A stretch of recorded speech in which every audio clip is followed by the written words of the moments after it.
A goddess with glowing purple eyes addresses the chosen heroes. Floating in a void, she welcomes them to the world of Fantasia. A classroom of students is suddenly transported, utterly bewildered. Thrown into darkness, they stare up at the radiant being in disbelief, and panic spreads as they realize their phones are completely bricked, their reality shattering as they find themselves standing on clouds. Spreading her angelic wings, the goddess calms their initial fears.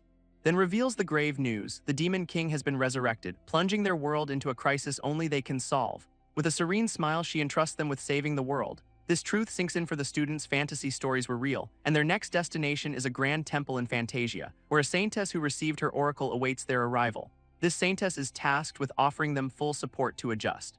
But one student dares to interrupt, raising a hand with a question. Oh Hanwoo eagerly asks if this world has game-like systems. This goddess confirms it as another student raises her hand. Jang Myeon wants to know if princes and knights exist here. With that also confirmed, a third student steps forward with a question. This celestial being patiently invites him to speak, and Choi Gangmin asks if only the greatest among them becomes the hero. Her answer is a swift no, clarifying they are all heroes. But she reveals a crucial catch: not everyone has the same power, for a true hero must be chosen and blessed by the gods of Fantasia. Choi Gangmin confidently accepts this condition, thanking her. Impressed by his attitude, she offers him special encouragement. Oh Hanwoo immediately notices the preferential treatment. Just then, another hand goes up in the crowd. It is the class president, Eubora, introducing herself. This goddess smiles, ready to hear the final question.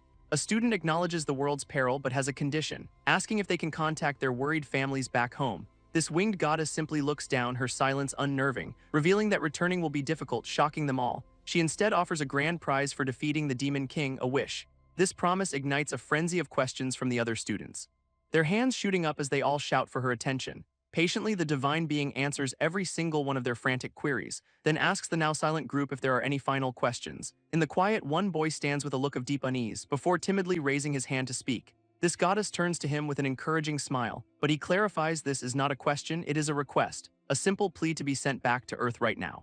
Her expression hardens slightly as she repeats the condition: victory first, wishes later. He is offered a hero's reward but hesitates. Instead, he asks to be sent back to Earth immediately. A moment of stunned silence follows his request. Panicked, he asks if returning home is even possible, and the entity agrees but poses a question first. Why would he abandon a world on the brink of destruction? What is so important about his normal life? This kid begins to explain his reasoning, arguing that no one should make their family worry, a sentiment that seems to resonate with the girl beside him, while a mysterious blonde woman listens in silence. She descends before him, asking for his name, and he introduces himself as Kang Hansu. This woman then offers an out to the assembled students, leaving our boy completely stunned by her declaration. She opens a portal, offering an escape to anyone else. Declaring Kang Hansu unworthy of being a hero, she dismisses him. His classmates desperately shout messages for their families, entrusting him with their final words and apologies. And with a final promise, our boy steps through the portal, arriving not at home but in a strange, silent forest. A wave of confusion hits him as he takes in his surroundings, thinking he is just far from school until he sees a giant red leg. He turns to ask the massive hiker for directions, but a wounded elf-like girl collapses nearby, also lost. Suddenly, a monstrous wolf creature reveals itself, snarling, its pack surrounding the injured girl in a deadly circle, leaving her cornered and bleeding from the brutal attack. Kang Hansu freezes in terror, the violent scene unfolding before him, realizing the goddess did not send him home but into a trap. This goddess shows them the horrifying alternative: becoming monster food, before revealing their true destination, the sanctuary city of Prologina.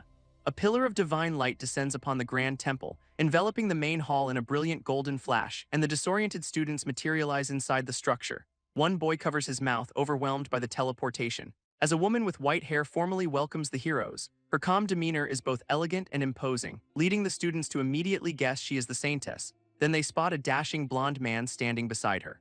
She confirms her identity, explaining the goddess's oracle foretold their arrival. This man introduces himself as Prince Alsa's swordmaster, their new instructor. A revelation that sends the female students into a swooning frenzy, but the saintess seems irritated, learning the princess is late, just as a disheveled princess stumbles in, apologizing for being hungover. This saintess's bluntness earns a silent critique, when suddenly a princess stumbles into view, drawing the annoyed gaze of the saintess, and the students watch as she cries out in pain. She quickly plays it off with a wink, blaming the floor, an act that seems to charm the other students. This is Princess Athena, their new magic instructor. This saintess formally introduces her alongside Prince Alsus. Just as Oh Hanwoo excitedly opens his status window, he scoffs at the others, telling them to focus on leveling up. His own stats reveal an F-rank blessing and a mysterious dividend, prompting him to investigate the hero blessing first. It grants auto-translation and a major experience boost, a power he realizes could be completely broken. But Choi Gangmin interrupts, asking how to get the god's blessings. This guide explains that blessings require earning a god's favor, and suddenly a bizarre message appears before them all. system windows materialize, leaving the students utterly confused, as notifications from dozens of watching gods flood their vision. She clarifies their standards differ, but the goal remains the same. One student smirks confidently while another looks on with dread. With a final warning, she wishes them luck in their divine trial. A boy with glasses then asks what happens to those who fail, and her cold smile delivers a terrifying answer about trash. Her cruel words leave the entire class frozen in shock. With that, their harrowing adventure officially begins. This same boy is now running for his life through a dark forest, panting for air as he looks up at the sky. He leans against a tree, regretting his lack of physical training, when a deadly projectile narrowly misses his head. He ducks behind a tree, heart pounding from the near miss, only to find a pack of snarling monsters calling him lunch. These creatures are unlike anything from his world, confirming the goddess's cruel deception. Cornered, Kang Hansu scrambles for a plan. But sheer terror is quickly taking over. He bolts through the forest, praying for a miracle, and suddenly a status window materializes before him. Shocked to see hero listed as a curse, it grants understanding of his enemies but cripples his growth. A deliberate penalty from the vengeful goddess, but the auto-translation gives him a desperate idea. He stops and tries to reason with his pursuers, leaving the monstrous pack utterly bewildered by his words. Their reply is simple: they will talk after they eat him. This student collapses from exhaustion, unable to run any further. Elsewhere, another classmate faces a grim end, surrounded by snarling beasts. Cursing the goddess for this fate, the boy suddenly hears something strange, and an arrow pierces his leg, sending a jolt of pain through him. He looks up in utter disbelief and shock, spotting a group of elf-like archers perched in the trees above. One of the archers shouts down, her expression hostile, leaving the wounded student scrambling on the forest floor. Suddenly, monstrous wolf creatures appear, taunting the archers as their next meal. He realizes the two groups are about to clash, giving him a chance to escape. But trapped and injured, he can only despair, blaming the goddess for his predicament. His fear turns to defiant anger, as he decides he would rather perish than pray to such a cruel deity.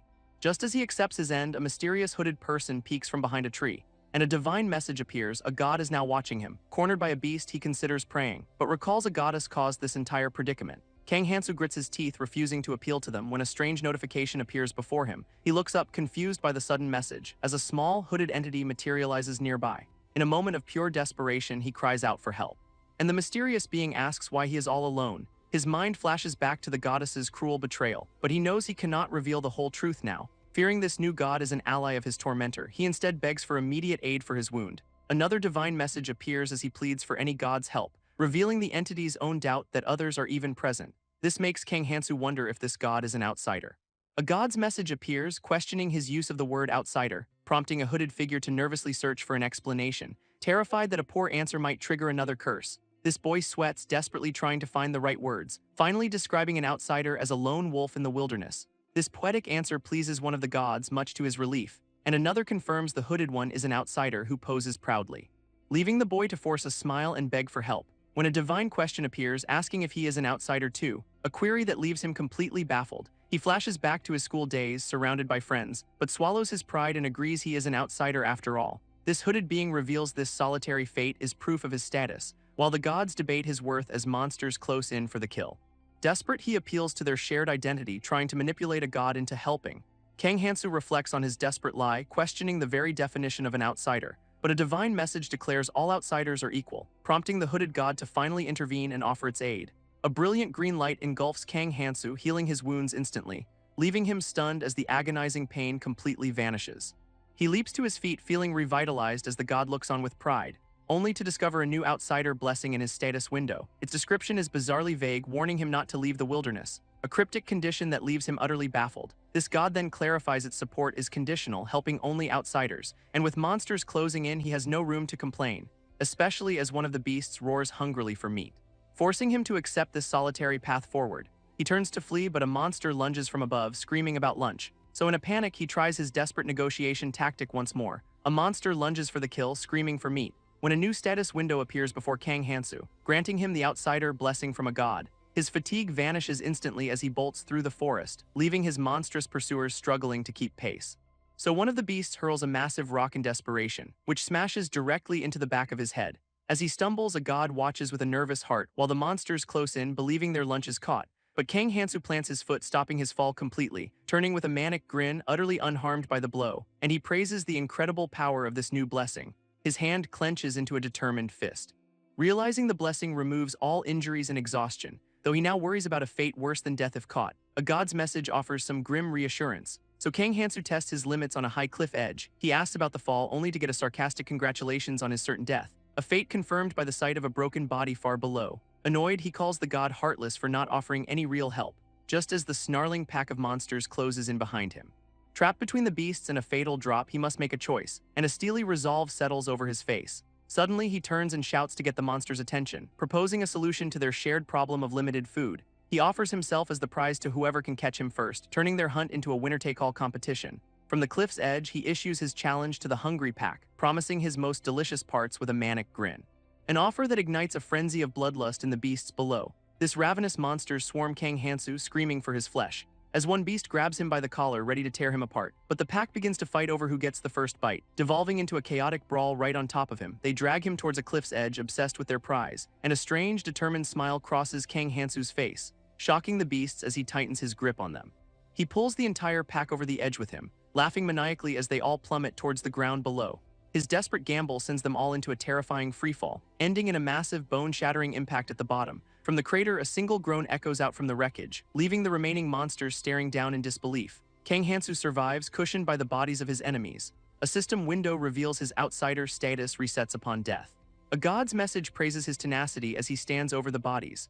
But a surviving monster lunges forward, screaming for its lunch, revealing its status window to Kang Hansu's surprise. He realizes its high level is the reason it survived the fall, and picking up a stone, he considers the RPG logic of it all. A higher level foe means a much greater reward for the kill. His mind flashes back to the two paths for power, levels, and blessings. Recalling the Saintess's lecture to all the summoned students. During the lesson, one classmate was clearly bored out of his mind, while another smugly prayed, believing himself to be the chosen one. This Saintess then delivered a chilling warning: the gods are always watching, prompting a student to ask if their surveillance is truly constant. Her confirmation of no exceptions sends a wave of panic through the room, so she scolds them for judging gods with crude human standards.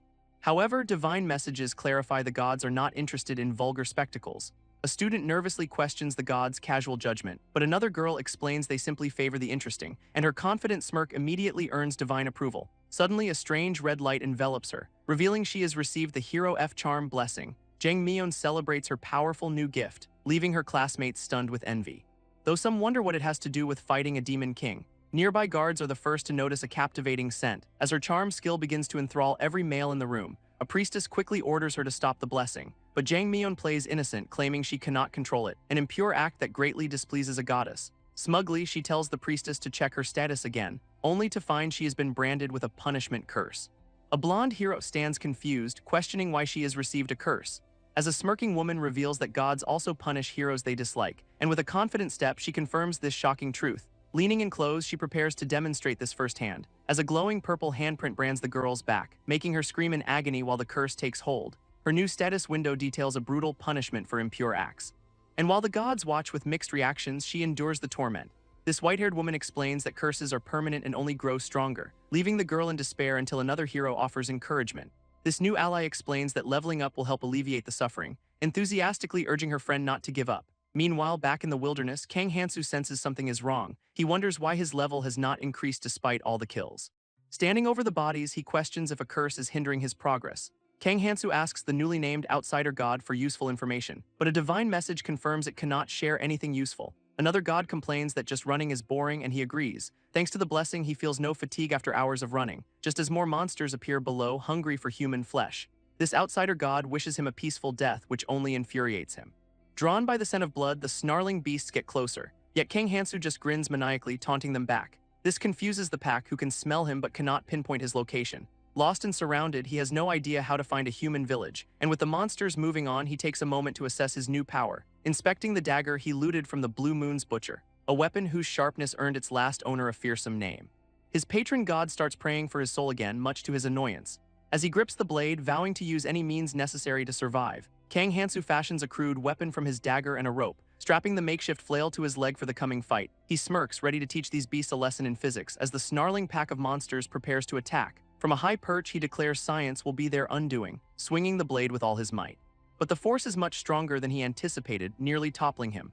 A system window reminds him of the outsider's rules: death resets all, and his legs begin to tremble under the strain, his breath coming in ragged gasps from the effort. Suddenly, the blessing kicks in, steadying his body and calming his nerves, so he leaps into the fray, finally understanding how to use his power. This weapon smashes into a monster's face, confirming his theory that he can fight recklessly on the edge of death and always recover. but the beasts are smarter than he thought, deciding to wear him down instead. A brutal punch connects with a monster's face. As the pack screams for food, believing their prey is finally tired, and one beast grabs Kang Hansu by the head, ready for the kill, but a smug grin reveals their petty tricks have failed completely, vowing to pay them back with the same ferocity.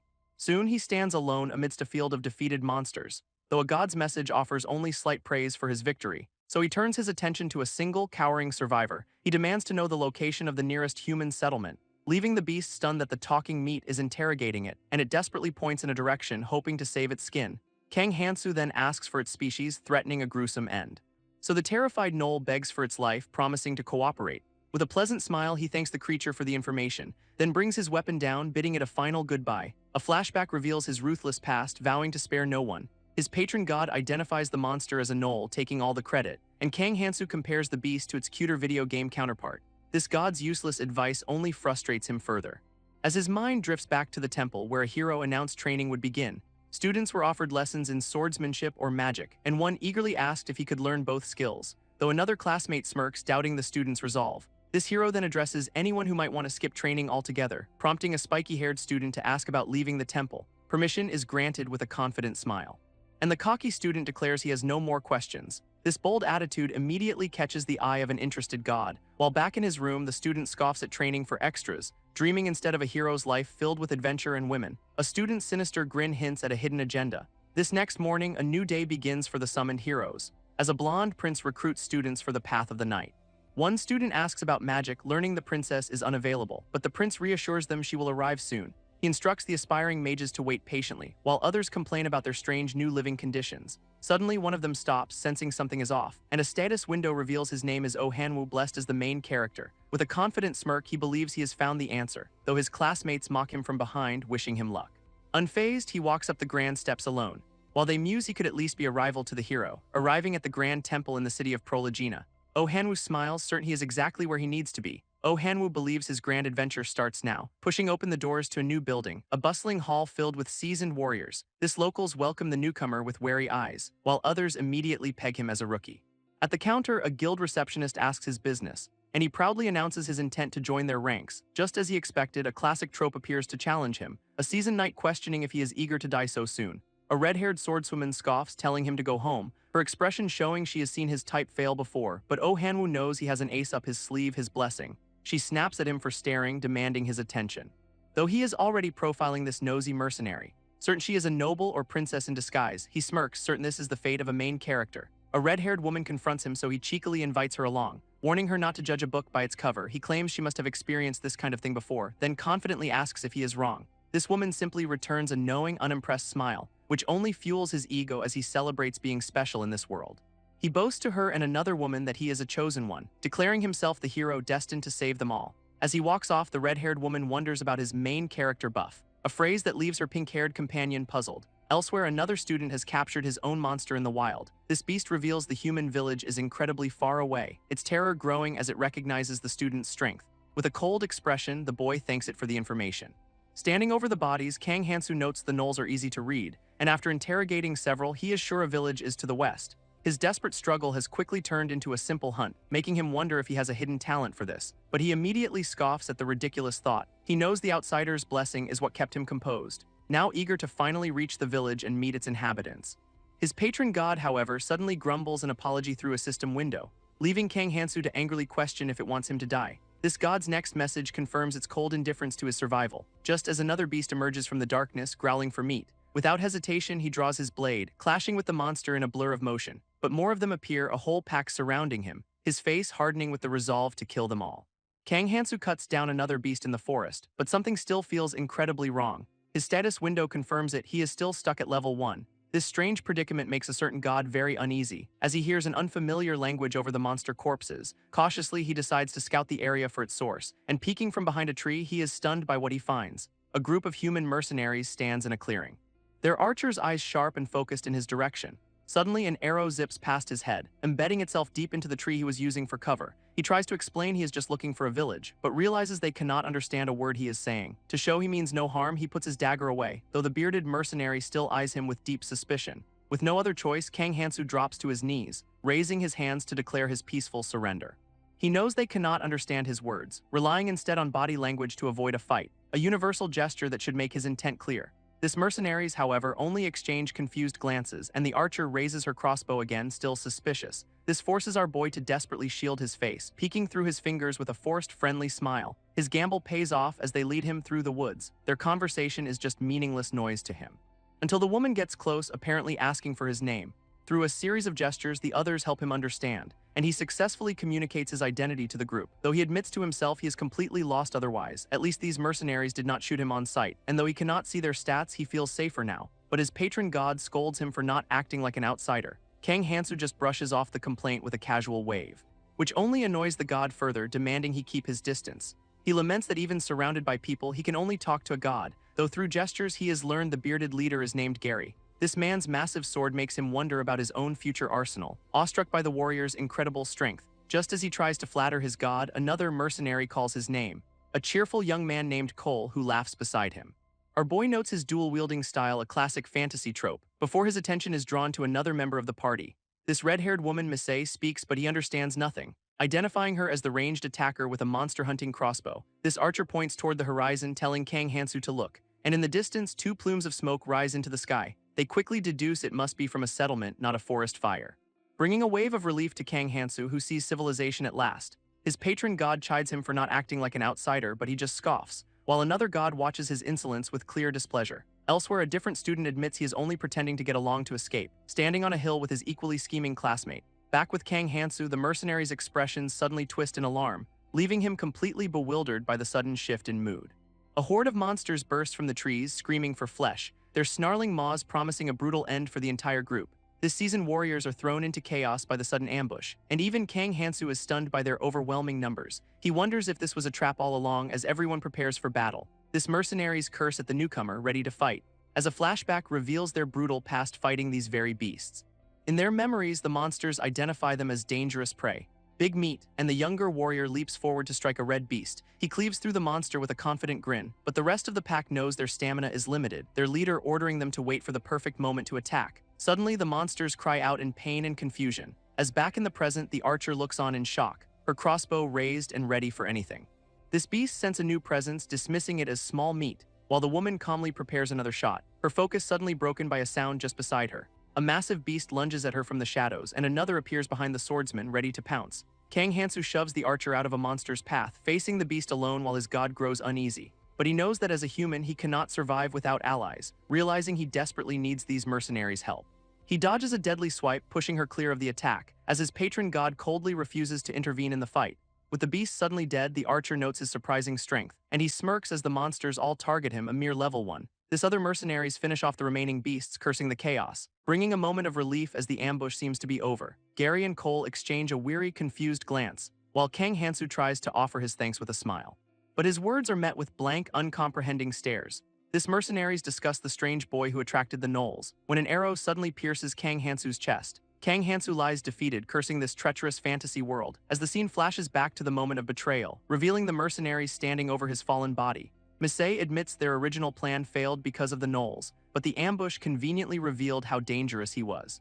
They had underestimated him, surprised by his unexpected skill in combat, and Gary realizes their initial plan would have been far too risky. Cole agrees it is a shame things turned out this way, knowing Kang Hansu would never have been sold as a slave willingly. This group decides to loot his body, eyeing his dagger, reasoning they should at least take whatever they can get.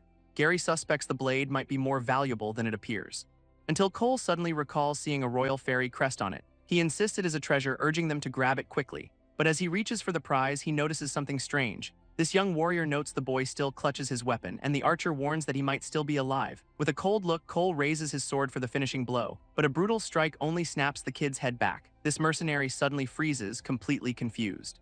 Suddenly, Kang Hansu's status window appears before his eyes. He knows there are only 2 ways to see another's stats, and a very specific condition must be met for it to appear. This target must be alive, and Kang Hansu springs into action. His companions can only watch in stunned disbelief, as our boy locks the warrior in a desperate chokehold, quickly rendering the mercenary unconscious at his feet. This remaining mercenaries stare in horror, wondering if he is a demon.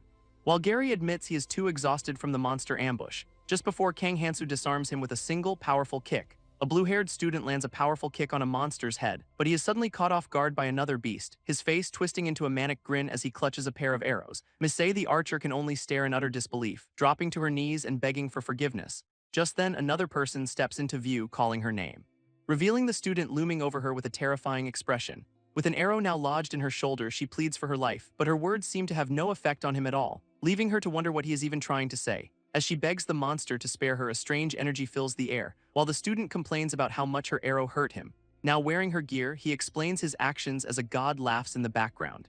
And he quickly denies that this is some kind of hobby. He chose Misei because she had a similar build, unlike the heavily armored men. Taking the crossbow, Kang Hansu decides it is a useful prize, recalling the archer's status window and her bull's blessing. This blessing explains the arrow's deadly accuracy, a common power here. Unfazed, he tells his patron god he is still heading for the village. He holds up a sack of loot, calling it compensation from the villains. Confident the money will help, but his god warns against forgetting his place. Ignoring the divine warning, Kang Hansu walks off into the mist. Meanwhile, a different student apologizes for his tardiness before a grand building. Inside, a pink-haired woman addresses the other students, preparing to explain magic. Her lecture beginning with a surprising fact: this world once had no magic at all. A cocky student interrupts, claiming novels taught him calculus is the key to power.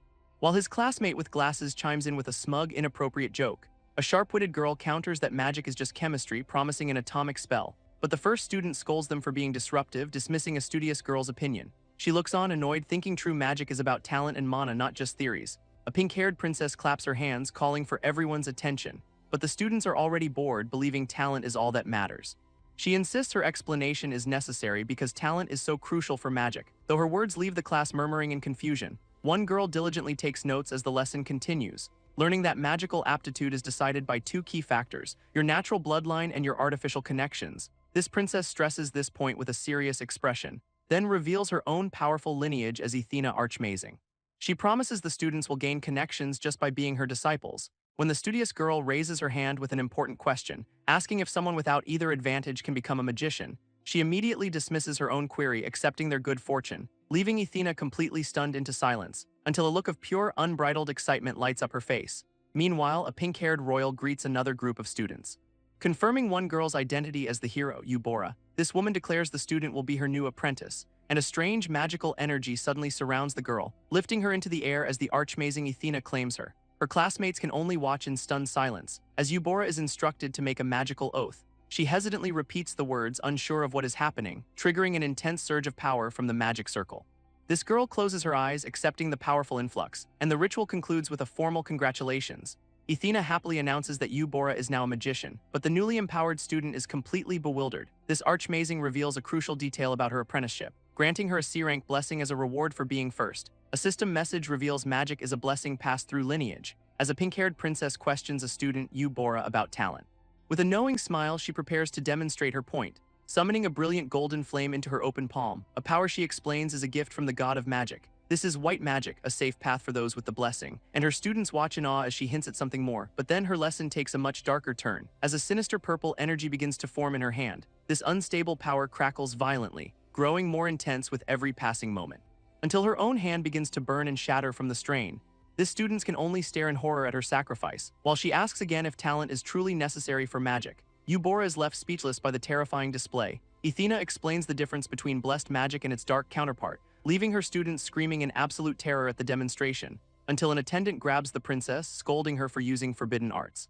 She insists it was only a lesson for the hero's benefit, but the woman threatens to report this transgression to the queen. Panicked, Athena begs her not to tell her mother as a priest heals her hand, while Eubora feels responsible for asking the question that started it all. With a bright smile, Athena declares the lesson a success, clarifying that black magic itself is not inherently evil. Elsewhere, Kang Hansu finally reaches a fortified village, attempting to explain to the guards how he used his own body as fuel. This guard is left completely baffled by his strange logic, so Kang Hansu simply bribes him with a handful of coins. Noticing the town is filled with armed adventurers, he spots a tavern sign, thankful it is a picture he can understand. Kang Hansu reflects on the simple power of money, knowing it can buy him allies everywhere he goes. While bathing, his patron god suddenly makes its presence known, and he immediately makes the deity uncomfortable by asking its gender. Deciding to assume the god is male, he continues with his bath, but a strange mark on his skin will not seem to rub off. This god's worry is a secret, leaving him to wonder about the room itself, until his eyes dart towards a sudden sound. Outside the door, a voice dismisses someone, promising to handle things, just as the ghostly image of the archer appears behind him.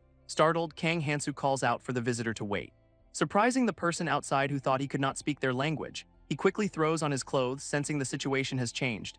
grabbing his dagger now that he can finally communicate with someone. Fully armed, he prepares to face the unexpected guest. A curse reveals why he can understand hostile races, meaning the person just outside the door is not human. This stranger seems to understand him, clearing his throat, confirming he is from a race that despises heroes.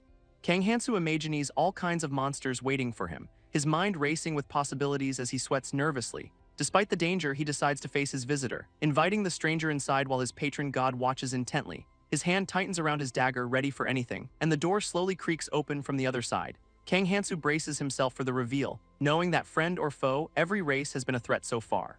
An elderly man with long hair and pointed ears peeks inside, introducing himself as the village chief to ease the tension. He explains he is here to investigate reports of a foreign traveler. This village chief studies Kang Hansu, questioning his youthful appearance, seeing our boy's status window and leaving him feeling exposed. This man reveals status windows can be hidden, a fact unknown to our hero. Initially suspecting a spy, he now dismisses him as a naive outsider. He then explains the village's dark history with the fairies, whose greed forced monstrous gnolls from their homes into human lands. This village became a fortress for those seeking revenge for lost families, though his patron god watches in frustration as the chief admits it is now a training ground. Kang Hansu has one last question before the conversation ends, but the chief reveals a sinister plan, holding up a spiked potion. He wonders why the paralysis poison has had no effect at all. Just as Kang Hansu lunges forward in a blur of motion, a dagger is drawn with deadly speed, aimed right at the chief, and in an instant the tables have turned completely, leaving the village chief to smile, impressed by the boy's skill. Kang Hansu suddenly loses his grip on his dagger as the chief reveals a special spell for potion-resistant foes, leaving our boy completely disarmed and stunned by the move. This old man smirks, claiming it was just bad luck, while his patron god admits it had tried to warn him. Down a dark staircase, the chief begins to explain the village's lie, revealing to a captured Kang Hansu that the gnolls are also victims. He explains the real culprits pitted the two races against each other, declaring that the despicable fairies are their true enemies. To prove his point, he tells Kang Hansu to view his status window, showing a powerful curse that shortens his life in exchange for power against fairies. This mark is an honorable scar, a testament to his crusade, but Kang Hansu just smiles, realizing he is not the chief's target. A blade is suddenly pressed against his throat, as the chief admits he never meant to reveal so much. This chief holds the dagger to his throat, demanding to know its origin. Kang Hansu recalls taking it from a powerful gnoll, but he knows telling the truth would be a fatal mistake, as survival is his only goal in this tense standoff. A quick lie about killing a fairy seems to work, learning only now that his victim was actually royalty. This revelation seems to spare him for the moment. This chief then reveals he is an unblessed mage, questioning our boy's ignorance. Kang Hansu explains he is an outsider with no one to guide him, and his opponent calls him a lone wolf, turning away. With a strange smile, he promises our hero's journey is over, just as a system message warns him to pray for his afterlife. Suddenly, the chief is violently thrown across the room, and a heavy chain drops from the ceiling above, revealing another captive bound and hanging from the rafters. A flashback shows the chief pinning down a terrified sacrifice, his ceremonial dagger held at the ready, revealing his true identity as a dark mage who needs victims to live. He explains a fairy's curse is eating away at him, forcing these rituals, and now he plans to make Kang Hansu his next offering. But our boy just smiles, thanking him for the generous offer, his sarcasm completely catching the chief off guard. Kang Hansu continues to talk, completely unintimidated, prompting the old man to ask if he is about to beg for his life. Of course not, the kid replies, still sitting casually on the floor, a strange, unsettling confidence in his eyes. This village chief pauses, considering the strange boy before him, then smugly agrees to hear his final words. Suddenly, his expression sours as he hears a noise, calling them bugs, and he grabs a whip, ready to silence any interruption. Kang Hansu swallows nervously in the dark, oppressive room, where a blood-stained whip lies discarded on the stone floor. This village chief reveals a bound captive, asking what she wanted to say, leaving our boy to wonder if this is all some twisted moral test. This chief speaks of a hard journey, one without any recognition. Then his eyes widen in shock, realizing Kang Hansu understands him. With a strained smile, the kid claims it is because he is an outsider, which reminds the chief of his lone wolf declaration. A strange smile crosses the man's face as he relates to this feeling, and while Kang Hansu thinks he has made a connection, his god disagrees. This chief's expression turns manic as he declares his admiration, explaining he must kill him to preserve his outsider status. This twisted logic is no laughing matter for our boy, but his patron god is amused. Delighted, the chief believes he has finally found a true comrade, as Kang Hansu realizes he is trapped with a complete lunatic. This chief inspects two other captives hanging above a ritual circle, where one offers himself to spare his friend from a grim fate. His companion struggles against his bonds, cursing in defiance, but the mage cruelly rejects the offer, wanting the other to suffer. He drops the volunteer into the center of the magic circle, and with a sinister smile announces the ritual will now begin. A prayer echoes through the chamber to steal the fairy's life force. As Kang Hansu watches the magic circle begin to shine, its purple energy pulses, trapping the struggling sacrifice, while the chief demands the fairy forfeit his remaining life. This victim on the ground remains defiant and silent, so the mage offers a twisted bargain to send his friend along soon. He grabs the fairy's head, reminding him what happens when mercy is refused, and as his friend watches in fury, the pact is forcibly established, bathing the dark mage in a sinister, life-draining aura. Kang Hansu watches, wondering if the chief is stealing the fairy's youth, and he looks up nervously, thinking the spell might have failed. But the chief stands over a magic circle, declaring his success, explaining he does not look younger because he is not human. This sacrifice, he reveals, had a much darker purpose than just life extension, boasting of the countless travelers and fairies killed in his village. He recalls how the fairy's curse had once aged him in an instant, until a wandering mage offered him a twisted experiment. Back in the present, the chief suddenly rips open his robes, leaving Kang Hansu completely bewildered by the strange display. His eyes then widen in absolute shock at what he sees. As a snarling gnoll's face is revealed on the chief's chest, this man proudly confirms his new identity, a gnoll fused with a human, and our boy can only stare, questioning this monstrous hybrid. This chief celebrates his new form, a perfect weapon for revenge against the fairies. This chief boasts of his supreme dark magic, brushing aside the fact that Kang Hansu is not even a fairy. His grip tightens on our boy's shoulder, revealing he is actually a lone gnoll in disguise. To thank him, the gnoll promises to put his life to good use, confirming the kill is necessary to preserve his outsider status. Kang Hansu accepts his fate, triggering a memory, a flashback to a powerful princess named Athena. She was a genius of the magic kingdom who admired hard work, but her own immense talent meant she never had to struggle. A determined student questions the limits of bloodline magic, and her earnestness catches the princess's attention, leading Athena to take her on as her very first apprentice. This student then demonstrates a strange new magic, leaving everyone around her completely stunned. A pink-haired princess reveals a glowing ice rabbit, surprising a student who recognizes it as ice magic. An explanation reveals her royal family's ancestral talent, a long line of powerful fire mages from generations past. But this princess boasts of her own unique ice magic, offering a demonstration. Though her students seem hesitant to participate, one boy tries and fails, unable to form the spell, prompting the princess to laugh it off as her inexperience as a teacher. She promises that with practice they will master it too, and with a wave she dismisses their gratitude. Just then, one of the students calls out to her, while another asks what the unblessed are supposed to do. This crowd erupts, accusing her of being unfair and playing favorites, causing the princess's smile to turn sinister as she crushes the ice rabbit, leaving the students completely stunned by the sudden shift.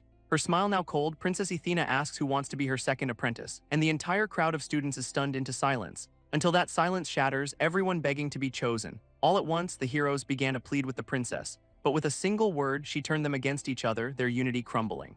Standing apart from the chaos, her first apprentice asks to be told the result, then questions if this was all done on purpose. Playing innocent, the princess asks what she could possibly mean, so her apprentice drops the subject, allowing the lesson to resume. She then asks if unique magic can be acquired like black magic, a question that completely startles the princess, causing the student to call out to her in concern.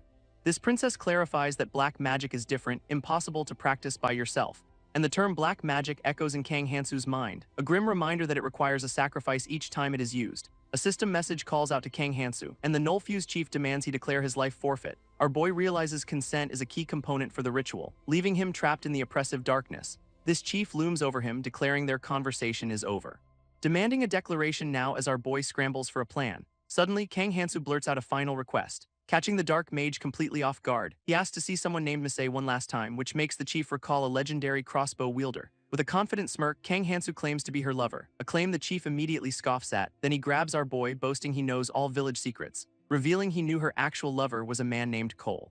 This failed bluff leaves Kang Hansu stunned, his desperate gambit exposed. He is weaving a lie about being an ex-boyfriend, claiming it makes things easier, and the chief scoffs, demanding proof of this supposed relationship. Kang Hansu offers a strange test, telling the gnoll to smell him, which somehow convinces the chief that he carries a lover's scent. This new information makes the man hesitate, worried about raising suspicion. While our boy smirks, feigning admiration for the chief's planning, standing in the circle, he makes one last request, to be freed if he survives, and after the chief agrees, Kang Hansu prepares to make his own declaration. With glowing eyes, the dark mage seals their twisted pact, but a look of pure shock suddenly crosses our hero's face. Agonizing energy surges through his body, a pain he was not expecting, as the chief bids him farewell with a cruel promise. Through the torment, Kang Hansu smirks, revealing Misei already left first, a statement that leaves the gnoll utterly bewildered, just as our boy's expression hardens with grim determination. Kang Hansu plunges his hand into the gnoll's maw, causing immense pain, but the chief falls back, stunned by the sudden turn of events. He accuses Kang Hansu of tricking him, completely bewildered, and Kang Hansu throws the accusation back, mocking the promise of a painless death. This pain, he explains, was enough to turn any friend into a foe, leaving the chief to wonder how anyone could have survived it. With a smirk, our boy reveals the magic restriction has finally worn off, and his patron's blessing has completely restored his lifespan. This chief dismisses him as a mere rookie who got lucky, but Kang Hansu reminds him of their deal to let him go if he survived. Now he picks up a sword, ready to enforce the bargain. Inspecting the blade, he considers his next move, then turns his attention to the other captives, choosing one. Raising the sword high above the chosen victim's head, he brings the blade down with merciless speed. This blade shatters not flesh but the captive's chains, leaving the woman to stare back in utter disbelief. Kang Hansu pulls her up, declaring her his witness. He then throws the stunned woman over his shoulder, offering a confident smirk as he prepares his escape. With his witness secured, he makes a mad dash for freedom, and the Nullfused chief shouts in fury, caught completely off guard, watching helplessly as his prisoner flees the chamber. Our boy taunts him from afar, reminding him of their unbreakable promise. A promise the chief now questions with a cold glare. He reveals a loophole: the deal is null if he returns the lifespan. And dark magic immediately ensnares Kang Hansu, forcing him to stumble. This pain confirms the chief's threat was never a bluff, leaving the mage to mock his failed plan and promise a painful end. But with a defiant grin, Kang Hansu insists it is too early to give up. This chief stumbles back in agony, completely caught off guard, blood spilling from his mouth as he questions what just happened, his eyes widening in sheer, unadulterated shock. A furious aura erupts around him as his power begins to drain, and he desperately reaches out, crying that his strength is fading away. Still holding the sacrifice, Kang Hansu asks what is wrong, taunting the fallen mage about his disappearing power. This chief recalls how dark magic had granted him a new sense, a sense that now screams no ordinary human could survive stealing so many lives. He furiously demands to know Kang Hansu's true identity, and our boy finally begins to reveal the truth. As a small spirit appears above him, he comes to a decision. With newfound conviction, he declares himself an outsider's apostle. His patron spirit cheers happily, making our hero blush in response, just as he plunges a blade deep into the chief's chest. A sudden thought strikes Kang Hansu: the chief is worth a ton of X, but he dismisses it, turning to escape with the girl, only to be stopped in his tracks by a sudden noise. As the knoll roars, vowing to kill him for destroying its dream, red energy crackles around the chief's hands, and he lunges forward with murderous intent. A vicious slash tears across Kang Hansu's chest, leaving the chief to gloat over his apparent victory. He boasts of his special power, knoll swordsmanship, a technique he was saving to hunt fairies. This knoll's face, however, twists in utter confusion, questioning how our boy survived a clearly fatal blow. With his strength failing, the chief grits his teeth in frustration, then rushes in for one final, desperate attack. But Kang Hansu grabs him by the robes, stopping him cold. This chief stares in disbelief as the captive's bonds are severed, freeing a woman who glares up with pure defiance, and our boy shoves the enraged man away, demanding to be let go. His rage is cut short as a blade flashes toward his neck, but Kang Hansu knows the real target is not the man, plunging his blade deep into the knoll's snarling maw. This knoll's eyes fill with tears, lamenting its lost daughter. And with a final whisper, Kang Hansu ends its suffering. As the chief's body falls, a system message marks the kill, and our boy rises, sword in hand, ready for the next step. He turns his attention to the other freed captives, revealing he'd already released the fairies and called the militia. With the situation seemingly resolved, he walks past the villagers, ignoring the chaos and confusion behind him, only to turn back with a sly, knowing smirk. He reveals they were all just pawns in his grand scheme, a far cry from the naive kid he used to be. This memory shifts to him cursing the fairies on a cliffside, vowing to one day make them pay for their actions. But his rage makes him lose his footing, sending him plummeting down as arrows fly past. Another memory surfaces, a squabble over an apprenticeship, with mages from all over arriving to compete for the role, all vying for the honorable title of Hero's Master. A princess explains that focus is the key to all magic, a lesson a curly-haired student seems to have mastered. But he confuses the princess by asking about math and magic, wondering if something like calculus could simplify the process, a question that leaves his teacher completely baffled. So he scoffs, claiming magic is just borrowing a master's power. A student complains his modern knowledge is not making him an archmage. But a robed mage corrects the princess, revealing magic requires mathematics, which excites the student who believed his knowledge would be useful, and the mage prepares a fireball to demonstrate the concept, explaining that math is used to increase magical efficiency, a crucial detail for conserving energy during a war, as the robed man details the variables for a simple fireball, which then explodes with calculated precision in the distance.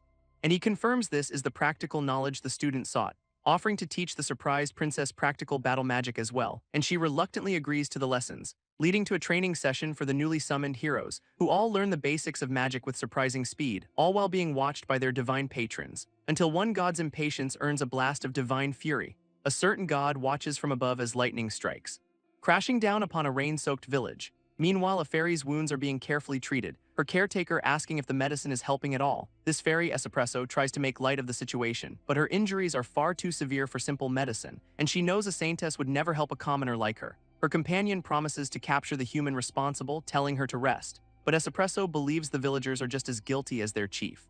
Wiping away a tear, she vows to report them all to the kingdom. A sudden knock at the door startles her, making her call out, and another fairy enters, announcing her arrival. She brings bad news: the village mercenaries have lost Kang Hansu. Espresso snaps, questioning why she should care about a human's problems, but the other fairy reminds her he is the one who saved them all. A freed captive screams a warning, calling humans untrustworthy beasts. But another captive reminds her that Kang Hansu saved them. Espresso cynically dismisses it as beasts tearing each other apart, a comparison that leaves her friend completely horrified. Suddenly, Councilwoman Celebliss appears, demanding an explanation, and the others immediately rush to check on her condition.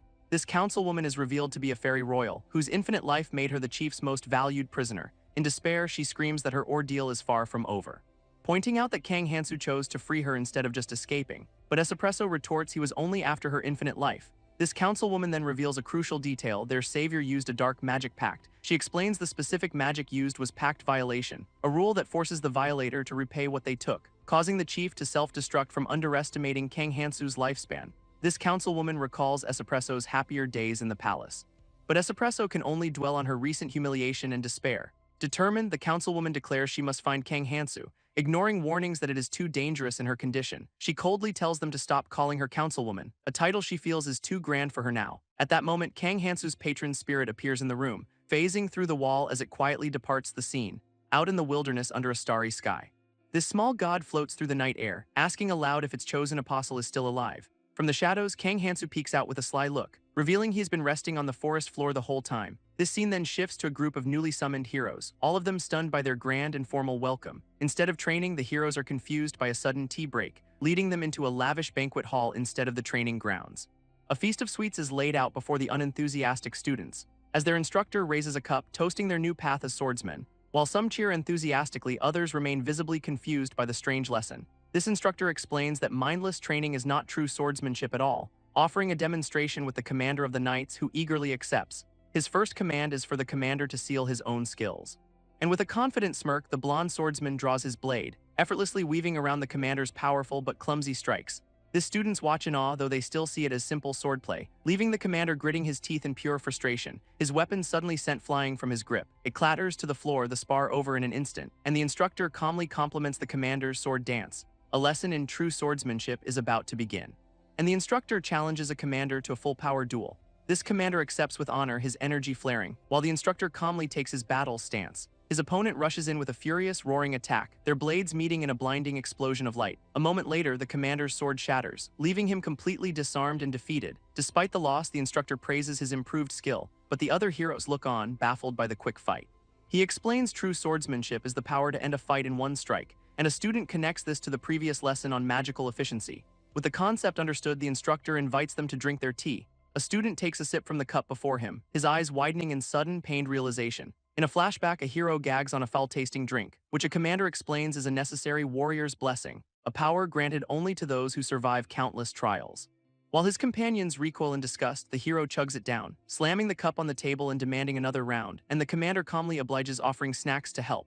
As another glass is poured, the gods watch with pity and curiosity. Back in the present, Kang Hansu recovers from his fall in a tree, remembering his desperate escape from the village mercenaries. He recalls how a single bribed guard was his only way out, but his relief is cut short by a new threat gathering below. A pack of hungry gnolls snarls up at him, demanding their meal, and our boy ironically notes he trusts these beasts more than anyone else. A sudden realization brings a sly smirk to his face, as he leaps down, ready to ask the gnolls a few questions. This gnoll leader snarls with a terrifying grin, its pack chattering excitedly about fresh human meat. But the fight is over in an instant, with Kang Hansu standing victorious. He wonders aloud if the battle was just too easy. Noticing his body feels strangely nimble and quick. Checking his status, he finds a new stat called dividend, and his patron spirit immediately mocks his ignorance. She offers a cryptic tip that a higher number is better. So Kang Hansu turns to the last cowering gnoll. With a chilling smile, he explains he has a few questions, offering the beast fairy meat for its full cooperation. He asks about a skill he has found, gnoll's swordsmanship. Recalling how the village chief used its terrifying power, to get his revenge, our boy must mimic that same strength, starting by asking the gnoll how its eyes turn red. This gnoll leader explains their power comes from meat, a fact Kang Hansu confirms with a rather obvious question. He realizes there is not enough information on this power of meat, deciding he must study their ecosystem to plan his revenge. Meanwhile, the hero's instructor lectures on the nature of magic, claiming swordsmanship is accessible to anyone with money and time. His students, however, seem completely uninterested in the lesson, except for one hero who desperately chugs the foul-tasting blessing. This instructor warns him that drinking too much at once is inefficient, but the determined hero insists he must get stronger immediately. An offer of honey tea is made to help with the taste, as the instructor stresses the importance of daily consistency. Undeterred, the hero vows to drink 10 cups a day, yet the instructor explains the blessing takes time to manifest. When asked how long, the answer is a full year, a shocking revelation. A sudden glow envelops a young hero, leaving him stunned, his status window revealing a blessing from the gods called grit. Choi Gangmin stares at his new stats, completely bewildered. Learning his power grows the longer he fights, a skill that earns praise from one god and scorn from another. This blonde commander congratulates him on the battle god's blessing, and Choi Gangmin accepts the praise with a confident smirk. His first lesson is learning to hide the status window from view. Meanwhile, in a dark forest, a beast roars for meat, its hunger directed at a calm, blue-haired observer. This observer has been studying the creature's strange power for days, noting its constant failed attempts to hunt him down. Another attack is met with a swift, dismissive kick, leaving him to wonder why the beast is so incredibly weak. A status window reveals the creature's pathetic stats and a sad name. Kang Hansu questions the knoll's surprisingly low level, while the beast proudly displays its fairy trophy as proof. He recalls a key detail about gnolls and their hunting habits, but the creature is confused by his seemingly weak appearance. It scoffs, seeing him as nothing more than level 1 prey, so Kang Hansu tests its instincts with a quick strike. This gnoll immediately points him in a specific direction, revealing a location with tons of fairy meat.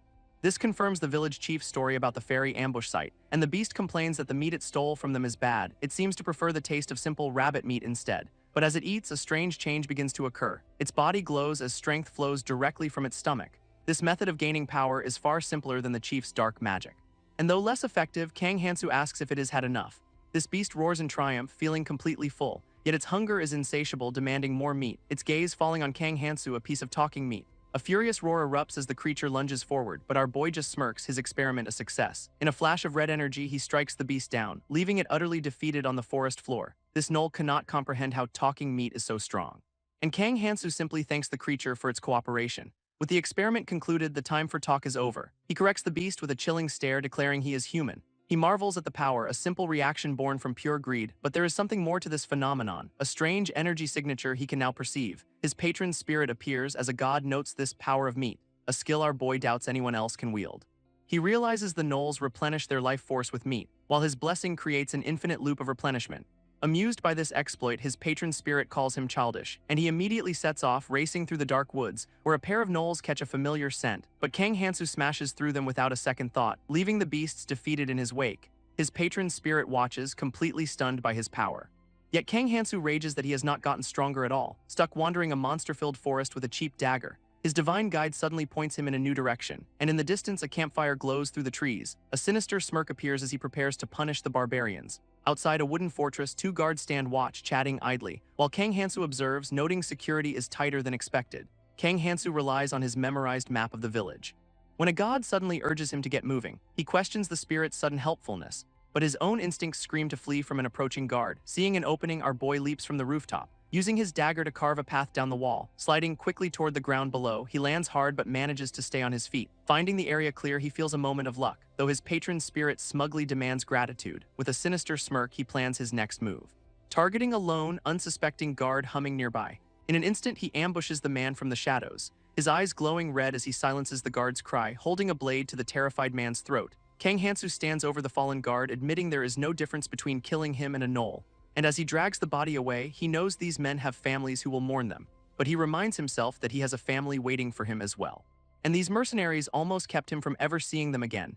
His patron's spirit watches from the rooftops, a system message noting her provocative stare, while the twin moons hang silently in the night sky. Taking a moment to catch his breath, he surveys his work, this eerie quiet making him wonder why no one has noticed the slaughter. With the mercenaries handled, his thoughts turn to his true objective, finding the fairies. A strange thought occurs to him, even fairies need facilities, so where could they be? His patron's spirit smirks, mocking his slow realization of the truth. A sudden, foul-mouthed understanding dawning on him, his anger growing as he scans the seemingly empty village. At that moment, a group passes by, including 2 figures in strange hoods, and Kang Hansu watches from hiding, sensing an interesting turn of events. Inside a dark room, a woman with animal ears sleeps peacefully, until a hand clamps over her mouth, silencing her stir. Her eyes fly open in sheer terror, as her captor hisses for her to be quiet. With a bag over her head, she listens as one man scolds the other for getting bit. This 2 mercenaries forcing her out of the room. As she is shoved forward, she wonders if other fairies share her fate, their echoing footsteps leading down into the chief's basement. A blue-haired woman confesses they ignored Crimson's actions to protect their way of life. And the captive recognizes that voice, it is the healer from before. She joins other hooded prisoners, all facing their supposed comeuppance, gathered in a dungeon and told they must fight this battle alone. One villager argues that letting the fairies live will cost them their homes, just as the village chief arrives, questioning why they are out during the lockdown, but the blue-haired woman ignores him, declaring it is time to begin. Vowing revenge for a fallen comrade, two men raise their blades, but in a flash one of them is struck down, his attacker revealed as an armored executioner, and with a final farewell the young man's life fades away. Now only one target remains among the fallen. Their attention turns to a captive woman who questions their objective, calmly stating her death is required to complete their goal, but the men hesitate, fearing retaliation from her people. This captive fairy seems to understand their hesitation, when a young man with a backpack speaks up, calling her their savior, an accusation that enrages the fairy, who scorns their secrecy. A deal is offered, her silence in exchange for her life, though another woman reveals they would have freed her regardless. Using the moment to teach them a lesson, fairies do not lie to survive. With no other choice, the executioner raises his sword for a swift end. A guard raises his sword for the final blow, as the bound fairy braces for the impact, but her eyes fly open in defiance, seeing her would-be executioner collapse to the ground. This captive stares in disbelief, wondering how this happened. When she sees Kang Hansu standing over the body, his eyes glow red as he mutters to himself, leaving the fairy completely baffled by his words. He turns to her with a casual greeting, but two other men draw their weapons, ready to fight. Though Kang Hansu had already planned to kill them all, a village woman watches in horror as he moves in, her pleas for help echoing in the stone room. Kang Hansu notes he can finally understand her language, a fact he deems unfortunate as he strikes again. A desperate plea for help echoes through the chamber as Kang Hansu watches, but the woman is dragged back into the darkness with a terrified scream, leaving her captor standing over her defeated form. Kang Hansu glances at the downed guard, glad he took out the bigger threat first, while the captured elf unleashes a string of curses, and he stands confused, unable to understand her words. Suddenly, her status window appears, revealing her name is Sellable, a move that makes him question if she is showing him this intentionally. He is shocked to see she has 3 high-ranking blessings, one of which is a tamer skill, useless without any animals around. A single reason for this strange display comes to his mind, so he confirms her name, earning another round of insults. Despite her smile, his outsider blessing seems to negate any effect, though a flicker of something still registers within him, prompting a god to complain about his status as an outsider. Annoyed, Kang Hansu accepts the punishment for losing his outsider status, turning to the bound fairy, whom he calls lucky to be alive. A quiet moment reveals his original plan was to kill everyone, but he hesitates, seeing a reflection of his own past in her fate. He recalls teaching his name to others, a mistake that cost him dearly. Realizing he'd be no better than the mercenaries, he begins to cut her free, and the ropes fall away, revealing the marks of her captivity, prompting Sellable to react with a sudden, panicked outburst. Kang Hansu quickly silences her, his dagger a sharp warning. She smirks, taunting him by using his name while cursing him again, and as he leads her through the village, he questions the unnatural quiet. He asks his patron spirit for answers, but the god refuses to speak, leaving him to conclude getting rid of the fairy might appease his patron. Yet he cannot trust anyone in the village, and the forest is teeming with gnolls, making his only clear objective to escape the fortress walls. With the fairy on his back, Kang Hansu flees through the forest. Sellable continues her string of curses, prompting him to ask what is wrong. Still spouting insults, she urgently points to the sky above. Looking up, he questions her warning as a fire blazes just beneath them. A massive phoenix of pure flame erupts into the sky, leaving him stunned. This fiery beast lets out a piercing cry, its gaze fixed on them. It dives straight toward them, engulfing the ground in a wave of fire. Kang Hansu worries the fragile fairy will be scorched by the intense heat, but she smirks, asking if he wants her to get down now. Realizing she wants to be left behind so he can escape, he sets her on the ground and she walks calmly toward the fiery beast, speaking to the phoenix in a language only they seem to understand. This truth dawns on Kang Hansu, wondering if she is partnered with it. She turns back to him with a confident smile, the phoenix now docile behind her, her smug glance confirming his suspicions as she utters another curse. This fairy clenches her fist, ready to act. Suddenly, a fiery phoenix appears before them, leaving his patron's spirit utterly stunned by this development. Sellable shoves Kang Hansu back, catching him off guard, and with a gentle smile she places a hand on his chest. Flames erupt in a vortex around them both, engulfing Kang Hansu in their intense energy. As the massive phoenix spirit rises behind him, this fairy calls out his name, her voice still incomprehensible.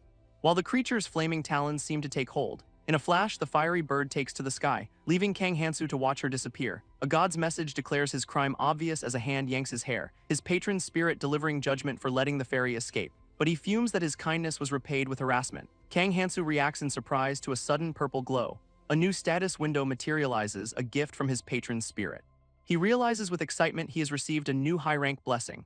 This development, however, makes his divine guide extremely uncomfortable, but Kang Hansu just smiles, accepting the strange turn of events. And while he studies the new skill, his patron's irritation grows more intense. This blessing is called Fairy, making him a friend to their kind. He quickly realizes combining it with Outsider will boost his power even further. His patron's spirit grumbles at his sudden happiness. But our boy explains he is just glad to be rid of Celibal, a sentiment that instantly pleases his divine guide. With his new power secured, he suggests they press onward, only to be confronted by a snarling, beastly creature. In an instant, Kang Hansu has the monster in a headlock, asking with a sinister grin for a tour of its home. A group of students learns it has been 3 days since their arrival, when a noble announces their training will now involve hunting, assuring them the Night Order will lure monsters for their first attempt. A princess adds that hunting will increase their power and competence, which gets the male students fired up for some fantasy action, while the girls are excited about the physical improvements that come with leveling up. Their first encounter in the woods is a harmless-looking green slime, and the students eagerly prepare to attack for experience points, sending the small creature into a panic. Suddenly, the noble and princess shout for them to halt their attack, leaving a student with his sword raised, completely baffled. This noble explains that slimes are beneficial creatures and not a threat, a fact that disappoints the students hoping for easy exp. As he clarifies, they clean the environment by consuming waste and corpses, and the princess calmly takes the creature, leaving the students speechless. A princess-like figure explains a cardinal rule: never attack a slime, calling them pets that even heroes would be condemned for harming. Someone else claps, noting goblins are the more appropriate targets, but today's objective is a much stronger level for Noel. This level 1 students worry about the sudden jump in danger, though their saintess assures them she can revive anyone who falls. Their leader boasts that death is unlikely for such a strong team, and with that, the hunt begins in the dark forest. 2 snarling gnolls suddenly burst from the shadows, prompting a spiky-haired student to grin, eager for the experience points. He rushes forward, claiming the monsters for himself, leaping into the air for a powerful downward strike, but a flash of red light blinds him, sending him reeling in pain. On the ground, he looks up to see a much larger gnoll looming over him, his face bloodied as his confidence shatters into pure terror. A flash of light engulfs a screaming woman, while a beastly creature attacks another terrified man. Nearby, a young student prepares to unleash her chemistry magic, but the spell explodes right in her face. Her friend scolds her for losing focus in the middle of the fight, leaving the young mage frozen in pure terror. Their desperate cries for help echo through the forest, until a blonde swordsman declares the chaos will end. He leaps into the fray with a flash of his blade, leaving a field of defeated monsters and terrified survivors. Suddenly, a woman in holy robes descends from above, whom the prince greets as the Lady Saintess. She kneels by an injured hero, insisting they were chosen for a reason, and as she prays, the gods watch with mixed reactions. A green light emanates from her hands, beginning the healing process. A green glow emanates from a wound, healing it instantly, bringing a fallen young man back to life in utter shock. This white-haired saintess urges the heroes to keep fighting, promising she will revive them every single time they fall. Elsewhere in the forest, the sounds of battle echo, as 3 students struggle against a relentless beastman. One of them, Choi Gangman, thanks his friend for buying time before shoving him out of the way to take the lead. He charges directly at the massive, snarling creature, unleashing a powerful blow that shakes the ground. This monster slumps to the forest floor, defeated, earning Choi Gangman praise from one god and scorn from another. His status window reveals he is now level 2 with new blessings, and he grins, realizing how easy hunting has become. These new skills grant him speed and the power to command others. Choi Gangman watches 2 students celebrate their easy victory, his expression unreadable as they cheer loudly. This 2 had jumped in to protect their goddess from a gnoll, standing triumphantly over the defeated beast. A blonde girl thanks them for the help, announcing she is now level 2.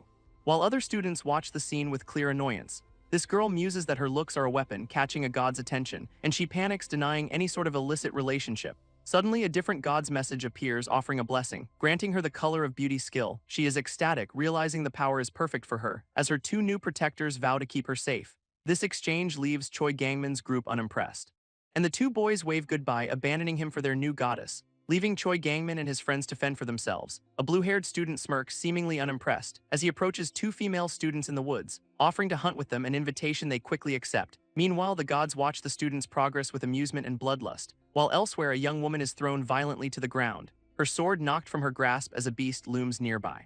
This gnoll picks up her weapon, ready to deliver the final blow, but she finds her resolve, determined to fight back, summoning a ball of fire into her palm and unleashing a powerful blast directly at the creature, which roars in agony from the fiery explosion. Exhausted but victorious, she stares at her glowing status window, realizing with excitement she has finally reached level 2. Though she is behind the others, her journey has just begun.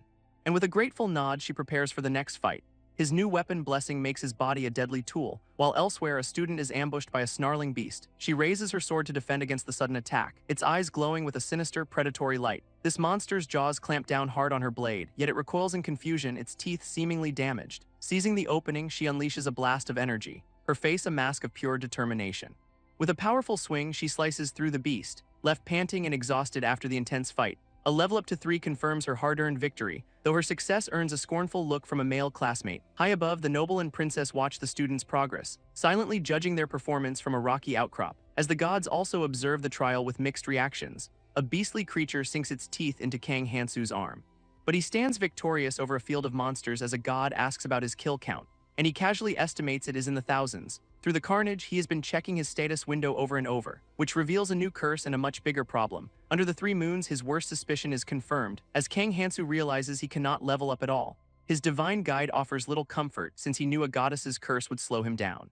But the hero curse diminishes his experience gain almost completely. His frustration boils over at his complete lack of progress. While the gods send strange, poetic messages about the stars, and he is surprised they are not mocking him, his patron just looks away. Moving on, he asks about the other new curse on his screen. Learning the slaughter curse will make even friendly races fear him. His patron's spirit seems delighted by this as he sighs at becoming a true outsider. Amidst the carnage, Kang Hansu finds a golden bracelet, looting a pouch filled with treasure from the dead. With leveling impossible, he knows money is his only path to power, but a new threat approaches, calling him scary meat. A whole pack of gnolls vowing revenge for their fallen. Surrounded by corpses, Kang Hansu calls out to the survivors, their snarling level 9 leader stepping forward to fight. Kang Hansu smirks, taunting them for their previous failure. His words enraging the pack, their eyes glowing with fury. They charge forward, screaming to devour his heart. Effortlessly, he leaps over the first attacker, his sword igniting with dark power as he thanks his teachers. This gnolls recoil in confusion, smelling their own kind. He descends upon them with his cursed blade, finally understanding how to use this power effectively. A memory of a weaker time shows him facing an overwhelming gnoll pack. But now his slaughter curse fuels a terrifying confidence. After looting a massive bag of gold, he faces a new problem, the language barrier, making it impossible to sell his goods or find a translator. While he rests, a voice calls out to the level 1 human, and a well-dressed horned man appears asking about the gnolls. Kang Hansu's reaction is a wide, unsettling grin, as the stranger chokes, confused why he is not understood. In a flash, our boy has him pinned, mistaking him for a shape-shifting gnoll, his eyes gleaming with a mad light as he offers a twisted friendship. This captive struggles, insisting he is a demon, not a monster, which catches Kang Hansu completely off guard. He remembers the goddess's mission to defeat the Demon King, assuming all demons must be incredibly powerful foes, but this one screams that such a belief is just a baseless prejudice. Kang Hansu offers a half-hearted apology to a new face, holding a horned demon by the collar as it cries about being weak. Its tears turn to rage, questioning Hansu's impossible level 1 strength.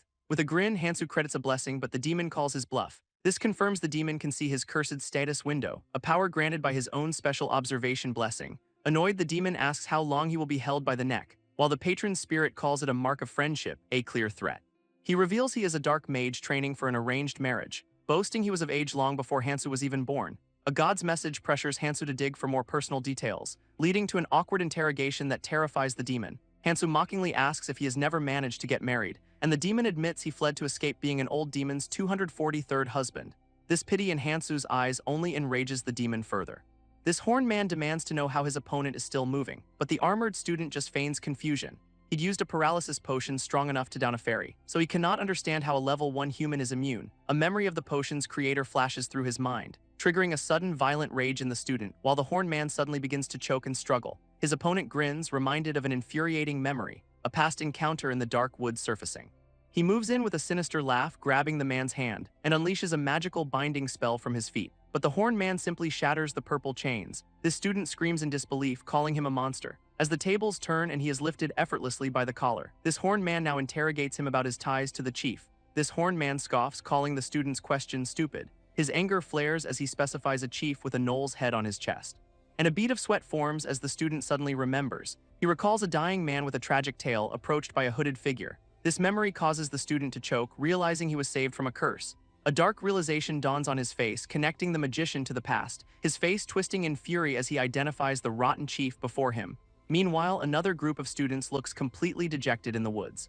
As a woman reports that many heroes have already quit their training, this news delights 2 remaining students who now expect more resources, while the blonde noble remarks on their incredible leveling speed. With a proud smile, he credits their success to the hero's blessing. A knight on horseback suddenly rushes in, shouting about a feasting gnoll, his expression one of pure panic as he delivers the urgent news. Reporting to the princess and noble, he reveals the gnoll is level 5. This princess and a noble discuss the hero's rapid growth, deciding to send them on a special training mission. He signals for silence as they spot a lone gnoll ahead, while a tiny spirit warns them of its aggressive nature. This one is special, capable of wielding dark magic, a sign of danger just as its eyes begin to glow red. Her excited whispers have given away their position. With a furious roar, the beast charges the students, but the noble and his spirit simply step back to observe. This remaining students are left frozen in terror, until one boy activates a skill determined to buy them time. He reasons its large size must make it slow, a fatal miscalculation as the monster lunges forward. His eyes widen in pure shock at its impossible speed, and a classmate screams his name as dust and debris fly. A monstrous beast sends students flying with a powerful roar, but one student counters with a fiery punch, her face set with grim determination. Standing her ground, she faces the towering monster, her blessed weapon glowing with golden light. Yet the beast's claws sink deep into her side, and she gasps in agony from the crushing grip. Tossed aside, she and a classmate are sent tumbling, while the beast desperately calls out a name. A blonde student holds the injured girl, panicking, pleading for anyone to save them from the monster. This creature looms over them, its intentions unclear, as she closes her eyes and prays for a miracle. Activating a powerful charm, blessing she never knew she had. Drawn by the scent, the beast leans in, seemingly captivated. A beastly jaw opens in a sinister, love-struck smirk. As a werewolf lunges at a student, its eyes glowing with rage. Her own eyes widen in terror, tears streaming down her face. But a noble swordsman intervenes, asking if she is all right, leaving her stunned and speechless from the near-death experience. This gods watch on with mixed feelings about the rescue. As the aftermath reveals a hard-won victory for the students, a divine blessing is bestowed upon the survivors. Elsewhere, the demon rages at Kang Hansu for his rough treatment, and his patron spirit appears, calling him a gift buddy, a favor the terrified demon immediately tries to refuse. Kang Hansu just smiles, casually asking if he wants to die, forcing the demon to reluctantly cast a spell with purple energy, its light swirling around him as he yields to the demand. Hansu questions if this new power is like the outsider curse. This demon begs for help, terrified of a powerful saint in the nearest city, eagerly offering to guide Kang Hansu to the second closest city instead. Our boy readily agrees, also wanting to avoid the goddess's lackey. But as they walk off, he suddenly remembers a problem. His new guide explains knights have blocked the forest, a dangerous path for a demon. Kang Hansu realizes he is also stuck due to the language barrier, cursing the goddess.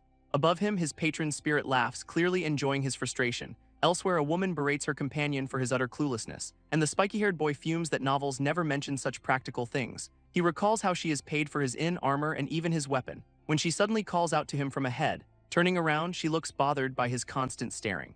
She confronts him directly, asking why he keeps watching her from behind. With a closed-eye smile, he claims it is just a misunderstanding, internally crediting his special MC buff for this good fortune. His new companion berates him for his cluelessness about slimes, leading him toward orc territory, a path he is forced to take. A stern warning is issued: orcs are much deadlier than gnolls, but she eyes him skeptically, doubting he understands the danger. With a confident smirk, Kang Hansu assures her he gets it completely. A moment of silence hangs between them in the woods. As messages from the gods appear, their anticipation growing. His plan is simple: monopolize divine blessings while others lag behind. This woman snaps at him to stop his creepy laugh and focus, revealing his rank is the lowest possible, a slime rank mercenary. A look of determination crosses his face as he glances at a ring. A gift granting a mercenary blessing, a high-risk, high-reward power. His companion suddenly questions if this is the right place for their mission. Noticing the forest is eerily empty with no gnolls to be found, Kang Hansu just smirks, knowing trouble always follows the protagonist. A red-haired woman reviews their quest, troubled by the lack of gnolls, but her spiky-haired companion confidently suggests they just go deeper, offering a smug grin as he tells her to trust him. Her eyes widen in alarm, questioning his sudden confidence, when a massive blade suddenly swings right for his head, revealing a monstrous gnoll with glowing red eyes behind the attack. Manhua is thrown to the ground, clutching his head in terror, forcing his companion to leap into action with her sword drawn, but her blade clangs uselessly against something incredibly hard. This impact sends her flying backward through the air, leaving the beast to snarl in fury, its red eyes burning with rage. Her sword only managed to leave a tiny scratch on its armor. She realizes this must be a named monster protected by steel, taking a defensive stance as she asks if Manhua can still fight. As the massive creature looms and he warns her of its immense power, a student faces a gnoll, admitting it is scarier than he thought. Then chaos erupts as the beast lunges from above. His red-haired companion gives him a direct order, telling him to escape while she creates a diversion. But he is suddenly struck by a blinding flash of light, leaving him dazed and bleeding as he struggles to stay conscious. He has no idea what just hit him. As he fades out, a god finds his plight hilarious, and he suddenly gasps, snapping back to reality. He frantically searches for the gnolls that were just there. His companion calmly informs him she handled them all, but as he looks up, he notices something is wrong. Her left arm is completely gone, the sleeve tied shut. Stunned, he asks if her devastating injury is his fault, but she reassures him it was her own mistake. Manhua questions how he can call himself the main character. His companion's voice breaks his spiraling thoughts, and he frantically tries to use his blessing to heal her arm, but he shouts back, unable to accept the situation. With a smile, she insists the blame is all hers. A bitter laugh escapes him as he understands his blessing. It just absolves him of any responsibility for his mistakes. Messages from the gods appear, mocking his despair, and enraged, he screams at the heavens, demanding they stop laughing. One god decides to teach him a lesson, striking him down. He is hit with a new curse, see-through, wondering what it means to peek without barriers. His companion asks if he is alright, her voice full of concern. But the new curse only shows large X's over her body. All his dreams of a romantic journey are instantly crushed. A sudden sense of dread fills the forest air, prompting his companion to suggest they retreat to the city. Manhua agrees, believing a saintess there can heal her arm. Leaving her stunned by his sudden, heartfelt promise, he vows to take full responsibility, calling himself a legendary hero. Elsewhere, Kang Hansu finally asks his demon guide for a name. This demon introduces himself as Cogmos, revealing a ridiculously long title tied to demon royalty. He explains that among demons, power matters far more than birthright. So Hansu just laughs, calling him a powerless nobody. Seeing the demon's despair, Hansu asks what he prefers to be called, and Cogmos suggests Mose, a nickname from an old friend. A sad memory reveals he lost her when she married a demon king. Kang Hansu listens with an unreadable, almost mocking smile, thinking the demon's sob story cannot compare to his own kidnapping. As they travel, the patron's spirit yawns, echoing a god's boredom. And Kang Hansu questions the god's unusual favoritism toward the demon. His guide suddenly stops, sensing they have finally arrived. A massive footprint in the ground marks their destination. This demon explains they are almost out, but warns him to stay alert. Beyond the forest lies the territory of the Night Kingdom, which he reveals is also the dangerous domain of the orcs. Kang Hansu just smiles, already scheming about potential allies. His guide insists these creatures are far deadlier than gnolls, pointing to a lone guard standing watch on a cliff below. Surprisingly, the orcs appear to be domesticating livestock, until one suddenly catches a scent. A human is nearby. Another confirms the smell, already planning their next meal. Their position revealed, the terrified demon blames Kang Hansu for being found, but it is Hansu's own glowing red eyes that gave them away. This demon admits he simply forgot about his horns. When Kang Hansu reveals he can hide them at will, his companion's fury is met with a smug, knowing smile. Hansu's glowing red eyes grant him perfect night vision, allowing him to spot a patrol of 10 orcs up ahead. He smirks, noting their relaxed and unsuspecting posture, and his demon guide explains that orcs understand tribute. But Hansu looks weak while smelling of money, an irresistible target. So he decides to approach them directly, much to the demon's horror. He lands confidently before the hulking beasts, ready for a chat, greeting them with a calculated insult. Skinny pigs. This confused orcs just demand he hand over all his valuables. One questions if he even speaks their language, but Hansu retorts perfectly, stunning the orc leader with his fluency. They call him smart but threaten to kill him anyway for his gear. Kang Hansu notes the orcs seem smarter than gnolls, but not by much. His hand tightening on his sword as he recalls Mo's warning. He boldly demands the green piggies hand over their own valuables, an insult that enrages the orc leader. In a blur of motion, the first orc falls before it can even react. This remaining beasts are stunned by his impossible speed, while Hansu smirks, ready to prove who the real animal is. A flash of steel cuts through the darkness, embedding itself right between another orc's eyes. Panic spreads through their ranks as another one falls, leaving the others hesitant to attack the mysterious human. He just watches them, his red eyes cold and calculating. After the fight, Cogmos can only state that Hansu is the real monster here. Hansu internally scoffs at the demons, warning about their strength, concluding the fight was far easier than he expected. Turning to his guide, Kang Hansu demands he start helping out. When a brilliant blue light suddenly engulfs Cogmos, pinning him down. Stunned, Hansu realizes the strange light is incredibly dangerous. Still trapped, the demon struggles, urging him to look at the sky, where a massive white dragon soars through the night above them. And as Hansu watches it pass, Cogmos reveals a saintess is riding it. This revelation of a saintess catches him completely off guard, and the demon realizes he was struck by an incredibly precise, long-range attack. This saintess is heading toward the fairy kingdom, a sign a major crisis is unfolding, prompting Cogmos to curse his luck for encountering one of only 2 in the world. Kang Hansu then notices his guide's lower half is completely burnt. While the demon dismisses the wound, he admits a saintess's power is slow to heal from, which is why he makes a simple, humiliating request: carry me. Kang Hansu's response is a blunt and immediate refusal, as after being kidnapped and nearly killed, he has zero sympathy to spare. Grumbling to himself, Kang Hansu carries the demon on his back, as a god's message suggests feeding his companion to the orcs. Cogmos retorts that being saved by a human will ruin his reputation, so Hansu just smirks, threatening to spread the rumor far and wide. He then reveals he is no ordinary human, he almost became a hero. This demon is stunned by this shocking revelation, realizing Hansu must have a hero's curse typically given to demons. This curse makes leveling up nearly impossible, a practical death sentence. Hansu finds this rule incredibly strange for a fantasy world. Now Cogmos questions how a human gains so much power, demanding to know the secret behind his outsider blessing. While he has never heard of the blessing, a similar curse comes to mind. His status window reveals both blessings and a hero's slaughter curse. Having his status window read feels deeply unpleasant to him, as the outsider blessing details a terrifying reset condition.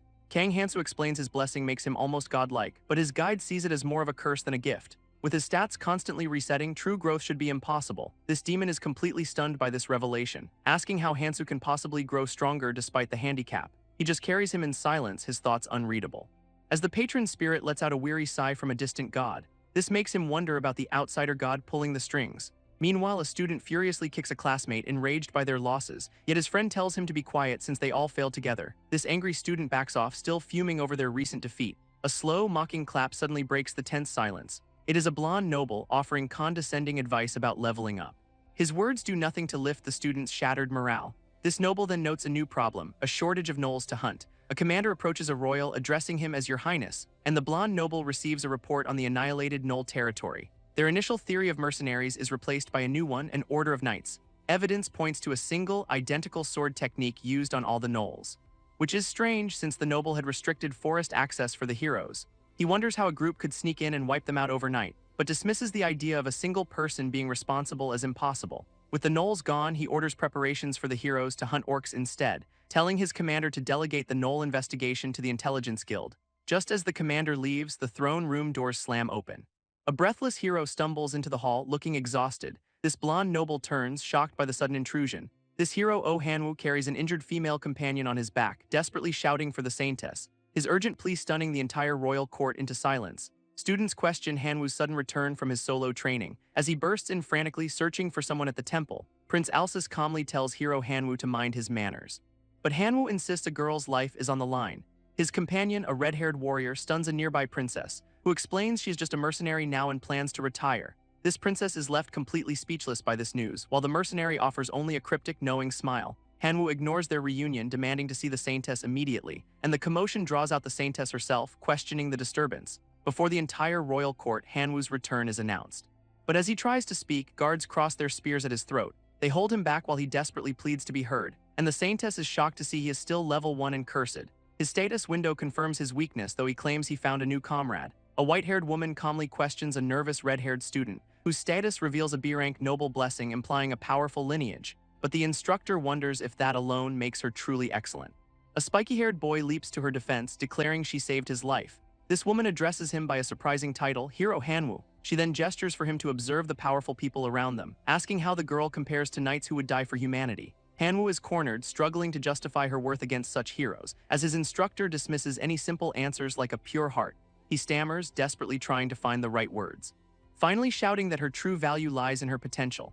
This red-haired girl mistakes his compliment for one about her looks, but Hanwoo quickly clarifies he was talking about her talent. His instructor then reveals that while he is stuck at level 1, his friends have already hit level 6, leaving Hanwoo stunned by what true, unfathomable talent really looks like. His students listen, their morale completely crushed, as the noble reveals their target is still only level 13. Elsewhere, a white-haired woman asks if a petitioner has more to say, and a young man clenches his fist, ashamed but desperate. He declares his comrade is special to him, begging for her injured hand to be healed. Her answer is a flat refusal, telling him to prove his worth before asking for favors. She questions why she should repay a debt that is not hers, then kneels down, calling the boy hero. He is accused of making light of a saintess's miracle, which he denies. So she offers to share the results of her recent work. A priest then announces a massive reward for the saintess's healing, listing legendary items like spirit swords and tamed unicorns. The sheer scale of the reward stuns the listening students. This saintess challenges him to prove his own worth, so he desperately pleads for her to see it as an investment. But she coldly dismisses him, saying to return when he is stronger. Her cold refusal leaves Hanwoo utterly humiliated.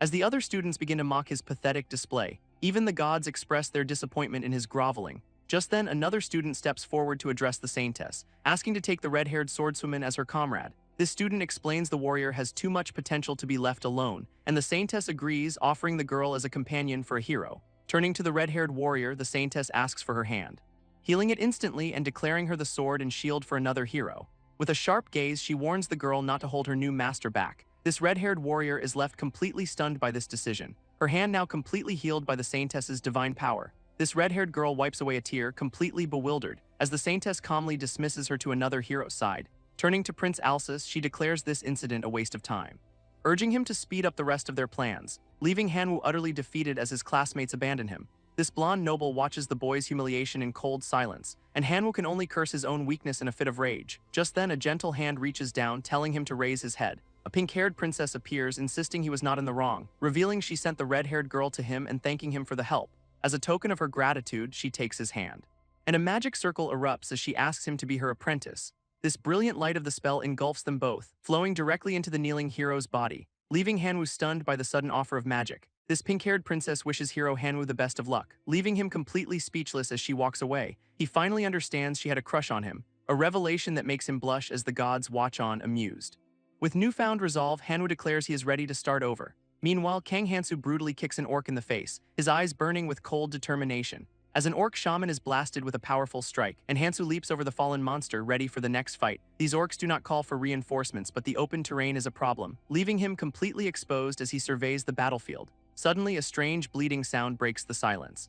It is the livestock he took from the orcs, drawing far too much attention. To quiet one, he offers a piece of his own cloak to eat. When a familiar voice remarks on his recovery, it is Kogmo's now healed. Kogmo stands on his newly regenerated legs, mocking Hansu's own healing ability. So Hansu explains he is using a simple spell to hide his horns for city entry. This demon clarifies that healing first was necessary to avoid suspicion. Seeing Hansu drag an orc's body, he is relieved his guide is not a complete idiot. Kang Hansu silently calculates the distance to their destination, but his sharp hearing picks up a distant commotion. Suddenly, something blurs past them at incredible speed. It is a speeding carriage, its occupants screaming in terror. An aerial view reveals a desperate chase with orcs closing in on a convoy, their leader taunting the fleeing humans from atop his massive beast. This convoy's guards ride in a panic, completely overwhelmed by the attack. While the orc chieftain scoffs at their pathetic attempts to resist, his eyes glow with malice as he prepares to deliver the final blow, and a carriage is violently torn apart in the sky. As Hansu watches impassively, Kogmo's questions his decision not to intervene. Hansu coldly remarks on Kogmo's past, privately admitting he cannot trust anyone in this world either. Back at the convoy, the orcs taunt the last defenders, whose guards are exhausted and barely standing. These monsters catch a new scent, but their leader demands they focus on the loot. At that moment, a carriage door creaks open, catching the eye of a startled orc. Two women step out ready to face the horde, and one of them mocks the beasts for their foolishness. This silver-haired mage conjures a powerful fireball, while her companion prepares to charge into the fray. Suddenly, blue energy erupts from the warrior's sword, and she leaps forward to strike the stunned orc chieftain. Her enchanted blade collides with a fire spell in a brilliant flash, leaving the human guards completely stunned by this sudden turn of events. Hansu notes the woman's powerful magic, but Kogmo's dismisses it as nothing. A feeling of unease settling over our hero as he clenches his fist. Kogmo's questions if he is unhappy that innocent humans are surviving. But Hansu claims he is just disappointed to miss out on the fight himself, seeing an opportunity to ally with the world's powerful elites. With a new plan forming, he takes a deep breath, shouting that a beautiful female pig is nearby. Kogmo's is baffled, but Hansu knows his curse ensures only the orcs will understand. With a wicked grin, he decides to escalate the crisis for his own amusement, and his shout immediately catches the attention of the fighting women.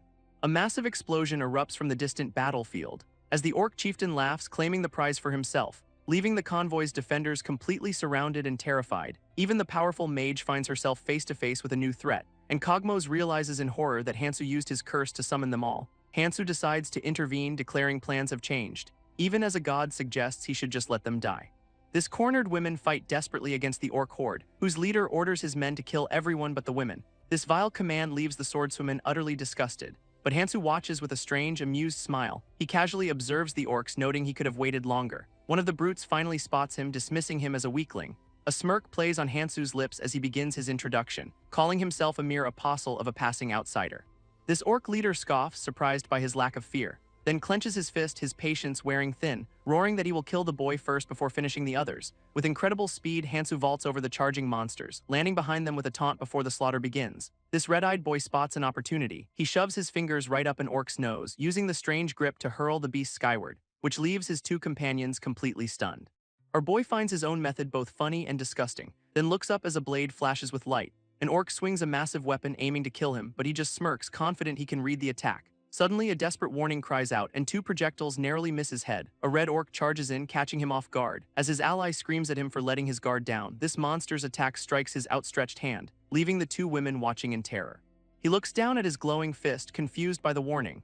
Kogmo's dismisses the red orc as a monstrous bastard, internally regretting he killed it before studying its strange power. This human guards can only stammer their thanks, relieved to be alive, while Hansu simply accepts their praise with a smug grin. He boasts to Kogmo's that his language studies are finally paying off, but the gods whisper conflicting advice in his mind.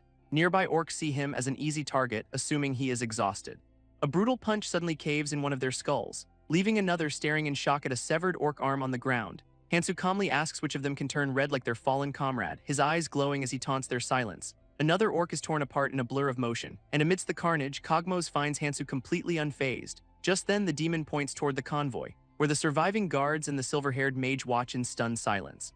Hansu complains to an unseen entity about his own actions, his frustration mounting as he stands with his new companions. While Cogmos introduces him as a foreigner unable to speak their language, this demon smirks, impressed by Hansu's quick thinking and deception, as the silver-haired mage hears only gibberish due to his curse. Cogmos smoothly explains the curse is a known hero's affliction, revealing he also possesses a rare C-rank fairy's blessing. Our boy realizes a past sacrifice is now unexpectedly helping him, but his anger flares, blaming a certain goddess for the whole mess. This mage's expression softens, now apologizing for ever doubting him, and with Cogmos as his translator, Hansu believes he is earning their trust, a development that greatly displeases one of the watching gods. This furious goddess declares that death is the only fate for a traitor, then suddenly offers to share a secret to calm him down instead. Later that night, he sits alone by the fire at their makeshift camp. A god spirit cheekily comments on his current condition, and Hansu blames his blessing for this whole mess. This outsider ability has a major drawback: it resets all status effects back to normal. Just then, the swordswoman from the convoy approaches his campfire, calling out his name and startling him completely. He recognizes her as Julia, a noble from a prestigious academy. But with his translator skill inactive, he cannot understand a word, misinterpreting her distance as a sign for him to leave. When she calls his name again, he jumps up in confusion. Watching as she draws her sword, its blade glowing with blue energy, she seems to be offering a demonstration of her power, so Hansu smirks, deciding to show her his own. A sinister red aura erupts from his fingertip, leaving Julia stunned, and she grabs his arm, screaming his name in a panic. Hansu mutters something under his breath, confused by the swordswoman's cold reaction. He offers her a larger enchanted blade instead, but she just scoffs and turns away from him. As she leaves, Hansu is left standing there awkwardly, completely baffled by her response. A god mocks his confusion, reminding him of his curse. Elsewhere, hero Hanwoo is barred from entering the dormitory, protesting that he is a hero just like the others. This guard coldly informs him he is a failed hero.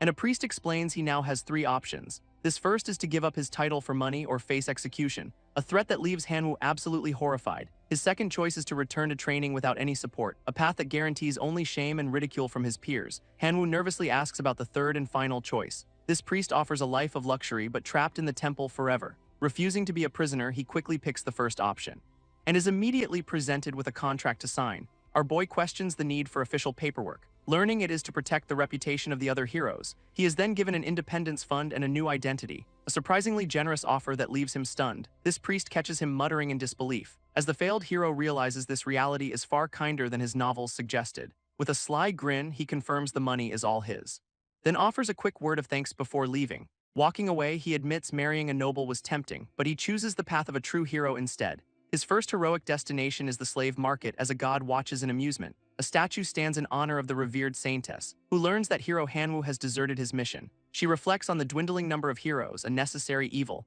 knowing the final burden of the fight will be hers alone. A priestess then reports a new development from the fairy kingdom, claiming a mysterious order of knights eradicated the gnolls. This story describes a small, elite squad with unified swordsmanship, but an elf on the front lines knows that feat is impossible. This discrepancy leads the priestess to suggest a demon king's involvement, a theory that visibly startles the saintess, causing her subordinate to immediately apologize for the slip. This saintess warns her that sudden judgments are dangerous, yet orders an investigation into the matter anyway. From the western edge of the world, she watches the priestess depart, pondering how this shadowy act does not match any known demon king. A saintess wishes she had the resources to investigate a problem. When a priest arrives with a communication from the academy, he reveals an invitation for the heroes to visit during the school break, leaving her stunned, wondering how their secret was exposed. This leak is traced back to Hanwoo's status window at the mercenary guild, and she laments her mistake in letting him wander off alone. While their existence being known as a risk, she worries they are still too weak, yet this could be a chance for them to find allies and a mentor. She decides to accept the invitation, telling the priest to respond favorably. Just then, a knight rushes in with an urgent report for the saintess, who impatiently asks what the new problem is now. He announces they have found a bag believed to belong to one of the heroes. Meanwhile, Hansu travels with the convoy looking completely bored, as the guards nearby gossip about the mercenaries hired for the job, and one asks Hansu the secret to his strength at level 1. Cogmos teases Hansu about his superficial reasons for talking to Julia, but Hansu defensively argues that her question was rude to begin with.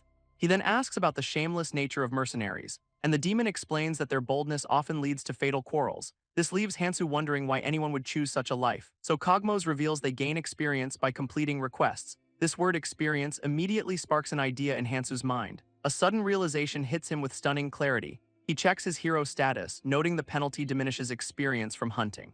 Then sees the loophole: it does not affect experience from other sources. Kogmos casually asks what has him so captivated, just as Hansu violently grabs him by the collar. A dark, determined look crosses the boy's face, his expression twisting into a grin as he asks how to become a mercenary, finally discovering a new path to becoming stronger. This convoy finally reaches a bustling city street, but Kogmos points out Hansu's sour expression, explaining the foul smell is just from unwashed travelers. He then teases Hansu for smelling the worst of all, an insult that leaves our boy fuming in denial. Looking around, Hansu notes the other mercenaries have vanished, and Kogmos lists their usual haunts in any new town. Our boy gets distracted by a fruit stand, amazed by the selection, but Kogmos reminds him they have people to meet.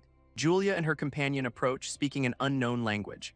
So Kogmos translates her offer to repay him with lodging. A watching god disapproves of this arrangement, while Kogmos reminds him of their main goal, the mercenary guild. He is told to wash first, a point emphasized by the disgusted god. As they stand before a large, well-kept building, a small blue slime eagerly begins cleaning his dirty cloak, and Hansu finds these living washing machines delightful. Kogmos immediately warns him not to get any ideas, revealing the trained creatures are worth their weight in gold. This high price only makes the winking slime cuter to Hansu, but the demon interrupts, telling him to stop playing and get changed. He has already prepared a formal outfit for the boy, a gesture that makes Hansu feign a look of disgust. Our boy playfully teases Kogmos about his fussy nature, and soon they arrive at what looks like a formal gathering.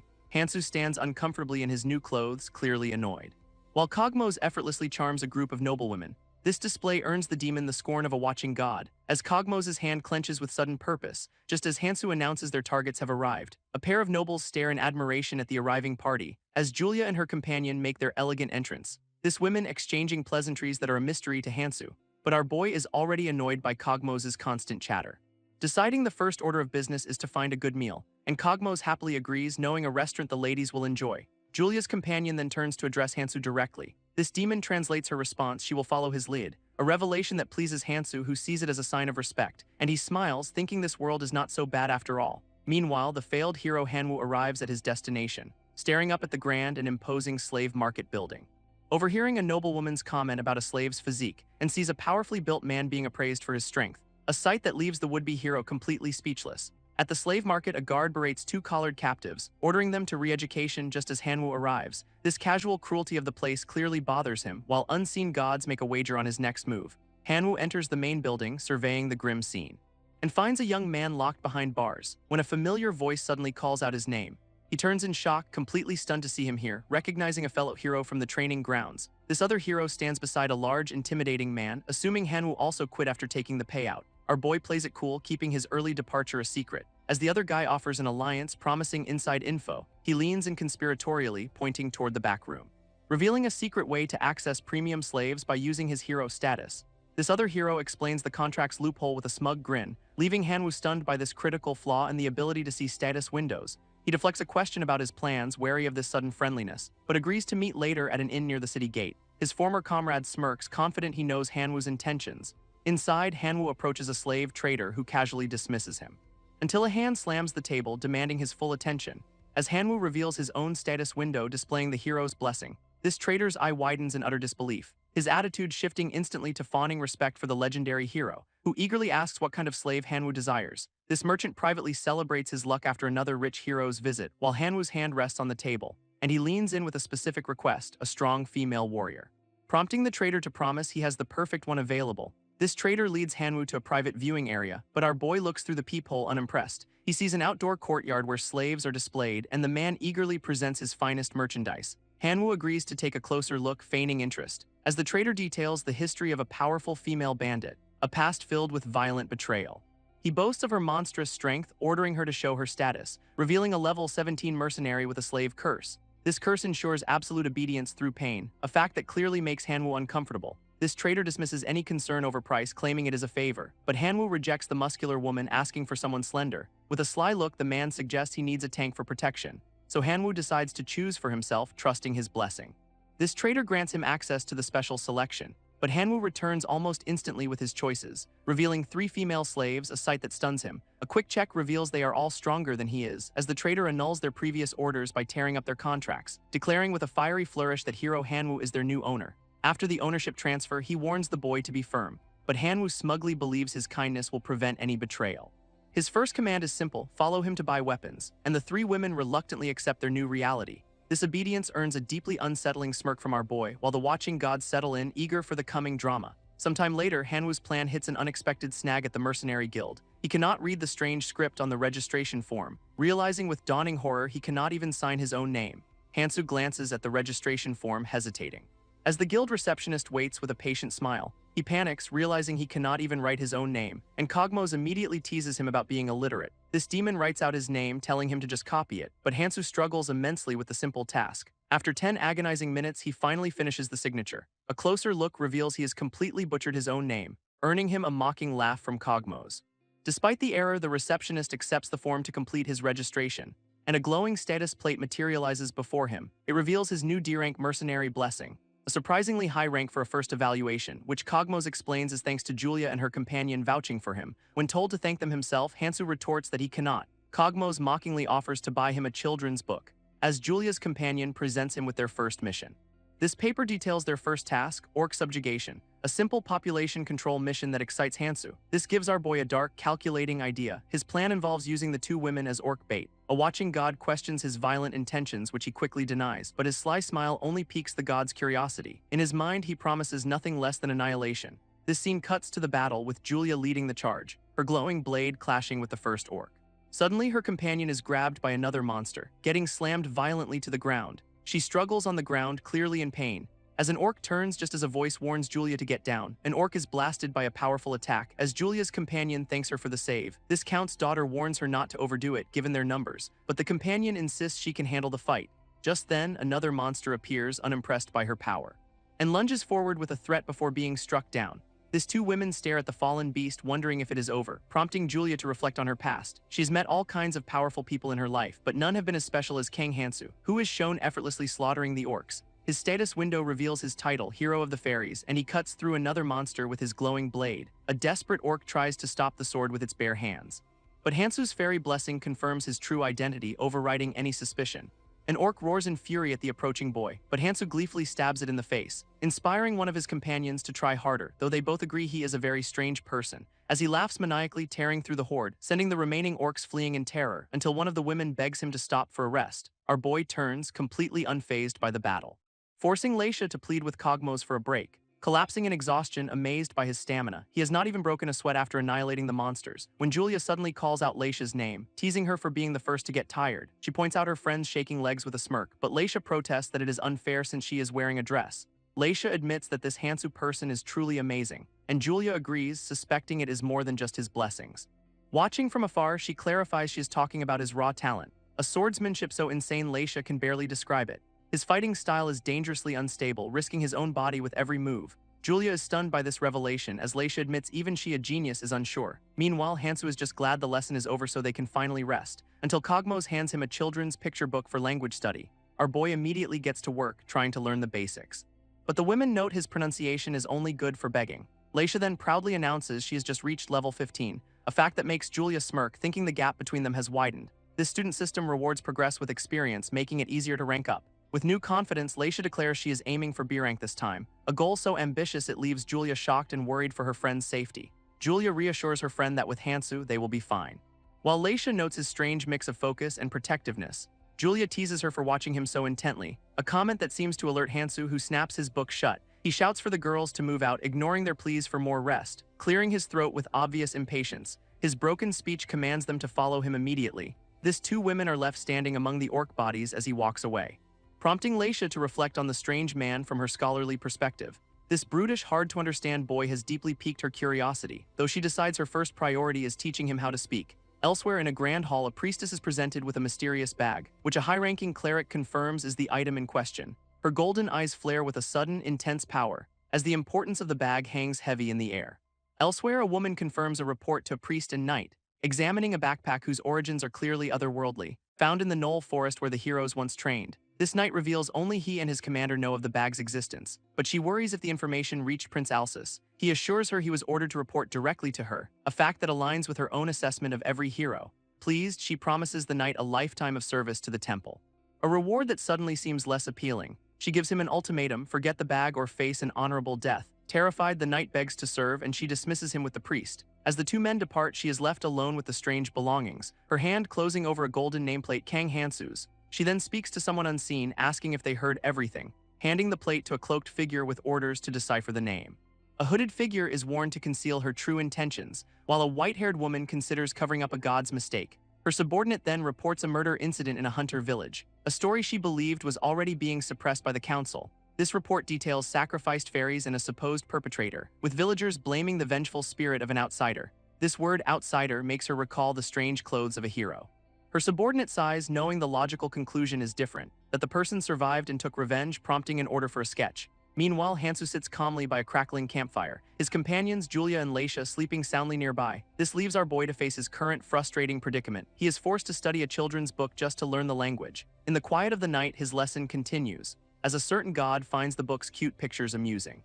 A watching god asks if he likes the picture book, so Hansu asks where the other gods are located. He clarifies his intent is to avoid them at all costs, but the spirit casually points them out in the distance, a direction that leads toward the temple of an evil goddess. Our boy resolves to flee, avoiding them until he is stronger, but his divine companion just suggests a different book, repeatedly pestering him to switch his reading material until he finally snaps, telling them to stop. Suddenly, his focus shifts as he senses a presence. Realizing they have been surrounded by humans, this interruption angers a watching god who demands punishment, prompting Hansu to wake up Cogmos immediately. This demon calmly confirms they are surrounded by skilled fighters, his gaze locking onto the approaching threat. Cogmos is surprised Hansu can gauge their levels from afar, prompting our boy to ask the sleeping girls if they want to die. A comment that jolts Julia and Leisha awake in a panic. Hansu, however, is genuinely confused by their reaction, until a line of torches appears on the horizon. They are here. A group of armed mercenaries emerges from the darkness, their scarred leader stepping forward with a demand. His arrogant smirk reveals a dangerous confidence. As Cogmos translates the man's ultimatum, hand over the orc spoils. This leader then threatens Hansu and Cogmos with death, offering to spare the women. A sexist remark that fills our boy with a cold, murderous rage.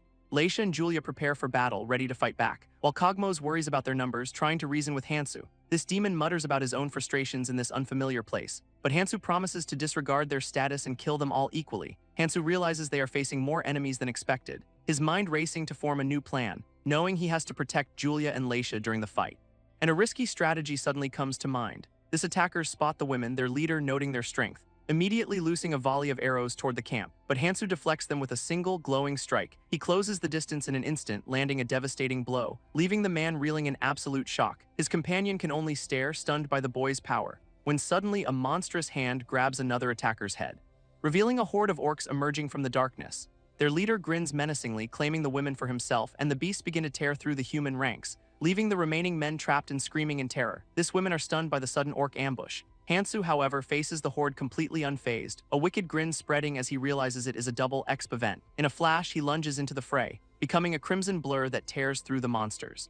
His slaughter trait activates, radiating an aura of pure dread, causing one of the human ambushers to drop his sword in fear. That terrified man collapses, begging for his life, only to be yanked up by his furious leader. For this cowardice, the bandit boss strikes his own subordinate, and the display of force even surprises our boy. With his blade glowing, the leader prepares to fight, turning his aggression toward an approaching orc. Following his command, the other men gang up on the beast, all while screaming for Hansu's death from across the battlefield. Hansu's eyes glow red as he meets the attack. A swordsman lunges from above, screaming for his death, but another fighter with a glowing blade catches him off guard. This surprise attack slices deep into his back, earning a smug laugh from the enemy leader. Our boy laments the loss of his favorite cape, a casual reaction that terrifies his attacker, who calls him a monster.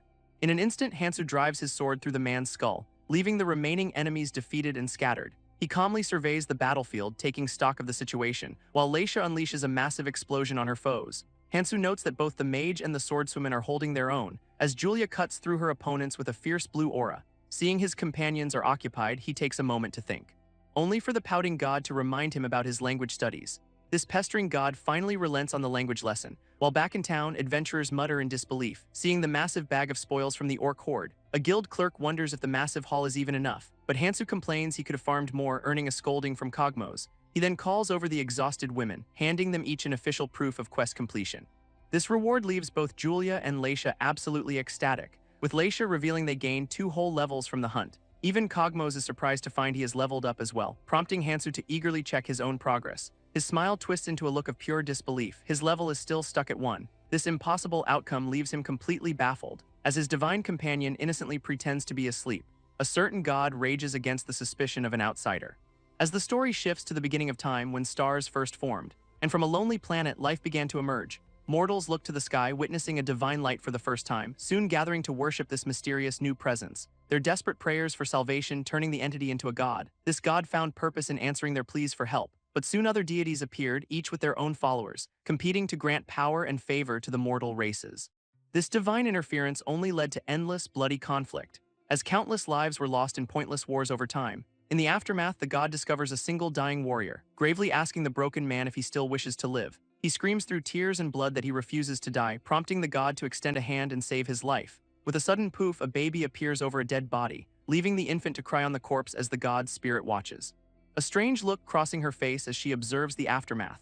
This spirit then rushes toward a small, isolated village, where she urges an elderly couple to go to the West Cave. They find the infant, believing they have answered a divine call, an outcome that seems to please the watching god immensely. Years later, she returns to visit the boy she saved, a young man who recognizes her as the god from his past. She offers her help again, but he only trembles with anger, his teeth grinding as his rage finally spills out. He screams a curse, blaming her for taking the woman he loved by making him a baby, an accusation that confuses the god, who argues he never mentioned a woman. This boy explains his true wish was to stop her wedding and save her himself, a revelation that finally earns a quiet apology from the god.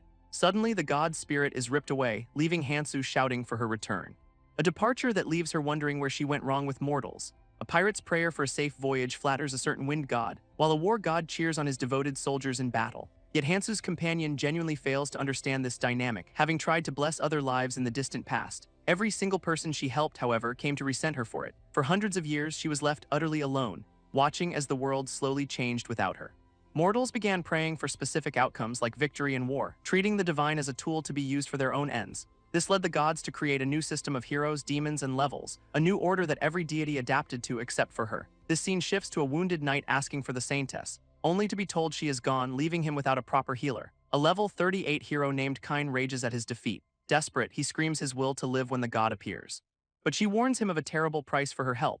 With his answer, a mysterious smile crosses her face, and she unleashes her divine power, believing this blessing proves she is still needed in the world. In an instant, his body is fully restored, shocking his companion, now resolved to rescue the saintess. But a glance at his status reveals the cost. He is back to level 1. This god coldly reminds him of the warning she gave, yet Kine accepts his fate, ready to start over from scratch. His resilience seems to please the deity immensely, but then a voice cuts through the moment, leaving Kine utterly confused by the sudden interruption. His party confronts him, revealing he is not gaining any levels at all. This warrior calls her blessing the worst kind of curse. His anger fades into emptiness as the god watches on, offering her a single piece of advice for saving his life, and the curious deity agrees to listen. He warns her to never bless anyone again. Revealing the power resets him to level 1 with each use, a revelation that leaves the god utterly stunned, forcing her to finally admit her kind are no longer needed. And so she watched the world from the shadows as time passed, until she found another young man dying from an arrow wound, a boy she decided to observe from a distance, giving him her blessing out of pure curiosity, knowing he would hate her if he learned its true nature, which brings the story back to the present day, where Hansu has finally uncovered that very secret. Cogmos flinches, muttering that it is too bad, as Hansu finally understands his outsider trait resets his level. This god companion seems puzzled, asking if he is angry, but Hansu just cuts her off, changing the subject. In response, she clasps her hands and desperately prays, making our boy wonder if she is praying for his dead soul. She firmly denies this through the system, then offers a sly, knowing smile. Her prayer, she declares, is a secret. This scene suddenly shifts to a knight dazed on the forest floor. He looks up in utter disbelief, seeing a party of adventurers standing over his defeated body. A sudden, confident smirk crosses his face, remembering a moment not long ago when he ordered an attack, only to be viciously mauled by a monstrous beast. Two women named Lusa and Kana lock shields in a fierce training match, their teamwork immediately tested against a massive gnoll. A sight that brings manic glee to their new party leader. He praises their newfound coordination after the successful hunt, telling the nervous women to get used to this pace. This leader smirks, confident their levels are high enough for these beasts, having spent all his money to properly equip his team. Suddenly, the women are startled by a new presence. A much larger gnoll emerges, still very much alive. Its eye burns with a furious, magical flame, unleashing a swirling vortex of fire upon the party. But a new arrival, Hanwu, calmly takes control of the inferno, musing that this power is a gift befitting a main character. His display earns a compliment from a towering, armored man who is introduced alongside his companion, Park Hanyang. Hanwu tells a new group of adventurers to find their own hunting ground, but their smug leader flatly refuses to leave. His silent, imposing companion just stares them down. Hanwu immediately recognizes the man as complete trash, remembering him as a common bully from their original world. This thug had confronted him back then for just looking his way. forcing Hanwoo to simply hide behind a book and ignore him. But things are different in this new world. He is the main character now and he will not be backing down. This bully just laughs, revealing his large companion is a slave, along with 3 other female warriors under his complete control. This whole spectacle is just entertainment for the watching gods, as the enslaved brawler lunges forward to attack, leaving the other slaves to cry out his name in terror. Hanwoo calmly summons a fireball, telling his team to hold the line. Hanwoo unleashes a blast of fire, knocking a woman to the ground, leaving the entire enemy party defeated in an instant, a display of power that stuns even himself. His companions can only stare in disbelief. While their opponent's leader smirks, enjoying the confusion, Hanwoo furiously accuses him of using some kind of trick, but the armored man reveals it was just a massive level difference.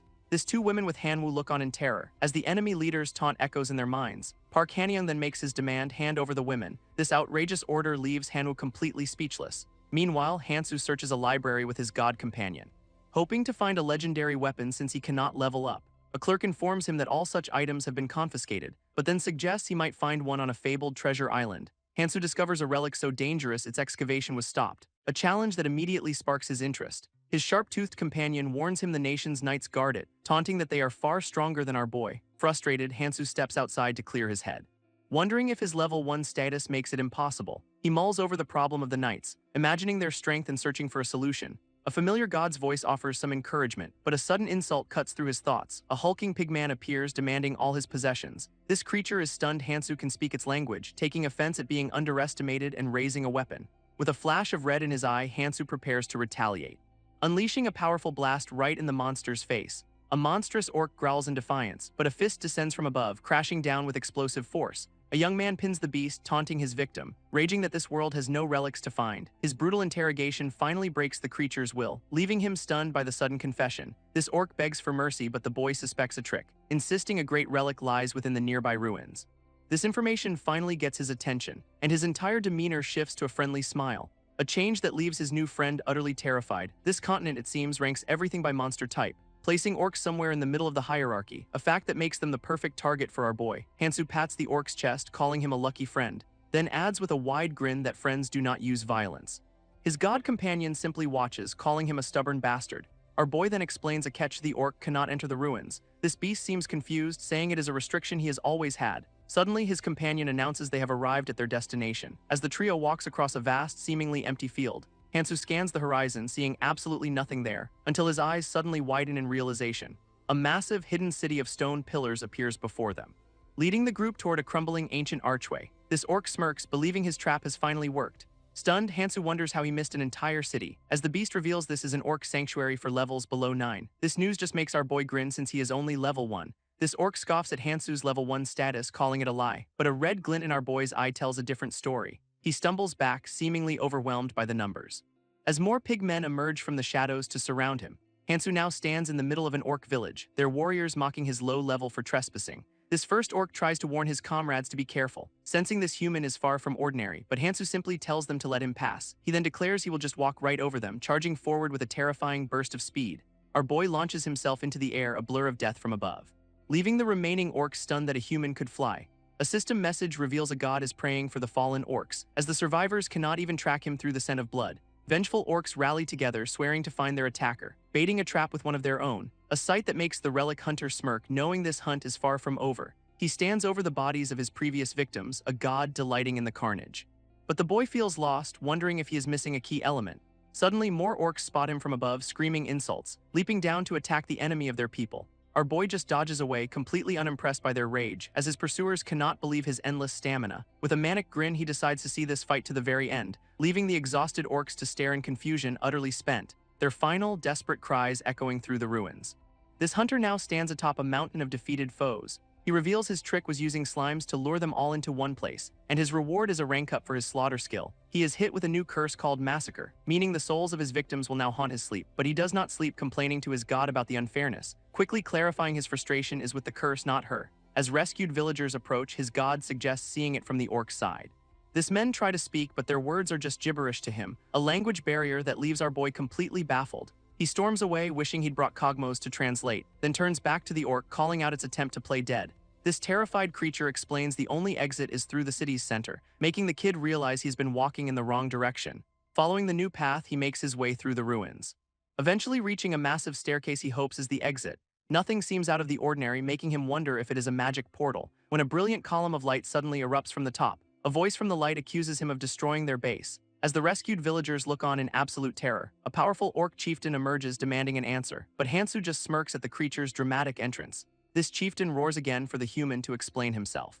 And our boy calmly says he asked them to move, but they refused. This answer enrages the orc, revealing the death toll was 300,000, a number that only makes Hansu remark on how long it took. Declaring himself the city's guardian, the orc vows no one will escape, but the word guardian immediately piques Hansu's interest. His excited reaction leaves the powerful creature completely baffled, as Hansu's eyes glow red, realizing a guardian means treasure. A prize he taunts the orc about while leaping into the air. He prepares to unleash all his power in a single decisive blow, while the guardian raises his own weapon to meet the charge. A horned orc champion descends with a deadly strike, but Hansu realizes this foe is no mere grunt. Sensing a power far beyond the other orcs, he barely dodges the incoming trident, spotting a momentary opening in the attack. This champion declares the fight is over, only to cry out as Hansu's counter lands, sending the massive creature flying backward. Impressed, the orc acknowledges his skill, noting Hansu dodged what should have been a fatal blow. This cost, however, was an arm and an eye, and the orc vows vengeance for his fallen people. Hansu just laughs at the threat, mocking his enemy's judgment, leaving the champion utterly stunned by his audacity. Now the two stand opposed on the great staircase, ready for round two. This guardian senses Hansu has a hidden ace. Questioning if our boy is somehow immortal, Hansu plays along with a confident smirk, but his foe vows to trap him here for eternity. This kid's bravado fades, realizing he is truly stuck. Meanwhile, a hero named Yubora sits in her room, welcoming a red-haired woman named Arya. Yubora humbly credits her power to a hero's blessing, while Arya reveals she has a B-rank noble's blessing, an ability that grants her X from her dependents. This hero is stunned by this power to level up effortlessly, though Arya admits it is useless without any followers. A flashback reveals her mother's harsh words about sacrifice, teaching Yubora that great power comes with responsibility. Arya then changes the subject with a sly smile. Back with Hanwoo's companions, one woman worries about his safety, but her friend deflects, teasing her about having a crush. They share a nervous laugh, trying to forget their ordeal, when a knock at the door announces a visitor for hero Yubora. This saintess has arrived, leaving them both completely stunned. A regal woman with white hair steps into their room, and Yubora cautiously asks the reason for this late-night visit. Claiming it is just a friendly chat, the saintess requests some tea, sending the other woman scrambling to obey. Over their drinks, she asks if they have had any trouble adjusting, but Yubora feels an unnerving pressure behind the kind words. This saintess then brings up the fierce competition among the heroes, asking Bora to report any signs of trouble she might witness.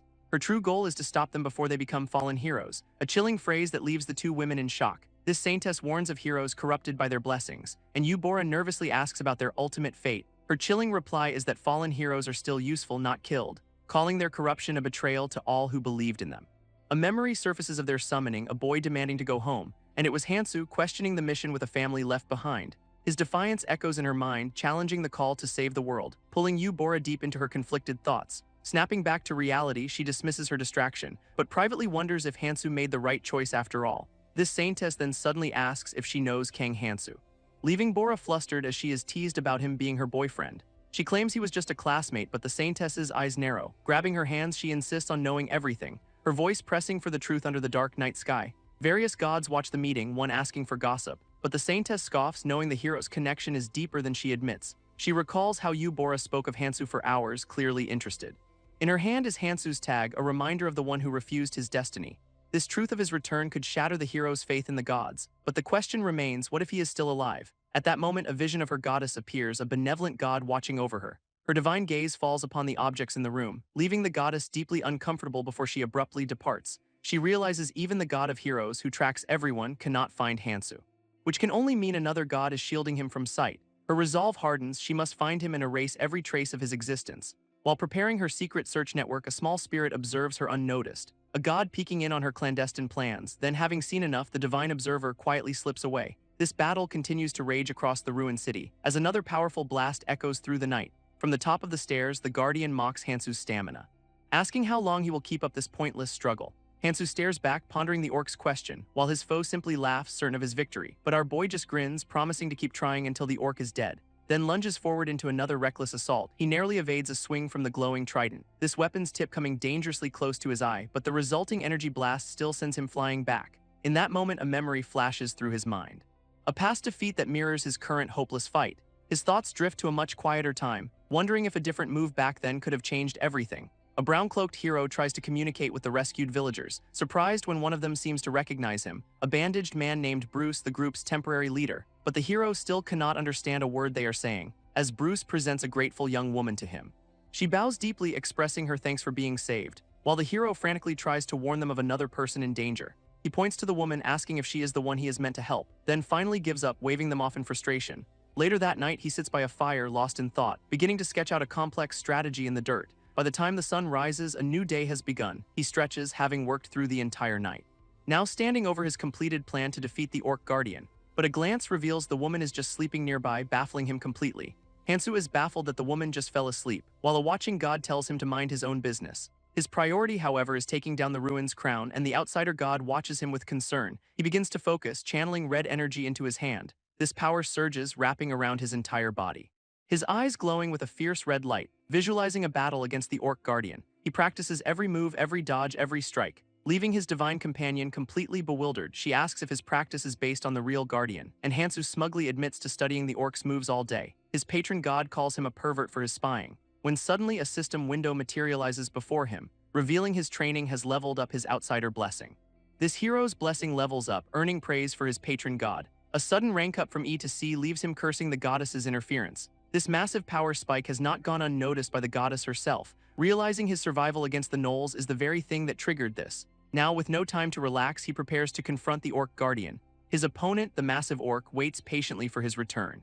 Standing at the bottom of the stairs, he declares he is not running this time, but his foe scoffs, questioning why he should ever trust a human's promise. With a mocking grin, the orc invites him to come closer, and the hero taunts him back, asking if he set a trap out of fear. Flustered, the Guardian insists a great warrior would never stoop to using traps, but our boy sees right through it, knowing the orc is stuck here. A simple ploy to drag him into the Guardian's territory. Suddenly, his expression changes to one of surprise, for the orc reveals this place was once a training ground for heroes.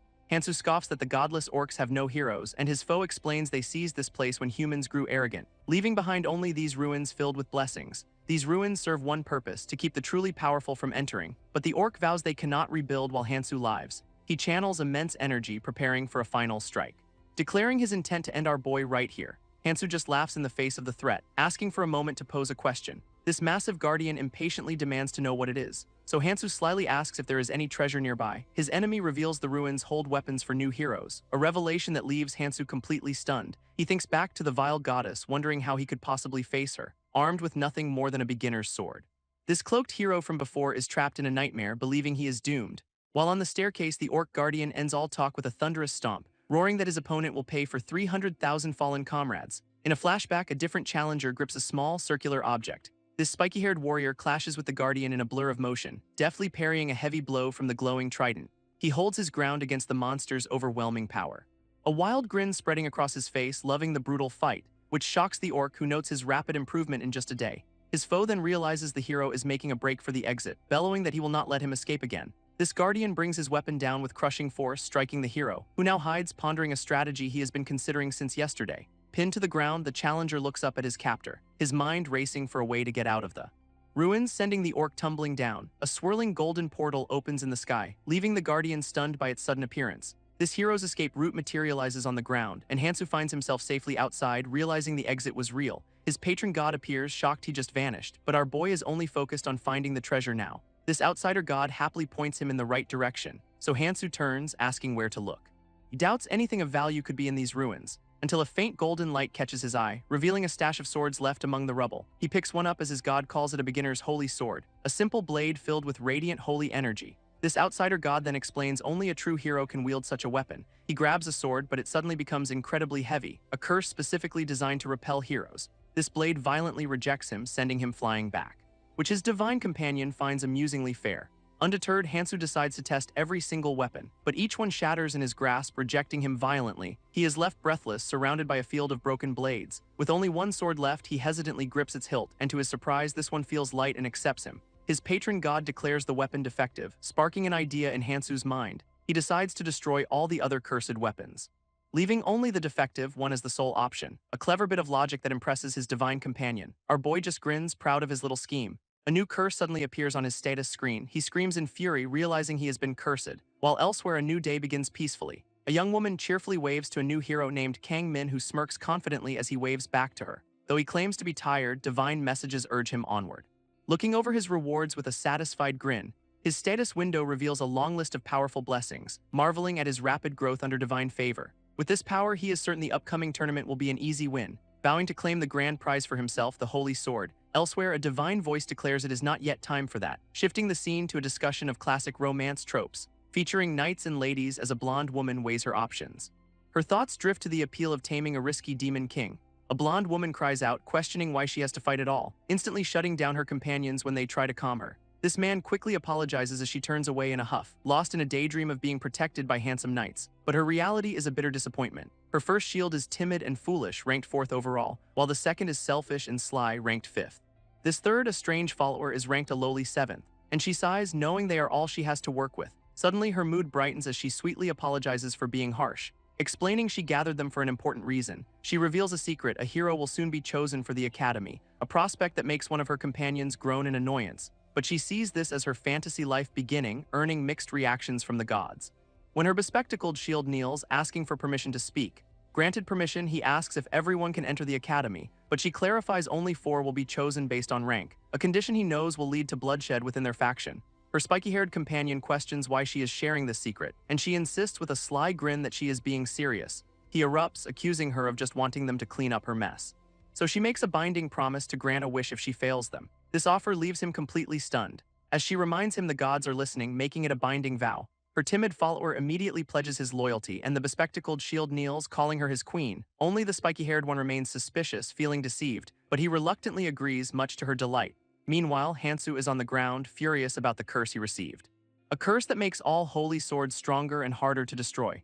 Hansu stares at his status, wondering if this is truly a curse, and with the defective sword in hand, he questions what to do next. His patron god Muses the Maker never imagined a hero breaking their creation, revealing this blade actually grows stronger from curses. Now ready to leave, Hansu notes this is where the orc vanished before. He ponders how to activate the portal for his escape.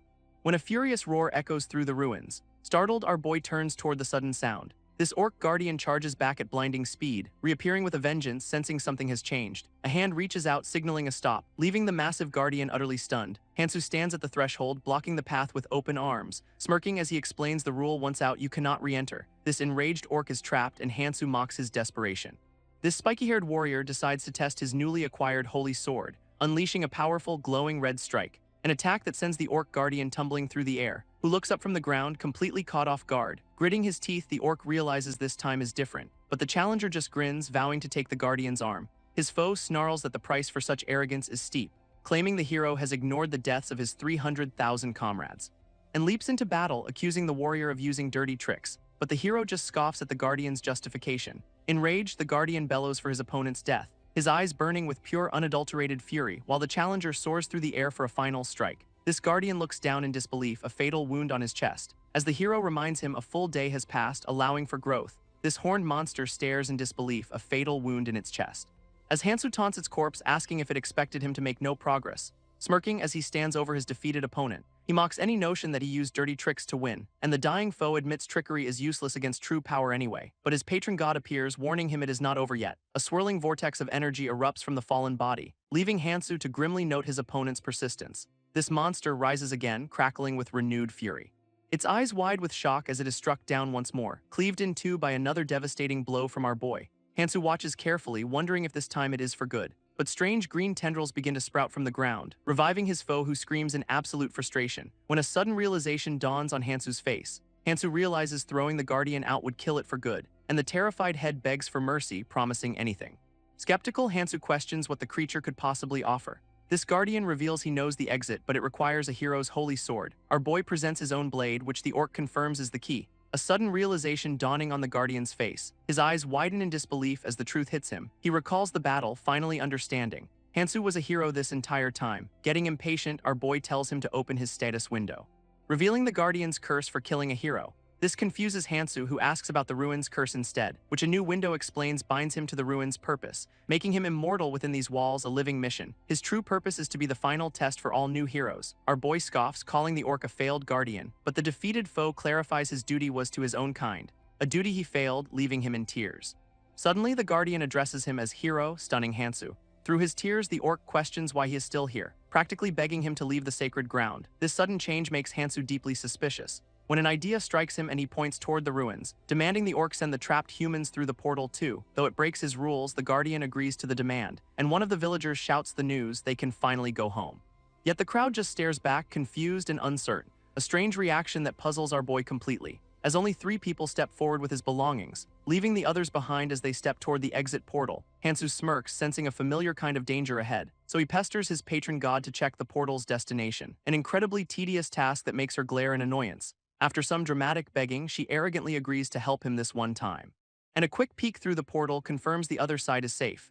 This defeated guardian reveals the holy sword is the key to return, and though Hansu doubts the orc, his god's assurance is what matters. Trusting his divine companion, he prepares to step through the portal. A brilliant flash of light engulfs him completely, and he opens his eyes in a brand new location. Inside a furnished room, he takes in his surroundings, relieved to see it is not a death trap of lava or water. But he is not alone. 2 other men appear beside him, looking bewildered, prompting Hansu to wonder where they have all ended up, his gaze landing on a wall lined with weapons and armor. Hansu demands the door be opened immediately, startling a group of men on the other side. Once inside, he confronts his patron god about this supposed safe house. Noting the room's owner is clearly no ordinary person, he shouts at his divine companion, asking if danger is coming later. A fact the god gleefully confirms with a thumbs up. Realizing the urgency, Hansu knows they must escape now, but something down the hall catches his attention, a modern backpack strangely out of place. This scene shifts to a fortified settlement known as Hunter Village. In the main square, a crowd of heroes has assembled, listening as a crowned woman warns of recent chaos in the area. A blue-haired warrior questions her claim about local incidents, while the other heroes look on with concern and suspicion, and she adds one final crucial warning: do not disturb the saintess. A man leads the saintess down a dark stone staircase. Into a stone courtyard she is led, told the scene is almost clear, when the guide suddenly prostrates himself, begging for forgiveness. But the saintess reveals she is only here to investigate a massacre. She asks if an elder named Regressed is imprisoned nearby, which the terrified man quickly confirms is true. Her tone sharpens, questioning if he grasps the elder's importance, a question that seems to give her a major headache. Her gaze hardens, her patience clearly wearing thin. A profile reveals Regressed is a guardian whose animal companions are powerful, especially her phoenix known as the Guardian of the Flame. Back in the present, the saintess declares that inciting war is unacceptable, but since his superior has already forgiven him, she will let it slide. Overcome with relief, the man weeps with gratitude. Then she asks for a description of the culprit, offering a reward. A frightened man reports the person they are looking for is likely dead, but the crowned woman demands a description of his appearance instead. He nervously recalls the man had short black hair, similar to the heroes who recently arrived, which catches her attention. And though she presses for a name, the man insists he knows nothing. At that moment, the hooded saintess joins the conversation. This crowned woman dismisses the man, telling him to guide the other heroes, and once he is gone, she asks the saintess about a spirit that is still active, who confirms it is the same person, wondering how he survived without blessings. This puzzles the leader, since even her best heroes are weak at level 1, recalling their struggles against gnolls, a feat impossible for a novice. She questions who could have blessed him, as all the gods were with them. This saintess then connects this mysterious spirit to the owner of the bag, yet the crowned woman just smirks, confident in her control over the heroes, while a divine presence watches, displeased, but she vows not to be caught. A mysterious voice reveals someone is dead, with proof inside a backpack, while a hooded leader admits to knowing about an information leak all along. Her companion then asks about the recent change in a hero named Jangmi Hyun, who vows to do her best until the tournament despite her hidden motives. A bright doorway appears, signaling a new challenge ahead. Meanwhile, the blue-haired warrior notices it is starting to rain, as the sky darkens ominously, promising a heavy storm. Growing impatient, he wonders how much longer they have to wait. Nearby, a blonde hero complains about her heavy armor.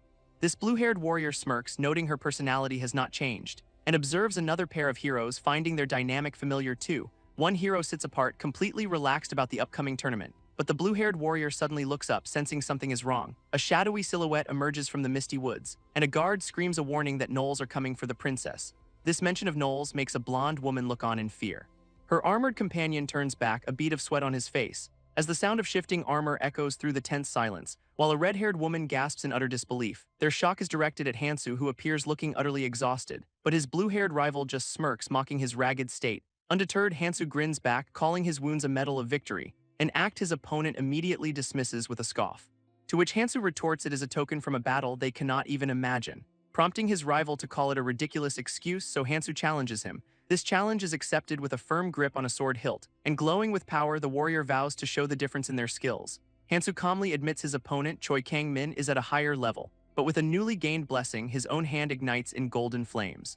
Fueled by a burning desire for revenge, he vows he absolutely will not lose. This crowd watches as the two rivals prepare to clash. Recognizing the duel is between Hansu and Choi Kang-min, a desperate voice cries out, trying to stop the fight, as the red-haired woman Arya steps between them, pleading that Hansu is already seriously injured. But with a manic grin, Hansu brushes off the concern. while Choi Kang-min thanks her, wanting no excuses for his victory. Her attempt to de-escalate leaves Arya flustered and speechless, and Hansu grits his teeth, fighting through the pain. Just then, the Saintess arrives, chiding Hansu for causing trouble, offering to heal him so the fight can be truly fair. Choi Kang-min raises his glowing sword, ready to test his rival's skills, when a brilliant green light suddenly envelops a surprised Hansu, whose eyes burn with fury at being looked down upon after all his suffering.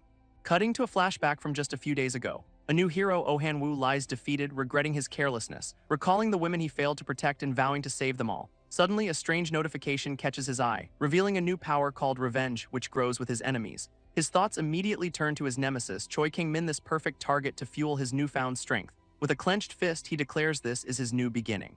Leaping into action to test his power on a simple slime, but the creature glares back with unexpected fury. This slime strikes first, landing a surprisingly powerful blow, sending the overconfident hero crashing to the ground. Stunned, he wonders why it was so strong as a god mocks him. A status window reveals a curse now plagues him, making all prey stronger. And after this curse took hold, even the weakest monsters changed, leaving him unable to defeat the slimes he once hunted with ease.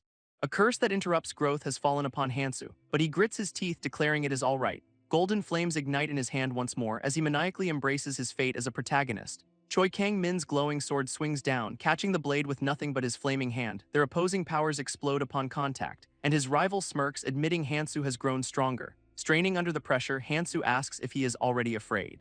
But Choi Kang-min calls him annoying, vowing to show him the truth. A speed skill activates and he lunges in a blur, prompting Hansu to gather a massive ball of fire. This fiery projectile soars toward his opponent, who dodges with ease, mocking the telegraphed move. Then his eyes widen in sudden shock. Choi Kang-min looks up, stunned by a second blast of power. A massive pillar of flame erupts, showcasing Hansu's new strength, and our boy grins, taunting his rival with this sudden display. His opponent can only gasp, completely caught off guard. But Choi Kang-min activates his own fighting spirit, mocking Hansu for thinking one lucky shot means victory. This other heroes watch in stunned silence, while Hansu shouts that his rival's power is impossible, as golden orbs of light surround the blue-haired warrior. A confident smirk crosses Choi Kang-min's face, calmly stating that Hansu simply cannot comprehend his level, and he towers over our boy with an overwhelming presence.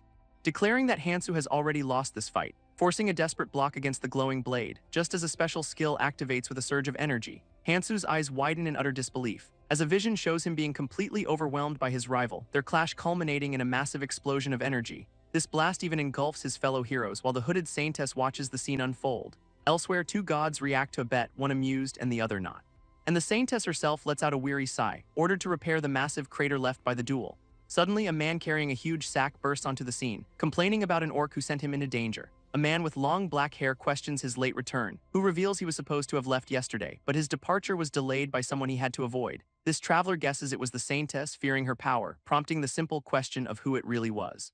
A man panics over Prince Alsus, the kingdom's third strongest knight, revealing he is from a lineage of powerful monster slayers. Suddenly, a hero named Kang Han-soo is told the prince wants to see him, which sends his demon companion into a frenzy, begging to be kept secret. This prince is a paladin blessed by the saint, a natural enemy to demons, forcing the companion to decide he must stay hidden at all costs. But Kang Han-soo just shrugs it off, saying it is not his problem, infuriating his friend, who reminds him he is the one being summoned. Just then, a knock echoes from the door, and two young women burst in, calling out Kang Han-soo's name. His companion dryly notes his popularity with women, as a mysterious hooded girl appears, radiating a strange energy. Kang Han-soo smugly assumes she wants help leveling up, earning him an ear pinch, leading his friend to scold him for being insensitive, but a sharp retort about being a bachelor leaves the demon in tears. Two noblewomen learn of Hansu's new curse, one relieved and the other shocked, while his dark-haired companion questions how he managed it again. Hansu just flexes, ready to go hunting with his warrior's curse, but his friend declares he is leaving the city to avoid the trouble, prompting a panicked Hansu to grab him, desperate for a translator. This man struggles, demanding to be unhanded immediately, then suggests they just find a slave with a language blessing. Our boy realizes his companion was just trying to ditch him all along, as the two women watch their chaotic argument from a distance. Suddenly, Hansu turns, having finally noticed their presence, leaving the two ladies completely flustered by the sudden attention. His companion smirks, explaining why women dress up to see a man, a concept that leads Hansu to wonder aloud if it is love, which only makes his friend sigh at his utter cluelessness. Undeterred, Hansu simply invites the women to join them. A dark-haired servant stammers, intimidated by an unseen figure, while two women watch, scheming to get close to a certain man. A pact is made to avoid any risks while the prince is in the city, as a smirking man taunts the terrified servant, calling him a coward. This scene then shifts, with someone being called slow-witted, revealing the same man now walking cheerfully with the two women.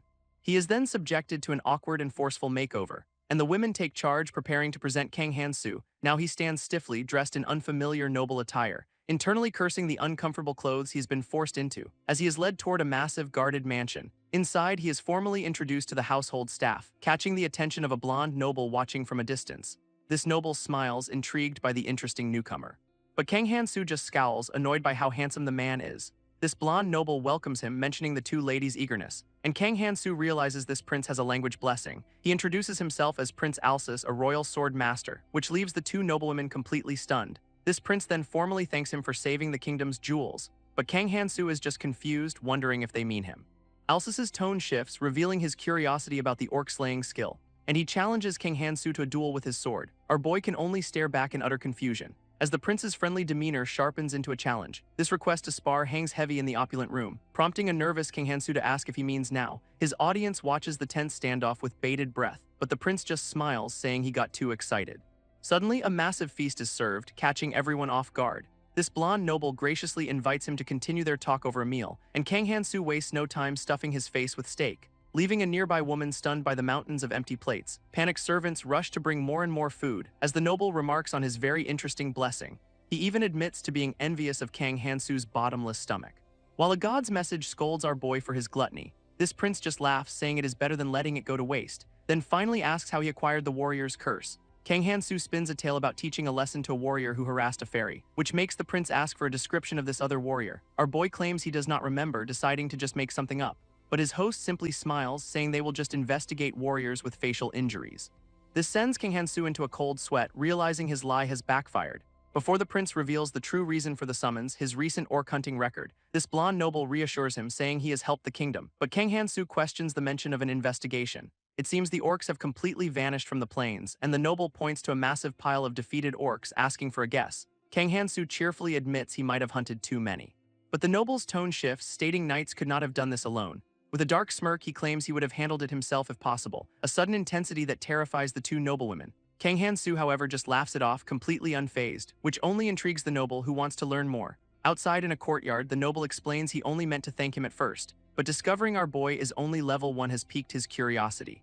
He then formally thanks Kang Han-soo for accepting a duel, and our boy confidently accepts, saying he will not even need a holy sword. This noble's eyes widen in shock, recognizing the weapon as the fairy's blade. Kang Han-soo nervously claims his power was just for show, so he suggests a simpler demonstration instead, conjuring a tiny wisp of dark energy on his fingertip. This household staff stares on, completely stunned, while the blonde noble murmurs his amazement from afar.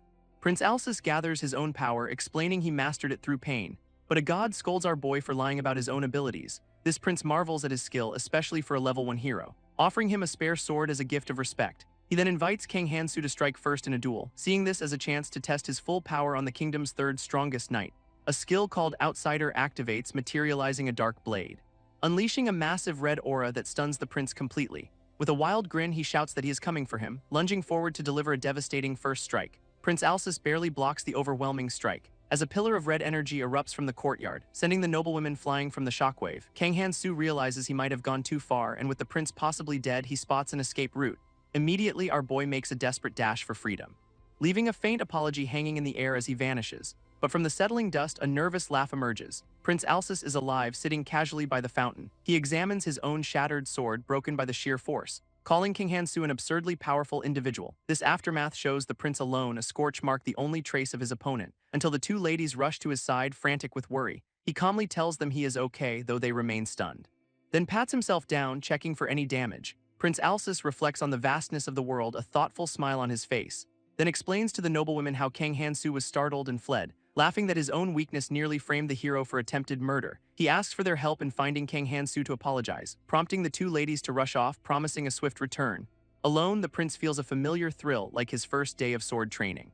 Elsewhere, a white-haired noblewoman questions her staff about unauthorized entry, but she already knows the truth. There was an intruder. Pointing to muddy footprints, she orders everyone to stay out, causing her attendants to panic about a hidden assassin, an idea she dismisses, mocking the idea of a clumsy killer. She enters the room alone, sealing the door behind her, only to find that something precious is missing. A secret compartment stands open and completely empty, revealing that while some things are replaceable, one treasure was not. A white-haired woman worries about an irreplaceable item. Realizing Kang Han-soo's bag, proof of a god's lie, is gone, suddenly a divine being appears, demanding to know what happened, and she explains that a thief stole only that one bag from her room. This god scolds her for not destroying it sooner, testing her faith, then anxiously asks what her next move will be. She declares she will leave it to fate, but the god presses for a solution, prompting her to challenge the deity to find it, which leaves it frustrated. Alone now, she clutches her head, stressed by the mere thought of Kang Han-soo. A voice from outside her door breaks the silence, asking if she is all right, so she orders a message sent to Prince Alsus and the Fairy Kingdom. Elsewhere, a servant rushes through the halls, calling for the prince. Finding him and delivering the urgent summons from the lady, Prince Alsus sweats, realizing he forgot to report back to her, telling his subordinate to clean up the fountain destroyed in his duel. Prince Alsus communicates through a glowing orb, asking if a lady sought him, and she asks for an update on the disappearing orcs. This prince reports their hunting plans are now on hold, as her voice questions the news from the glowing sphere. Alsus explains the orc population has drastically fallen for an unknown reason, revealing they interrogated a captured orc for answers, learning their habitat was violently taken over by a demon. This news gives the mysterious woman pause, considering the implications, but Alsus quickly adds that the information is still unconfirmed. She agrees they must increase their watch on all demons, praising his work, and with a new resolve, Alsus says he has a suggestion to make. This scene then cuts to a frantic man telling his friend to pack, warning they will be executed for attempting to murder the prince. Kang Han-soo just flashes a peace sign, confident he can escape alone, infuriating his companion who is terrified of being caught with him. Kang Han-soo shouts for a portal to be opened immediately, stunning his companion as he steps through a dimensional gate. He tells the man to meet him at the city's northern gate, vanishing completely before his friend can even react. This abandoned companion is left seething with frustration. Meanwhile, Prince Alsus learns of a warrior who attacked a fairy, and the woman in the orb recalls a suspect with a disfigured face. She identifies the culprit as Oh Han-woo, a different warrior entirely, so Alsus explains he has already assigned inspectors to watch the expelled. This lady permits his actions, asking him to reward the cursed citizens.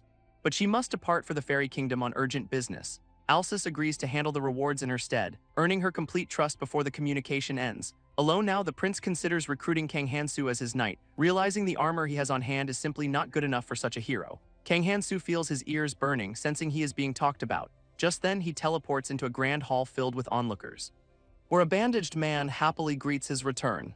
His companion is stunned to see the man, Bruce, awake and waiting. Bruce immediately asks what kind of help they need, and Kang Han-soo points to a massive pile of loot to be moved. With a cheerful salute, Bruce readily agrees to the task, but our boy is suddenly confronted by a towering orc warrior. He casually orders the orc not to kill the movers handling his things, as workers begin hauling crates toward a magical exit point. This orc seethes, admitting the humiliation of being weaker is what truly enrages him. A threat Kang Han-soo just takes as a compliment with a smirk. Suddenly, a long-haired man appears out of nowhere, clutching his side, completely startled when Kang Han-soo waves hello from behind him. This newcomer demands answers, but our boy just suggests they make a run for it. His companion connects their need to flee with the warrior's curse, and Kang Han-soo simply confirms with a knowing smile, prompting the disgusted man to suggest they head north immediately, which makes our boy wonder what lies in that direction. This answer is a massive slave market, a place to find a translator. Kang Han-soo's smug expression earns him a sharp rebuke, as his partner explodes, accusing him of stealing all his belongings, leaving them without even a horse as the knights close in. In a sudden move, Kang Han-soo scoops him into his arms, much to the other man's screaming protests.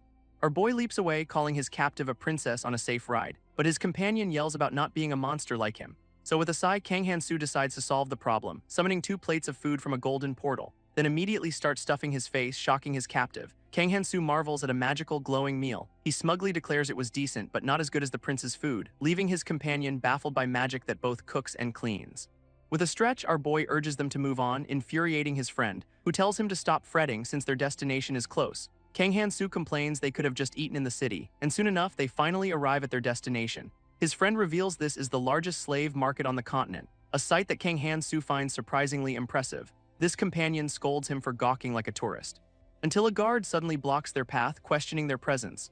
Our boy just laughs nervously, offering a quick apology. Seeing the so-called security is just a group of guards playing cards, he tells his friend not to find it so strange. As the companion explains that lax security is necessary in such a crowded city, his companion demands his belongings back before they go anywhere, and Kang Han-soo explains they need them to find a blessed translator.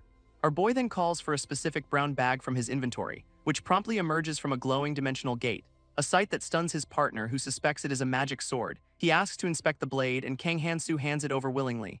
This man examines the weapon, finding it looks like an ordinary iron sword, but a sudden surge of holy energy electrocutes him, revealing it is a holy sword with a built-in security feature. Enraged, the demon curses him for being tricked into holding it, demanding to know how Kang Han-soo can wield such a weapon.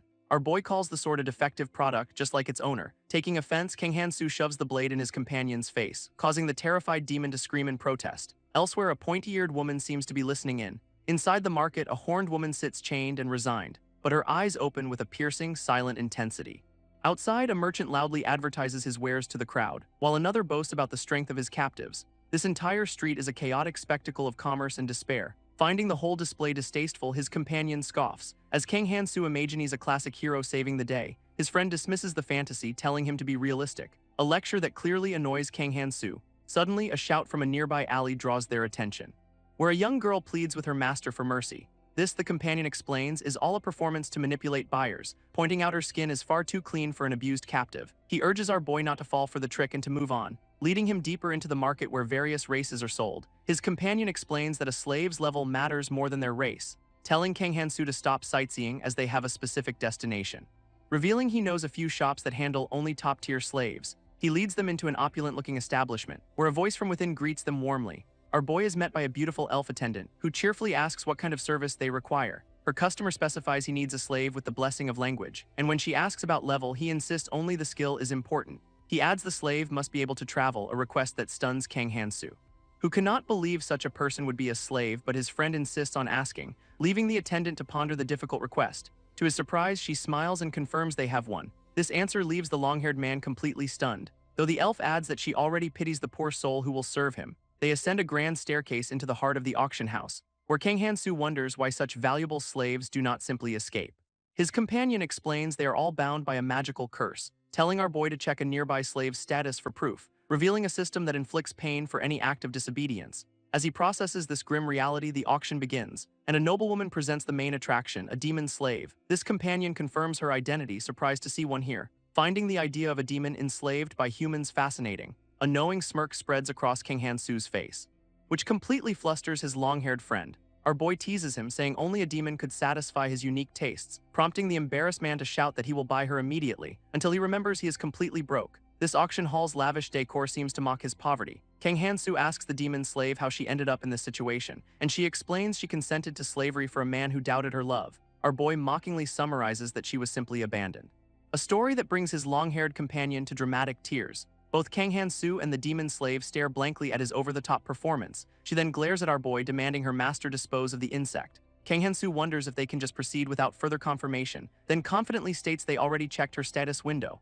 This system reveals her name is Dialoka, a demonic warrior with the language blessing. He questions her strange, submissive posture. Learning the slave blessing makes her feel happiness through obedience. Dialoka eagerly begs for a command, finding joy in being ordered, prompting the long-haired demon to threaten him over any weird requests, an outburst that leaves both of them completely baffled. With a sinister smile, Dialoka asks an unseen sister to have her master kill the demon, but not yet. Kang Han-soo decides to check on his other new slaves. Back in the alley, workers are loading up his goods. While he explains to the horned woman he bought cheap, low-level labor, he ushers them all into a glowing dimensional gate, when his long-haired companion suddenly appears, asking if he is leaving. This demon then has a change of heart, deciding to join him after all, but an arrow suddenly strikes him from behind. Kang Han-soo remarks that someone beat him to the punch, as a mysterious boot pins the demon to the ground. Our boy's eyes glow, intrigued by the daylight attack. He finds this world utterly fascinating, asking his new slave if she agrees with a smirk. Her response is a fist straight to his jaw, sending him flying across the street in front of stunned onlookers. A bystander screams in terror, believing he has just witnessed a murder. Kang Han-soo gives an order, and the demon slave instantly attacks a guard. She holds the defeated man by the throat, awaiting her next command. From a nearby alley, more guards rush toward the commotion, and our boy panics as the demon asks if she should kill her captive. She then points to his fallen companion, offering to silence him as well. With no other choice, Kang Han-soo decides they must flee the city immediately. Deep in the woods, he confirms their pursuers are following the plan, then scolds his companion for being taken down so easily. This wounded demon insists he just let his guard down for a moment, prompting the slave to question how he has survived while so defenseless. Enraged, his partner screams insults from behind a glowing barrier. Meanwhile, Kang Han-soo notices his own clothes are stained with blood again, and in that instant a demonic hand reaches for him from behind. This slave grabs his arm, her hand glowing with purple energy, but our boy catches her wrist, a wild grin spreading across his face. This horned woman snarls in defiance, unleashing a blast of dark purple magic, but Kang Han-soo counters with his own crimson energy. Their powers collide in a blinding flash of light, leaving the demon slave stunned as her attack fails. His long-haired companion screams in absolute terror, while our boy just watches with a curious smirk. A dark aura surrounds the woman, bound by a curse, and Kang Han-soo taunts her, asking if she was holding back, his hand glowing with an ominous red light. She scoffs at being challenged by a mere human, so our boy decides to show her his true strength. leaping forward to teach her a lesson about masters, unleashing a furious barrage of glowing fists, and the demon cries out as the blows land hard. He delivers one final, punishing blow, this impact shattering a small charm on her hip, leaving the demon slave completely stunned by his strength, but she smirks, noting he let his guard down as well, and our boy's confident expression suddenly falters. A grim warning appears, this will hurt quite a lot. With a flash of purple energy, she impales him from behind, blood spraying from the massive wound in his back. She stands over him, believing she has finally won, declaring herself free from her master's control. Yet a voice from the ground calmly disagrees. As Kang Han-soo stands up, the gash still on his chest, this demon stares in absolute horror, unable to comprehend. Watching as the supposedly fatal wound begins to close, and the dark magic on her hand sputters and dies out. Kang Han-soo smirks, noting they both have healing abilities. While the demon slave asks for a command, confused by his companion's posture, this long-haired demon suddenly vows to help her, earning a look of pure disgust from the horned woman. Our boy considers this, having observed his companion's motives all along. Then a spectral sword impales the man's head as a punishment, an outcome that even Kang Han-soo did not expect. This demon slave notes her would-be savior is in terrible shape. Realizing his foolish actions were all to impress her, with a steaming fist she declares her hatred for such men, but Kang Han-soo reminds her she betrayed his trust first. She admits she is a slave but refuses to be weak, unleashing another blast of dark energy that collides with his own, and the powerful impact leaves her reeling in shock. She grits her teeth, refusing to accept defeat. Kang Han-soo continues his relentless assault, his glowing fist crashing into her defenses, sending the demon slave flying backward in shock, but she retaliates with a blast of dark energy which slams directly into his chest. This impact sends our boy reeling through the air, leaving her with a victorious, blood-stained smirk. He taunts her, saying that was a good one. Then his expression shifts to confusion, as the demon slave reveals a massive pair of wings, vowing to take her down before she can escape. Kang Han-soo lunges forward with another powerful strike, this time catching her by the ankle, unleashing a blinding flash of light from his palm, and the demon plummets from the sky, her flight cut short.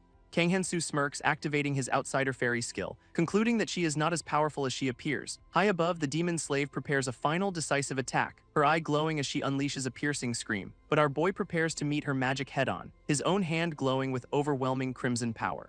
This energy surges through him, his eyes glowing red. In that moment, the demon slave hesitates, recognizing his aura, but her attack still crashes down upon his head, only for his counterblast to erupt, engulfing her completely, sending her hurtling backward through the forest. In the aftermath, Kang Han-soo looks dazed, sitting up and wondering what he lost in the exchange, when a ghostly entity appears, asking if the loss is normal, and a voice from nowhere commands him to awaken. This demon slave, in her tattered clothes, demands a new outfit, and Kang Han-soo seems to consider her request. His impaled companion, however, eagerly volunteers for the task, earning a swift punch for overstepping his bounds. Our boy simply notes her boldness, a spectral figure at his back with a flash of golden light. He pulls a new dress from thin air, which she puts on, explaining its unfortunate origin. Her hands clench as she recounts a past tragedy. Worried her ownership could transfer while she is weak, even her new boots seem to carry a heavy weight, but she smirks, finding his dissatisfaction amusing. Kang Han-soo then asks if she has anything else to confess. Prompting a defiant glare from the horned woman, he dismisses her attitude, calling their battle a simple test. His demon slave calls him greedy, questioning his demands. Her would-be savior screams in absolute fury, and with a swift kick, she sends the man flying.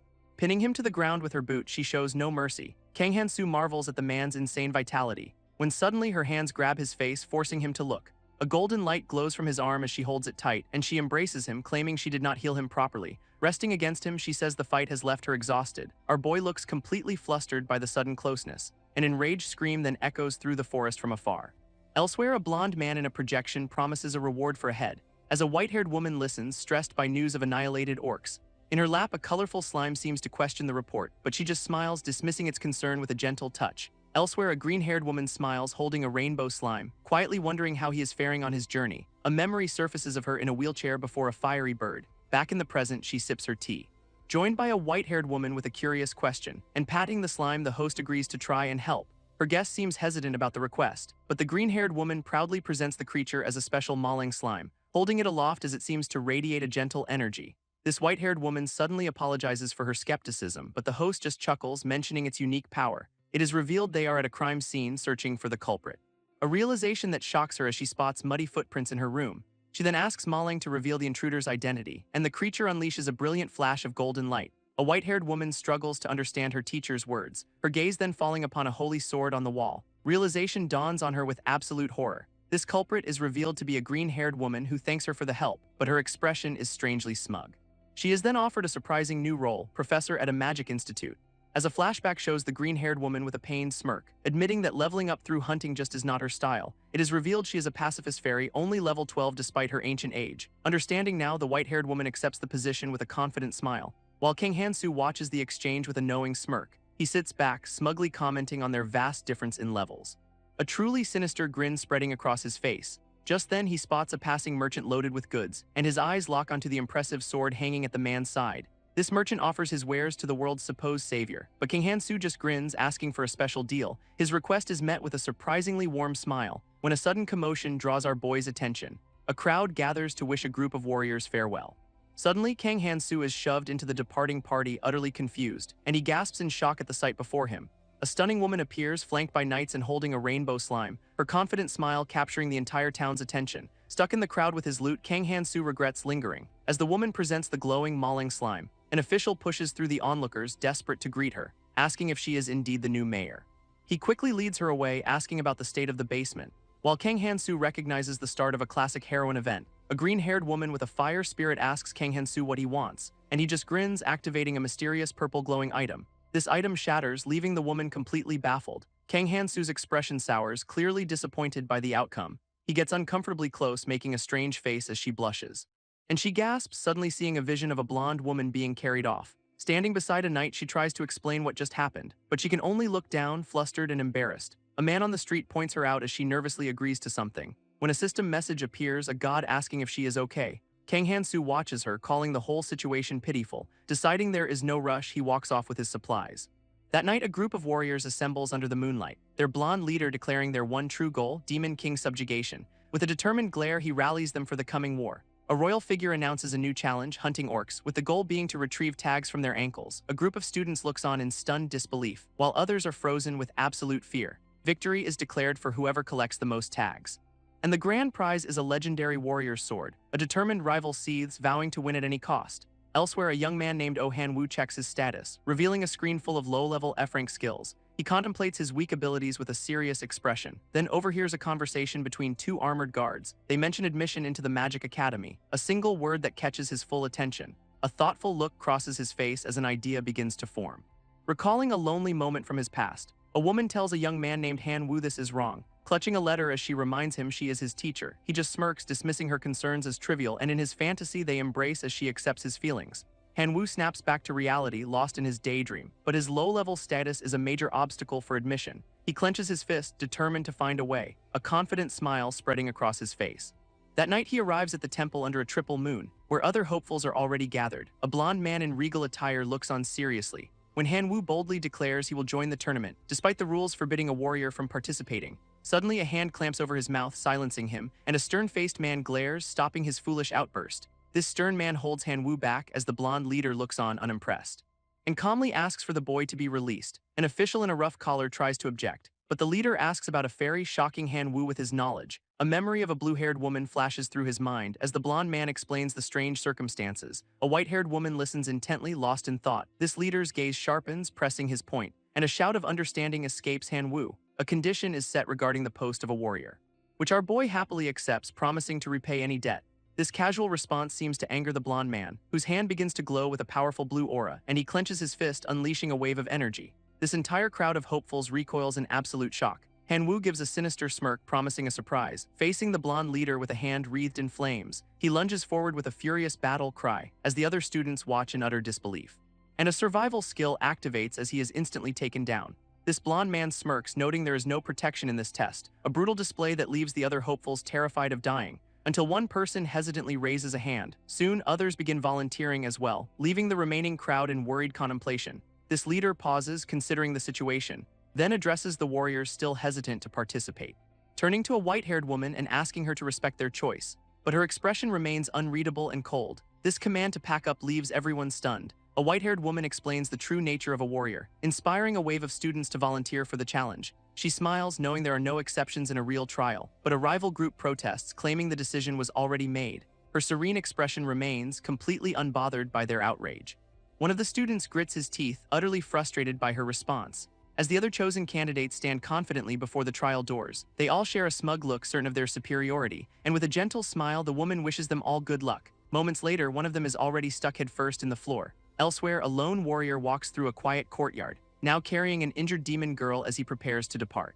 In the distance, a shadowy silhouette celebrates its freedom, when a ghostly apparition suddenly materializes before him, urging him to abandon the demon, but he calmly refuses. He explains the demon on his back is just female now, but a glowing hooded spirit appears, making him curse, its expression clearly showing its disapproval. Throwing a tantrum, it collapses onto the ground, prompting the man to wonder if he should run away. Standing in the town square, he questions the gods, wondering if this whole situation is even real. Meanwhile, the spirit floats alone in an ethereal void, as a blonde man remarks on how much someone has grown. A thoughtful look crosses its face, a new plan forming, while a god checks its schedule as a man falls into a trap. A vision appears of two mages in a grand city, a sight that fills the little spirit with delight. Back in reality, the man is suddenly kicked by a maid, and he can only watch as the horned woman sleeps peacefully. Kang Han-soo studies a strange new rule about outsiders, realizing this means the gods have not abandoned him after all. Just then, a maid cheerfully peeks into his room, but her smile quickly fades into nervous uncertainty, replaced by a look of pure, unadulterated terror. She sees him sitting there, radiating a dark and menacing aura, prompting a startled apology from the surprised warrior. A system warning flashes, cautioning against cruelty. Yet he just grins, enjoying the strange new feeling. His hand moves to the hilt of his sword, and he moves to the window, musing about thieves. Outside, the snowy town square lies quiet and still. Suddenly, the hooded spirit materializes, surprised by his early return, its expression quickly turning into a pleased smile. With a grin, Kang Han-soo invites the spirit on an outing. He explains the demon girl's current condition. With a fiery glare, he plans a farewell for their attackers. This hooded spirit immediately questions his intentions, making Kang Han-soo groan in annoyance at the nagging. He will decide what to do after teaching the thieves a lesson first. This response sends the spirit into a flailing tantrum, leaving the little ghost to sulk in defeat. Later, he looks out over the moonlit town, contemplating his next move, explaining to his companion that to catch a fish. A devious smile spreads across his face. His plan involves a laughing man in a bandana. When a god asks if he needs more slaves for translation, a confident wink confirms the man will be of use, his gaze narrowing with cold calculation. As he looks upon a group of downtrodden people, a god's message appears, stating inner level is what matters. As he stands alone before a group of kneeling warriors, a confident smirk crosses his face, and with a flash of light, he strikes down a kneeling man. Two archers mock him from above, calling him a fool.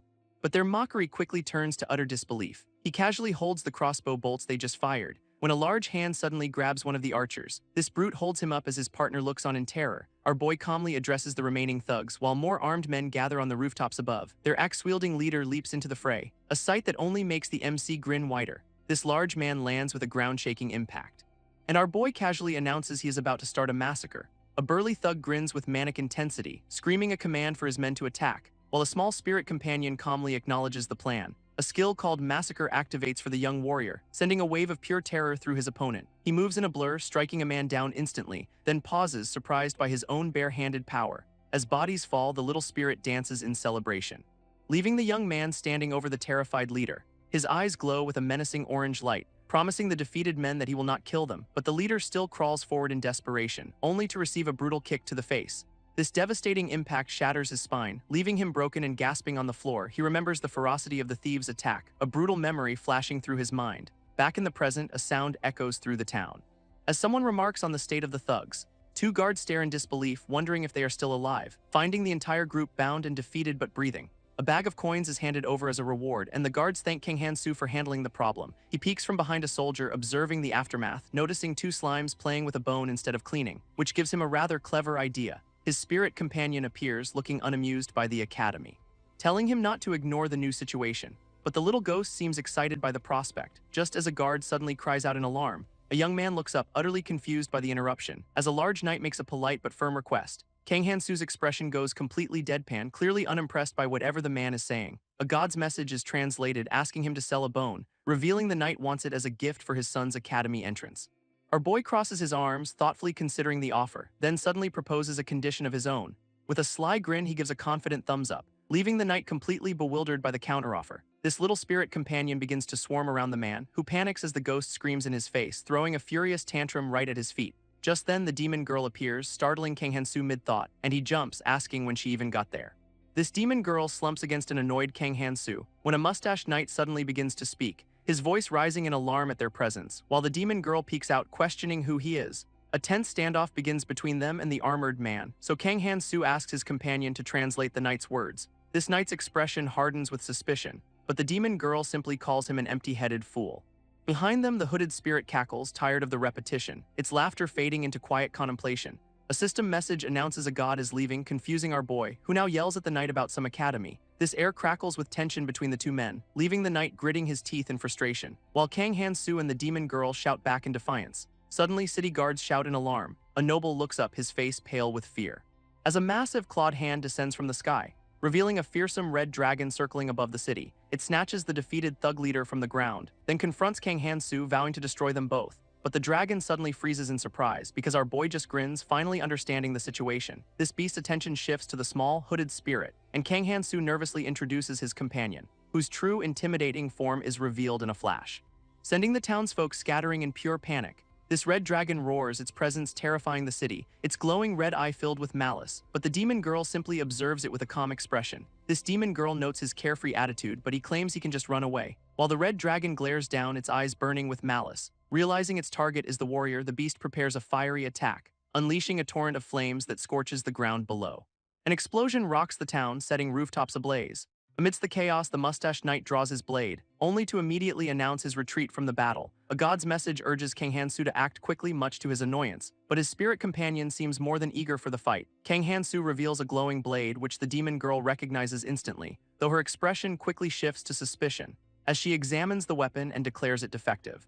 Meanwhile, the dragon prepares another devastating blast, vowing to turn the entire city to ash with its fiery breath. But Kang Han-soo just grits his teeth, ready to face the beast head-on. A guard commander screams for the archers to get ready, and on his command, a volley is loosed into the sky. But the demon girl watches the attack with mild curiosity, as the red dragon simply bats the arrows away with its wing. Its eye narrows, lamenting its current power level, wishing it had its full strength as it prepares a blast of fire. Just then, a mustached noble emerges from the shadows, leaping down to intercept the attack with a glowing sword. A successful block that leaves Kang Han-soo stunned, but a confident smirk quickly replaces his surprise. As the demon girl calls out, he scales a nearby building, landing gracefully on a rooftop to survey the battle. Down below, the dragon swipes furiously at the noble, catching him and his men in its massive clawed hand, a sinister grin spreading across its face as it gains levels from the kill. Kang Han-soo smirks, realizing they will have to fight it, then points to the demon girl, blaming her for the dragon's return, leaving her utterly baffled by the sudden accusation. Above them, the red dragon roars from the rooftops, so the demon girl flies up to confront the beast.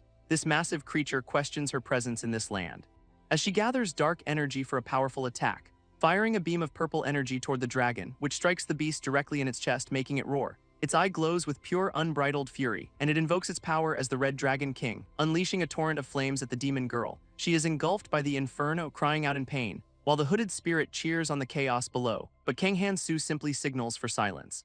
This hooded spirit blocks its mouth in utter shock, as Kang Han-soo summons a swirling ghost sword, then launches himself from the ground with a powerful stomp, rocketing toward the beast with his blade held high. At the same time, the demon girl intercepts a blast of dragon fire, her face contorting in disbelief at its raw power, while a vortex of red energy surges forward, slamming directly into the dragon's massive head. Its eye goes dark as the devastating blow connects, leaving the demon girl stunned by the sudden turn of events. Even a god is left astonished by the display, but Kang Han-soo just lets out a triumphant laugh, bringing his sword down for the final decisive strike. He lands gracefully on the cobblestones below, standing over the fallen dragon as a god praises his victory. Kang Han-soo questions how the beast is still speaking, its eye reflecting the hero who defeated it at level 1. This demon girl lands nearby, calling the dragon pathetic, while our boy offers an awkward good work for her efforts. Just then, the mustached knight returns, shouting in fury, leading the demon girl to threaten him, but Kang Han-soo intervenes. This knight breaks into a nervous sweat under their gaze as the trio stands over the dragon's bleeding head. Kang Han-soo smirks, telling the beast not to be embarrassed, but the dying dragon swears a final vow on its soul, its eye glowing red as it unleashes a curse upon him. A sudden light erupts from Kang Han-soo's chest, and a system window appears announcing the king's wrath. He trembles, realizing he has been afflicted by a curse, leaving his demon companion completely stunned by the development. Kang Han-soo furiously kicks the dragon's corpse, demanding it resurrect, while his spirit companion dances in gleeful celebration. But a dark aura suddenly envelops his hand. He collapses to the ground, realizing he has been cursed. A system window reveals the king's wrath, which attracts hostile dragons. This terrible news leaves him clutching his head in agony, though the demon girl examines the curse with a curious smirk. Kang Han-soo glares back, questioning her amusement, but she simply smiles, announcing she received a new blessing instead. Eagerly, she shows him the reward on her own screen, which reveals her king's wrath is a blessing that compels dragons to protect him. His despair instantly turns to manic laughter at the twist. A sudden snap draws the mustached knight's attention, who clears his throat to regain his composure, and Kang Han-soo lunges forward, grabbing the man in shock. A knight falls to his knees, lamenting his lack of a blessing, while the hooded spirit companion celebrates its own reward. and a strange, horned slime suddenly appears on the ground. Kang Han-soo wonders aloud if the slimes are valuable ingredients. His attention snapping back to the dragons remains in shock. Suddenly, he hears the sound of a cheering crowd nearby. This townspeople are celebrating the knight who saved them. As the mustached man parades the dragon's body through the streets, he soaks in the adoration of the crowd with a smug look, but our boy and the demon girl watch from the sidelines unimpressed. This knight approaches, claiming he owes them a debt, so Kang Han-soo brings up the families of the deceased. His demon companion scoffs, calling the knight's offer garbage, which makes the armored man flinch at her sharp tongue, but Kang Han-soo simply looks away, ending the conversation. This mustached knight looks on, bewildered by the lingering energy, and a strange blue smoke begins to coalesce before them, leaving the old warrior completely stunned by the sight. A skeletal head with a glowing eye materializes from the mist, revealing a massive bone dragon hovering in the sky. Kang Han-soo, however, seems entirely unfazed by the creature. While the demon girl clarifies it is a physical summon, he just scratches his head, annoyed by the new development. But a dark thought begins to cross his mind, recalling how easily he just defeated a living dragon. Suddenly, the scene shifts to a grand, sunlit arena. A mustached announcer hypes up a gathering of heroes, and among them, a spiky-haired boy smirks with confidence. This Grand Warrior tournament is officially underway before a huge crowd. A white-haired woman takes the mic, praising the novice's growth. This white-haired woman assures two nobles their support was not in vain, who then discuss the tournament's strongest contender. Elsewhere, two warriors share a laugh in the crowd as a spectator shouts in excitement, pointing something out. Nearby, a red-haired girl named Arya suddenly feels faint, whispering that her mother is watching from the stands. A regal woman who observes with a knowing smile. Her warrior friend clenches her fists, understanding the pressure, but Arya offers words of encouragement, which makes her companion laugh in amusement. This warrior then asks her friend a sudden question, vowing that she will help those in need. This declaration makes Arya smile warmly, while her friend blushes, thinking about a certain someone, and she reaches out with pure, unbridled excitement. This white-haired announcer declares the start of the race, and a soldier waves a flag, officially beginning the event, catching one group of warriors completely off guard. Immediately, a team of heroes led by a spiky-haired boy takes off, but a man directs their leader, Choi Gang-min, to a wagon. His female companions cheer, impressed by his preparations, while he smirks, telling them to just follow his lead. Behind them, a red-haired woman laughs wildly, unnerving her comrade, until a hand grabs her wrist, stopping the outburst. Just as a sprint skill forces two others to run uncontrollably, a blonde warrior watches the chaos with a disapproving pout, as Choi Gang-min's team happily boards their ride. Meanwhile, the announcer walks away with a hooded attendant, who suddenly reports the appearance of the Red Dragon King, leaving the announcer stunned by the terrifying news. This legendary Red Dragon King is identified from a past battle. A flashback revealing a saintess and a warrior facing the beast. While she ponders, her attendant suspects the god's involvement, and the possibility seems to dawn on her. This gods are entertained by the tournament but would not act without reason. She theorizes the gods might have resurrected the dragon themselves, her focus shifting to question the presence of a certain warrior, and a vision of Kang Han-soo suddenly flashes in her mind, leaving her stunned on a glowing cross of light. Resolved, she decides she must investigate in person, her mind racing as she recalls how that warrior was defeated. Her attendant, however, has no further information to offer, so she sighs, doubting it was the actual Red Dragon King, deciding to inquire about the matter at a later time. But an old man's desperate shout suddenly cuts through the air. A mustached man scoffs at the boy's warrior claim, leaving the spiky-haired youth confused in the empty street. An evil god's message taunts him about giving up. This accusation leaves the young warrior utterly dazed. Just then, a woman on horseback appears, her clairvoyant skill blocked. He grits his teeth, clearly frustrated by the situation, but her eyes glow as she offers him a ride. Our boy's mood instantly shifts to pure excitement, hopping onto the horse behind the unamused woman. A sinister grin spreads across his face, his hands getting a little too close for comfort. Together, they gallop away at high speed, racing through a town now engulfed in flames and chaos. Nearby, a purple-haired elf struggles against her chains, as a skeletal beast materializes from the smoke. This spiky-haired warrior screams amid the chaos. Finding himself face-to-face with a lone bone dragon with gritted teeth, he resolves to fight and somehow manages to defeat the skeletal beast. A strange notification then appears, King's Wrath, which suddenly floods his screen repeatedly. As a skeletal hand bursts from the rubble, summoning an entire army of bone dragons from the earth, they roar in unison, vowing to kill the human warrior, leaving a red-caped commander stunned by the impossible sight. Terror grips the older man as a dragon looms over him, his face a mask of pure, unadulterated fear. This skeletal beast dives in for the attack, knocking the commander to the ground with ease. But the King's Wrath reveals its true nature, a blessing of protection. A skeletal summon vows to protect its human family, as more bone dragons descend upon the chaos. But the spiky-haired boy just watches, unimpressed. He stands amid the destruction, questioning the endless assault, while the demon girl unleashes a blast of dark energy, shouting for the skeletal beast to die as she attacks. Her magic shatters the creature, leaving her panting, and she turns to her master, trying to explain. But another bone dragon lunges straight for her, leaving her completely powerless to defend herself. Suddenly, a flash of light intercepts the attack, knocking her to the ground in a daze. A smaller skeletal creature now stands guard over her, while the young warrior observes the growing undead horde. Drawing his sword, he resolves to end this now. With a single breath, Kang Han-soo unleashes his attack, but finds himself surrounded by jiggling blue slimes instead. His demon companion remarks that dragons appearing in groups is unprecedented, shooting him a sharp, accusatory glare. This observation makes our boy stop and think, recalling his unique outsider blessing, a power that does not rely on consumption like a Knoll's, instead letting him constantly burn his own life force. This low lifespan becomes the trigger for the King's Wrath curse, effectively turning him into a gacha machine for bone dragons. He realizes even the curse's activation limit likely resets for him, which he finds incredibly troublesome to control. Just then, a small slime taps his boot, drawing his attention back to the massive pile of bones, so he offers the entire pile to his stunned demon companion. This demon girl smirks, admitting she enjoys being underestimated, as a pile of defeated bone dragons lies at their feet. Suddenly, the mustached knight storms over, cursing in disbelief, his face a mask of pure, unadulterated rage. He screams a curse against the academy itself, leaving Kang Han-soo completely bewildered by the outburst.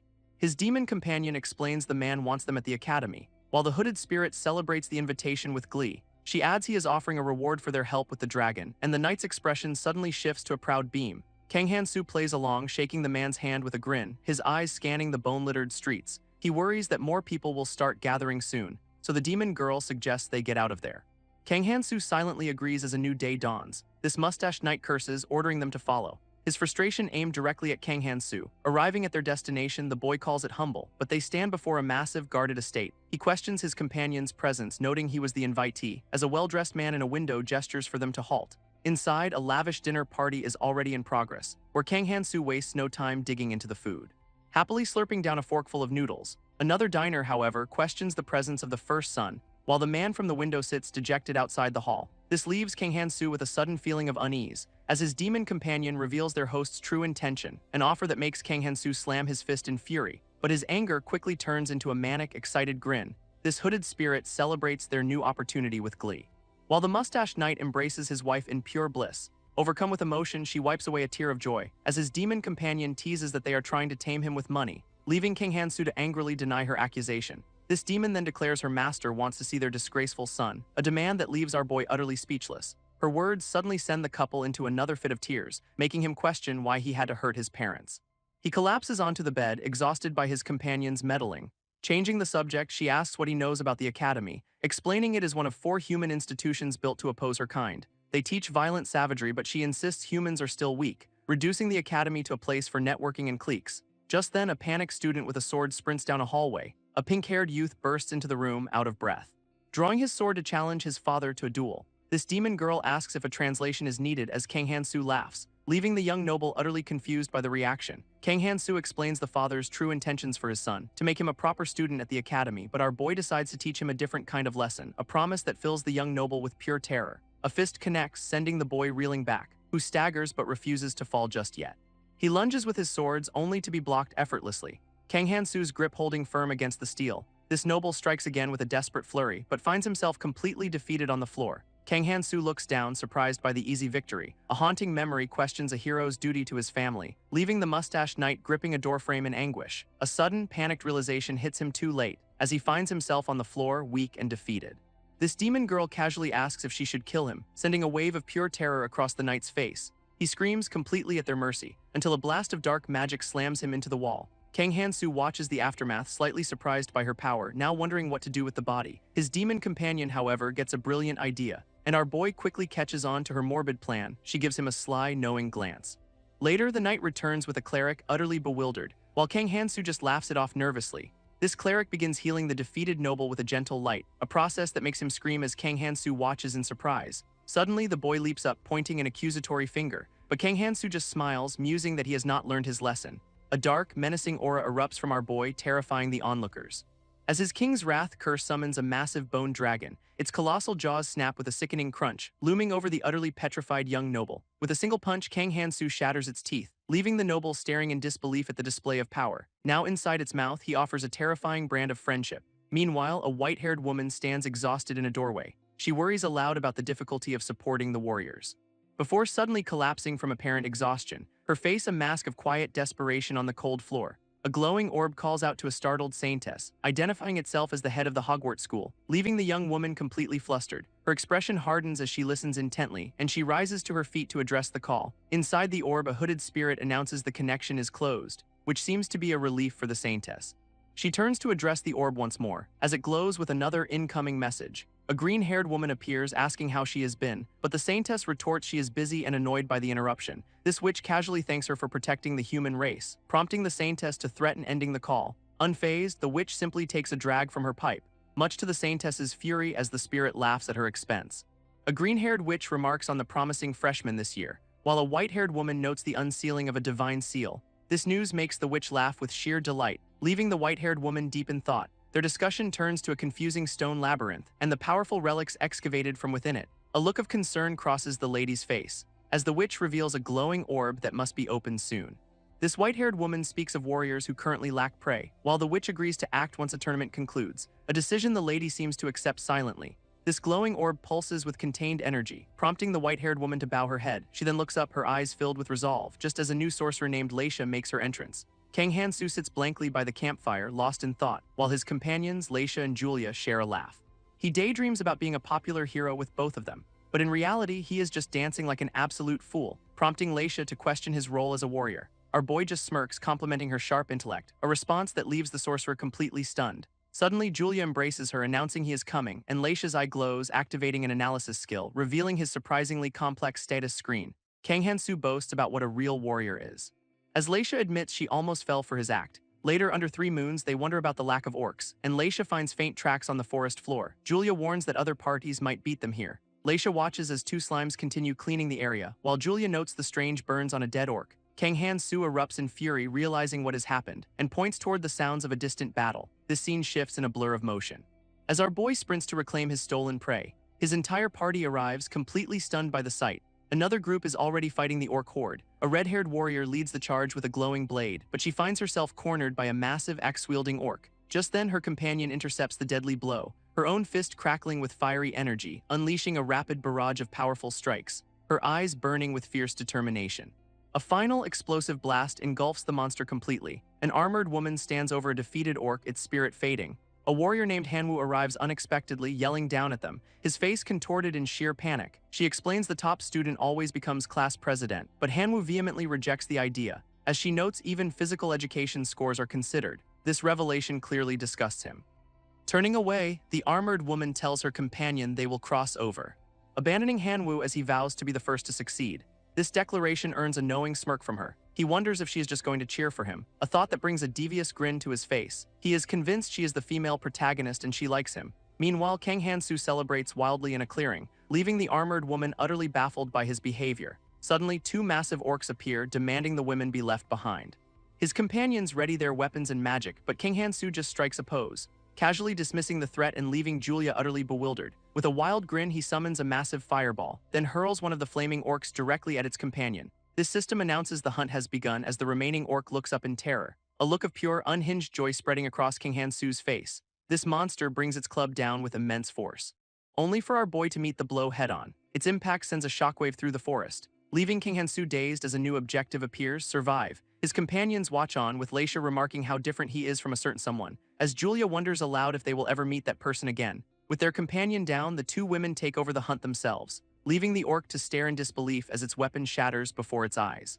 A sorceress screams, engulfed in a fiery magical assault. Elsewhere, a warrior confidently stands over a slain beast, her confidence suddenly shattered by a question. This silver-haired woman points out their unconscious companion. Her gaze is sharp and questioning, while the warrior looks equally troubled by the situation. An awkward silence falls between the 2 companions, leaving them stranded with their fallen comrade and slain foes. Just then, a new party of armored warriors arrives on the scene, their leader noticing another group tending to a carriage nearby. A blonde knight gratefully thanks a merchant for his help, but the blue-haired warrior scoffs, calling someone a coward. This blonde woman then asks who bravely left the carriage first, prompting the warrior to warn them not to disturb his hunt. She mockingly addresses him as the strongest warrior. Her taunt clearly gets under the blue-haired warrior's skin. As her group departs, he rallies his own team to move out, his eyes narrowing with a competitive fire. Suddenly, a massive orc roars, demanding a sow. One of his companions warns him of the threat, preparing a spell, and 2 mages unleash a powerful fire blast at the monsters. This lead orc just smirks, completely unfazed by the attack, so the warrior dashes in, striking the beast from behind. a confident grin spreading across his face. Meanwhile, another orc brings its club down on his companion, sending the younger warrior flying from the brutal impact. This party suddenly finds themselves surrounded by an entire horde, their hopes of survival instantly plummeting. At the same time, the blonde knight is also cornered by the frenzied orcs, her passive charm skill attracting them against her will. An orc stares with hearts in its eyes, its lecherous gaze fixed on the terrified blonde woman, who lets out a desperate, piercing scream. Her companion, a male warrior, rushes to intervene, but his advance is brutally stomped to a halt, leaving him pinned and helpless on the ground. This woman struggles fiercely as she is restrained, and her companion can only watch in wide-eyed horror. He shouts in defiance, refusing to surrender, then angrily blames someone for their dire situation. His words offer no comfort as the woman is held captive, while another warrior simply stands by with his sword drawn, a smug expression on his face as he speaks. A man in glasses nervously begs his pardon, but the blonde woman's terror only continues to grow. This blonde knight grits her teeth in frustration, looking up with tears welling in her eyes. Her companion lies wounded, shouting in panic, as two massive orcs close in on her. With a determined look, she prepares to act, activating a powerful charm skill. These monsters are left dazed as she makes her escape, leading the entire orc horde toward another party. Her fallen comrade can only watch, screaming in protest, but the plan backfires when a massive hand grabs her, her confidence shattering in an instant. A single tear falls as she is held captive, and a voice echoes in her mind. "It is okay, Cheon." In a blur, her companion rises to his feet, suddenly holding her safe as she stares in utter confusion. A blonde woman is held tightly, calling out a name. She peeks from behind a cloaked savior surrounded by slain orcs, while her other companions lie defeated on the forest floor. This blue-haired warrior whispers in relief that she is safe, and she looks up at him in utter disbelief as he pulls her into a protective embrace, then rests his head against hers, spent from the fight. Back in the present, a warrior smirks, calling someone a coward, earning a furious outburst from his sword-wielding companion.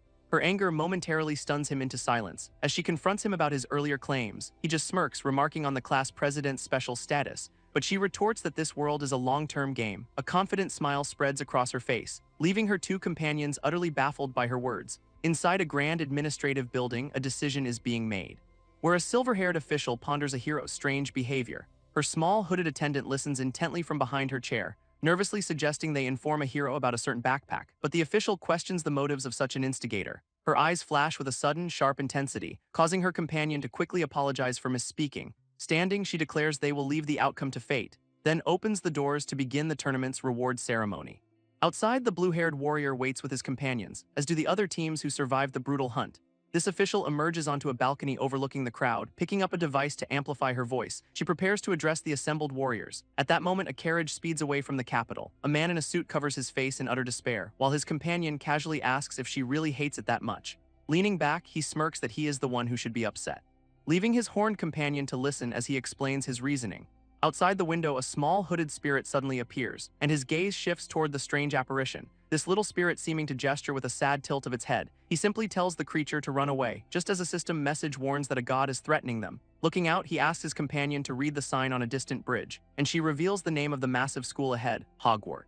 An armored knight greets their carriage at the gate, where the man in the suit nervously hands over a sealed letter, and inside an official stamps their registration papers, leaving the suited man to clutch his head in pure panic. He smirks, thinking about what comes after the academy. A sudden glance, however, reveals his unease, as he realizes this place is no ordinary school. It is a full-blown military training ground. This new reality leaves him deep in thought. When a new companion eagerly introduces himself, his smile a little too wide for comfort, this man's over-the-top friendliness gets a flat stare in return, before a woman named Selona politely joins the conversation. Her calm expression seems to hide her true intentions, and as they exit the carriage, a man asks if they have arrived. A horned girl looks up at him expectantly, a sight that clearly disgusts another student nearby. She cheerfully confirms their arrival before a massive building, its sign reading Admission Counseling Office. An old man points out the student is only level 1, his gaze sharp and analytical through a gleaming monocle. This young man nervously asks if this is a standard question, as a memory of a desperate elf flashes in his mind, followed by a terrified boy facing certain doom. This interviewer calmly continues, speaking of blessings, then stamps a document confirming the student has passed.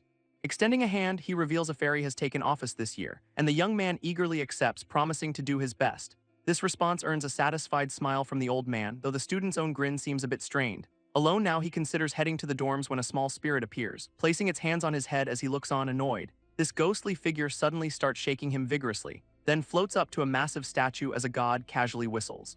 A voice calls out, making him turn around, where two upperclassmen casually greet him. This pink-haired student boasts of being a peer to a famous warrior, a declaration that leaves our boy utterly unimpressed. He glances at the statue, planning to investigate it later. This three of them stand in awe before the massive monument, when the senior points to a name on a banner he is holding. Curious, the young man asks what it says, and the senior dramatically unfurls a massive welcome sign.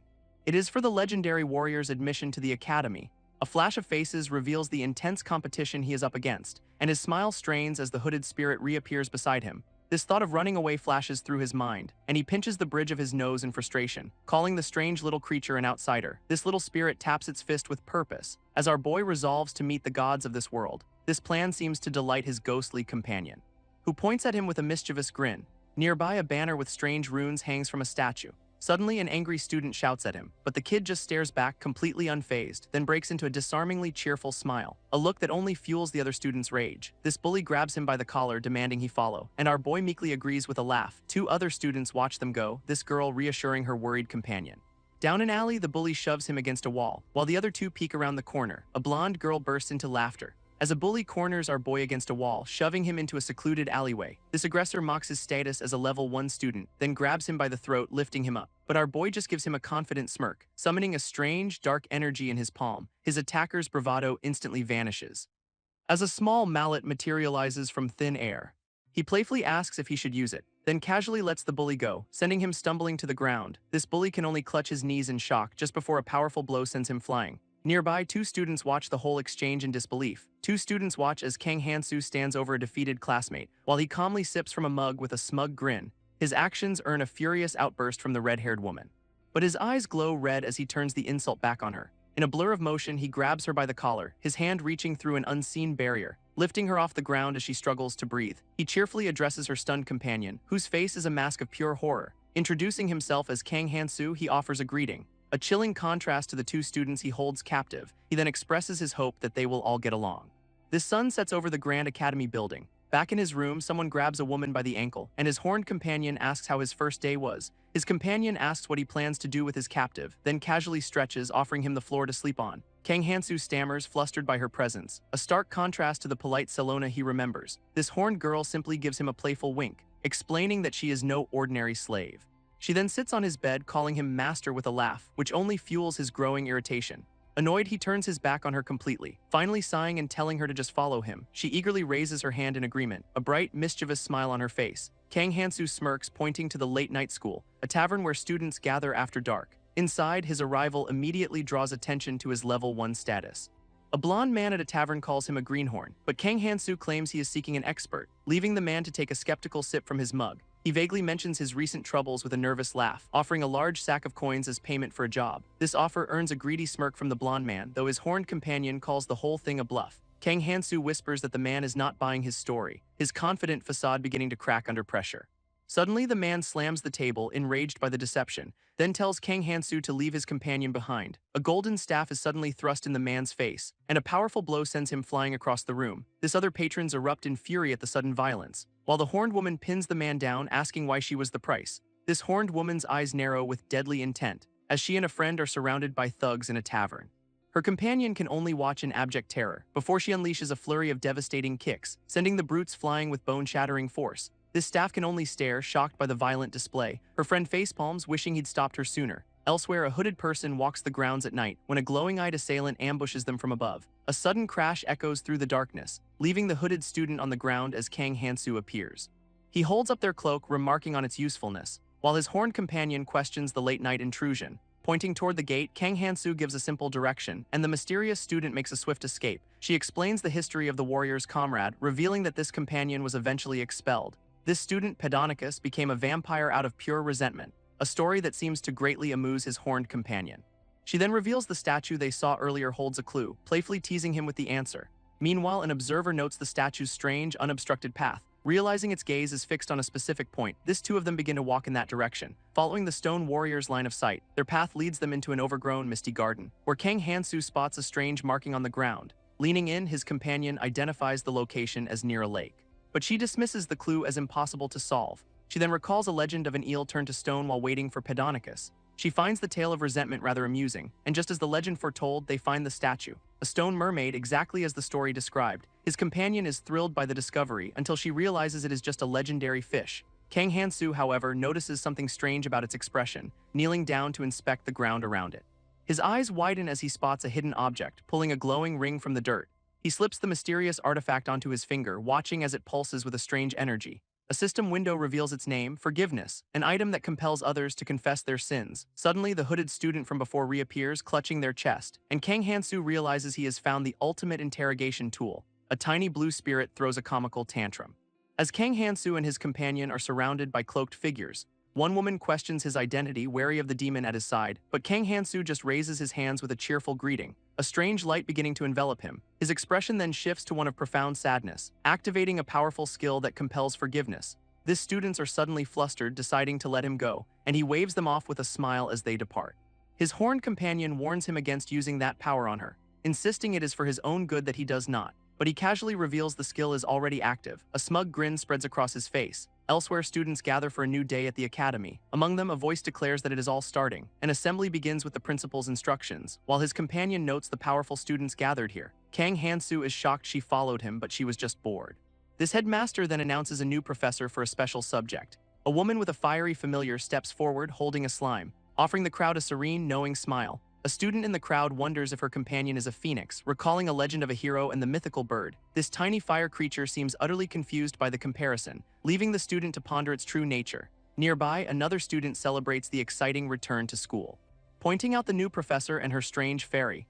This headmaster continues, stressing the importance of his words, just as another instructor walks onto the stage. A witch-like woman takes the mic, declaring this year's importance. A woman in a witch hat takes the stage, unleashing a piercing sound across the student body. Her command for silence echoes through the courtyard, causing Kang Hansu's ears to bleed from the feedback. This green-haired announcer begins to lay out the rules.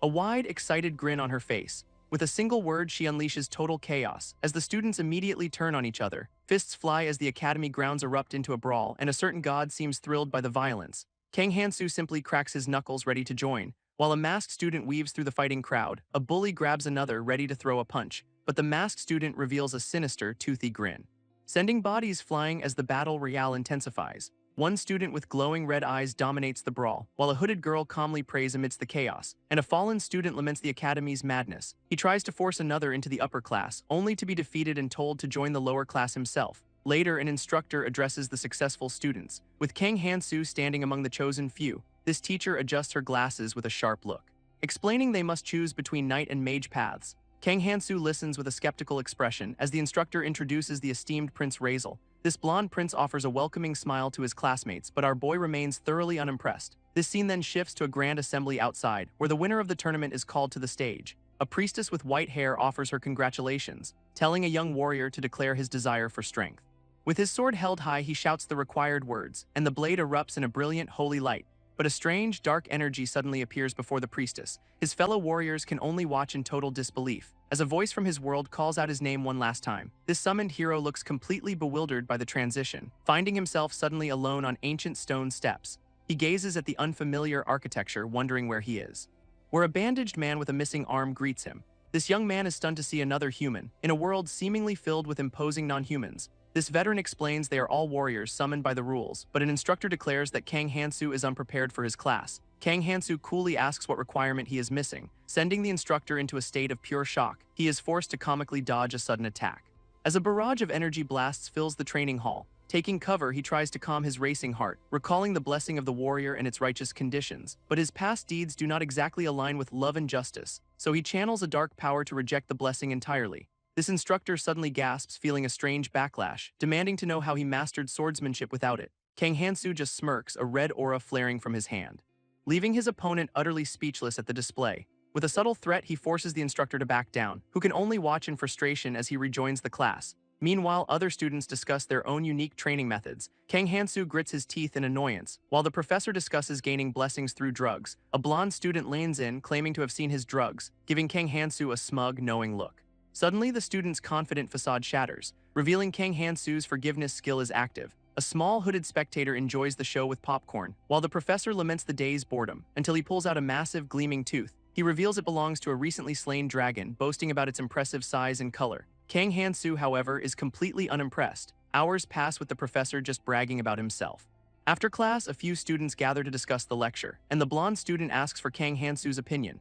His hooded companion offers a silent thumbs up, just as a voice calls out to Kang Hansu's group. Our boy turns, sensing trouble approaching, and finds himself facing a trio of elite students. Elsewhere, a student feigns concern for a classmate, his friendly mask hiding a predatory grin. This unsuspecting boy is led into a secluded alley, with the bright sky offering no hint of danger. Moments later, the victim is on the ground, surrounded, before a much larger bully grabs him by the hair. This original trickster watches from the sidelines, as the new aggressor vows to make him pay. In a surprising turn, he calls the bully an idiot, leaving the larger boy completely stunned by his audacity. He then kneels, taunting his first victim about the lower class. Kang Hansu's eyes narrow with a cold focus, as the other students suddenly turn on their leader, revealing a strange, glowing ring in his hand.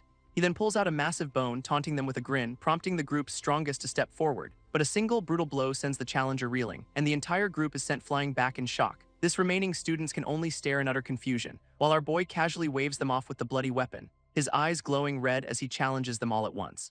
This leaves the blonde student stammering in terror, realizing even the famed prince of mercenaries is no match, nor is the agile princess of the lake. Both are swiftly taken down in the chaos, leaving the entire group defeated and bewildered. With a smug grin, Kang Hansu presents a bloody bone, and the blonde student shouts back in fury. Kang Hansu swings the bone, a dark power erupting. Shadowy beasts with glowing eyes chase the student down an alley, revealing the effects of his massacre and annihilation curses.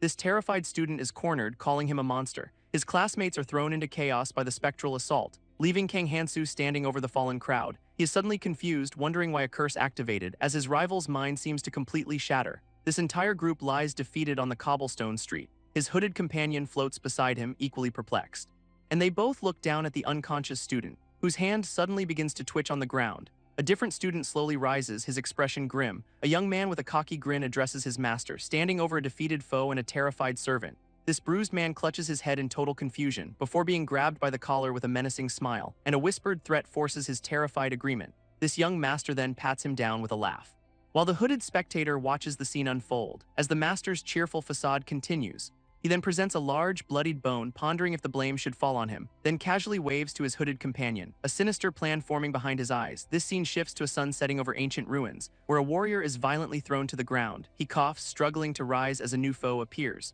This orc-like warrior claims it is hard to control his power, taunting his fallen opponent to get back up. Still reeling, the swordsman struggles to his feet, haunted by memories of monstrous foes he has faced before. With renewed resolve, he raises his blade for another charge, screaming his determination to win this fight, but his massive opponent dodges with contemptuous ease, revealing there is no escape until one of them falls. This sudden realization leaves the young warrior stunned, and in a flash, his enemy closes the distance, grabbing him by the shoulders with immense strength. A cry of agony escapes him as the pressure crushes him, while the brute grins, calling this a learning experience. His desperate plea is cut short as a brutal headbutt slams into him. This warrior is brutally knocked down, blood spraying from his nose as his massive opponent seizes his wrist with crushing force, then hurls him into the air, demanding to see his resolve. With a confident grin, the brute prepares his next move, but the warrior dives back down, vowing to attack again.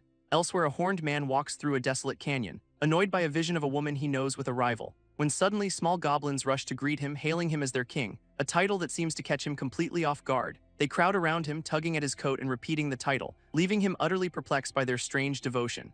Just then, he spots a group on a nearby cliff led by the Saintess, and at the same time, a trio of menacing goblins emerge from the woods. These two armored warriors from before watch this unfold with smug grins, then promptly turn their backs on the impending conflict. A foot triggers a hidden trap on the forest floor, sending two unsuspecting warriors plummeting into a pit, their companions sighs, frustrated by their impatience, as a blonde warrior unleashes her fury on all green guys, launching a powerful fireball into the woods, which erupts in a massive, fiery explosion. This blast engulfs one enemy as others scatter in chaos, but a new wave of goblins is already on the attack. Two other female warriors charge into the fray, cutting down their foes, when the lead swordswoman suddenly pauses, catching her breath. Nearby, the group discovers the goblins are using pit traps, and a pink-haired princess worries about this new tactic.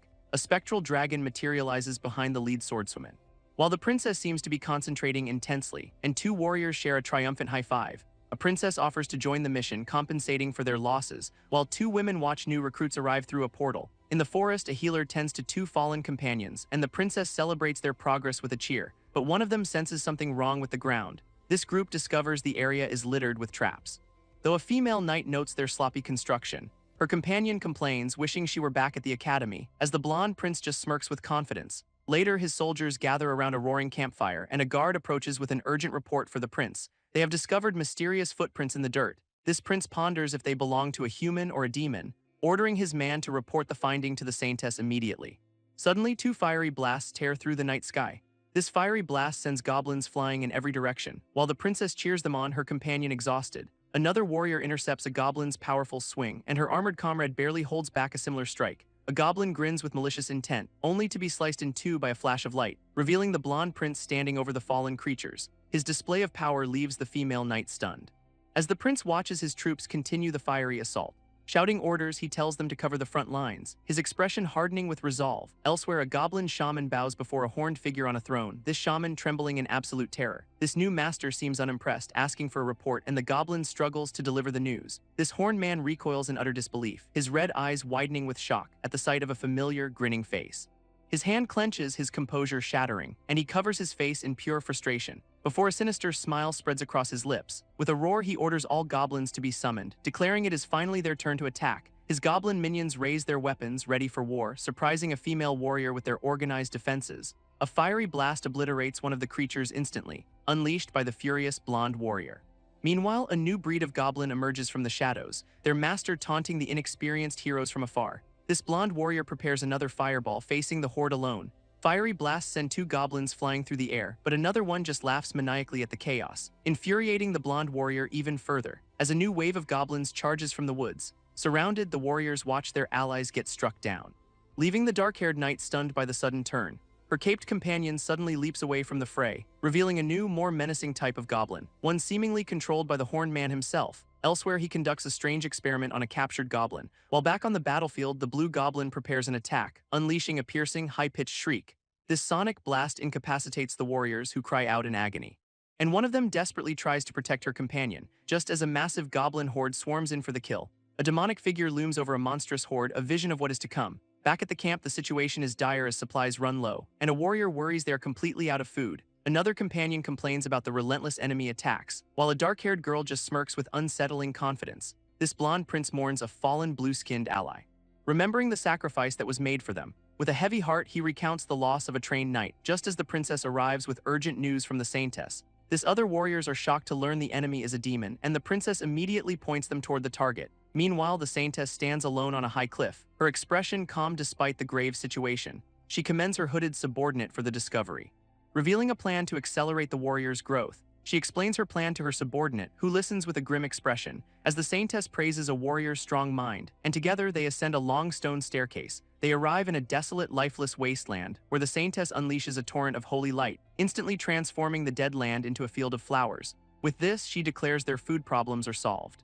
But her subordinate argues that staying idle is pointless. Suddenly, a blue-skinned foot steps into the new garden, revealing a goblin watching them with a nervous expression. This creature tenses up, preparing for a confrontation, while elsewhere a hand crushes a chess piece, cursing Kang Hansu's name. This horned man seethes, his plan completely falling apart. Realizing there is only one option left, two chained prisoners desperately ask if there is a way out. While their horned captor seethes with rage, he is convinced both he and the goblins are doomed. This women cling to each other, fearing the humans outside, but a cruel smile forms on the horned man's face. Mocking the idea of sacrifice, he calls humans inferior, then suddenly orders the goblin elder to be brought in. With cold resolve, he prepares to give his next command. Elsewhere, a fist is raised in a triumphant cheer, belonging to the blonde warrior celebrating a victory. Her celebration is cut short by a fallen goblin at her feet, and she turns, sensing a new danger approaching. A pair of goblins emerge, grinning with malicious intent, swarming the lone warrior before she can react. A piercing scream echoes as one is sent flying. This young man smirks, leaving the cleanup to his underling, while his subordinate eagerly agrees to handle the aftermath. His spectral companion cheers happily at his side, when suddenly the ring on his finger emits a brilliant golden light. Following its guidance, he admits he has no idea where they are, but his hand suddenly collides with an invisible wall. He recoils in shock, realizing the path is somehow broken, and finds himself outside, spotting a strange white flag in the distance. Pondering its meaning, he has no idea what to make of it, when without warning, a blast of elemental magic erupts from the ground. This blast catches him completely off guard, sending him flying. Thrown to the ground, he finds himself surrounded by elemental spikes, just as a muscular man in a party hat appears, shouting with glee. Grinning maniacally, the man welcomes him to a magic shooting range, an encounter that leaves the young hero utterly speechless. 3 academy students stare in utter disbelief at the sight of a young swordsman, a small spirit floating beside him. This purple-haired girl's eyes light up with recognition. He offers a friendly greeting, but she quickly corrects her name as Lesha. His smug grin reveals he was only teasing, and later she complains animatedly while he listens on a bench. Listening thoughtfully, he notes how much she is improved. A smile of understanding crosses his face, which prompts her to ask why he is at the magic shooting range. She explains her desire to learn a certain magic from him. A request that leaves him momentarily stunned, but she insists she is ready, claiming the basics are no problem. Full of energy, she asks what class he is in now. Promising to see him tomorrow, she waves goodbye as her friend approaches, only to be immediately teased about her potential new lover. Kang Hansu mulls over Lesh's request, his spirit companion looking annoyed, as the small spirit quietly judges the entire situation. Suddenly, he stands up from the bench. Turning in surprise at an approaching shout, a blond man storms toward him, cursing his name loudly, his face a mask of pure irritation. But Kang Hansu just smirks, completely unfazed by the man's anger, before a hand suddenly shoots out to grab him. This blond man catches his shoulder, a smug look on his face, and triumphantly holds up a prepared document. Our boy realizes the man exploited a weakness in his forgiveness blessing, who then shoves the paper forward, declaring his serious intent, leaving Kang Hansu with a deadpan stare. With a sly grin, he offers a partnership instead, an offer the blond man accepts with far too much enthusiasm. An arm suddenly wraps around his neck, catching him off guard, and he struggles to break free from the powerful grip. A memory surfaces of a voice asking, just like that. This scene shifts to a horned woman refusing to share secrets, a sly knowing smile playing on her lips. But he commands her as his slave to explain immediately, so she begins to detail the nature of a special blessing, prompting him to ask which one is easiest to acquire. She lists several options, each with a difficult condition, leaving him to laugh nervously as a plan begins to form. His demonic slave watches him, clearly amused by his scheming. Back in the present, a brown-haired woman dries her hair, asking if a dangerous curse might also work for their plan.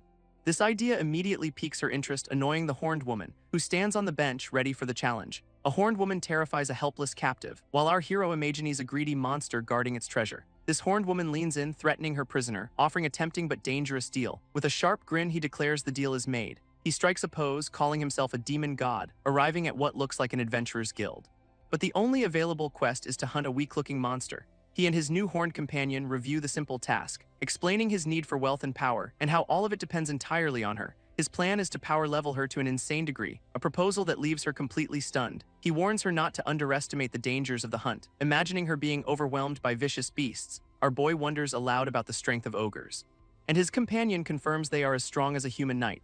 This horned woman warns him that he will regret his decision, insisting she cannot even fight 3 orcs by herself. He just offers a confident, knowing smirk. Suddenly, 3 beastly creatures corner her, hungry for a meal, and she screams, unleashing a blast of purple magic, striking one of the beasts head-on, causing it to cry out. A strange power suddenly activates in the creature's eye, revealing a skill called hunting, which strengthens poaching prey. In an instant, the monster's head is completely vaporized, leaving the horned woman gasping from the powerful spell. At that moment, our boy grabs her arm, telling her that is enough, now standing before the snarling pack of monsters himself, as the red beast lunges forward, claiming its prize. Kang Hansu scoffs at the monster's aggression, unleashing a single devastating sword strike, cleaving through the entire pack in an instant. His horned companion can only stare in disbelief as he casually surveys the fallen beasts. He then orders Diaroka to gather the remains, leaving her momentarily speechless at his power. A slight blush appears on her face, which quickly turns into a delighted laugh. This sudden change leaves Kang Hansu utterly confused. Suddenly, slimes begin carrying the monster corpses, and he immediately orders them to bring everything over.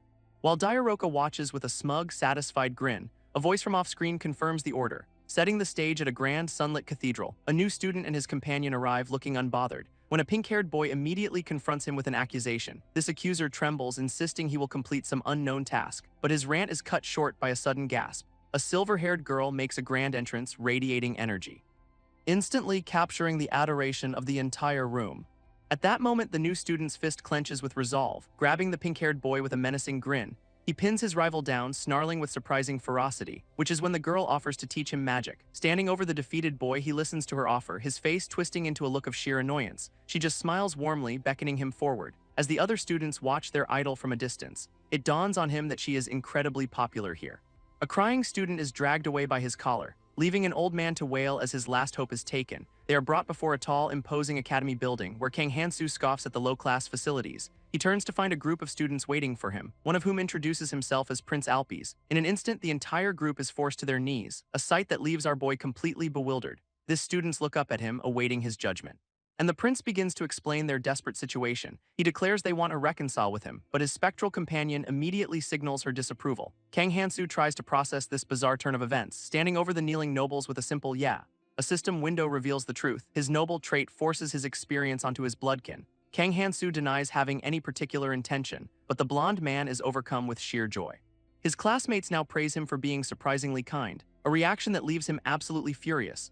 His spirit companion suddenly appears, startling him, and he lets out an utterly exasperated sigh, still fuming over the entire misunderstanding. Stomping away, he recalls the others kneeling before him, which makes a nearby silver-haired girl laugh at his predicament. He turns, caught off guard by her observation, as his spirit suggests they find a more private place.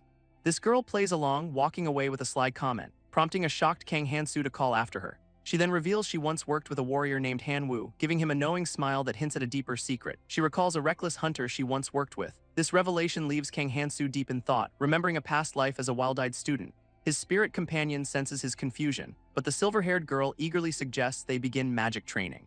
Sitting behind him on the grass, she places her hands on his shoulders, leaning in with an unsettlingly familiar smile. Her grip on him suddenly tightens with intent. He closes his eyes, trying to channel his energy, but his spirit companion furiously attacks him to stop the process. This girl watches with a nervous, expectant grin, while Kang Han-soo covers his face in utter frustration. Peeking through his fingers, he tries to ignore her questions, telling her to focus as she just laughs at his struggle. With a strained smile, he attempts to summon his power once more. A strange power activates as his hand rests on his lap. He suddenly clutches his stomach, crying out in shock, while his spectral companion floats above, laughing hysterically. Power surges through him as a system window confirms a rain cup. This silver-haired girl tries to restrain him as dark energy erupts, his face contorting in agony, eyes glowing a menacing red.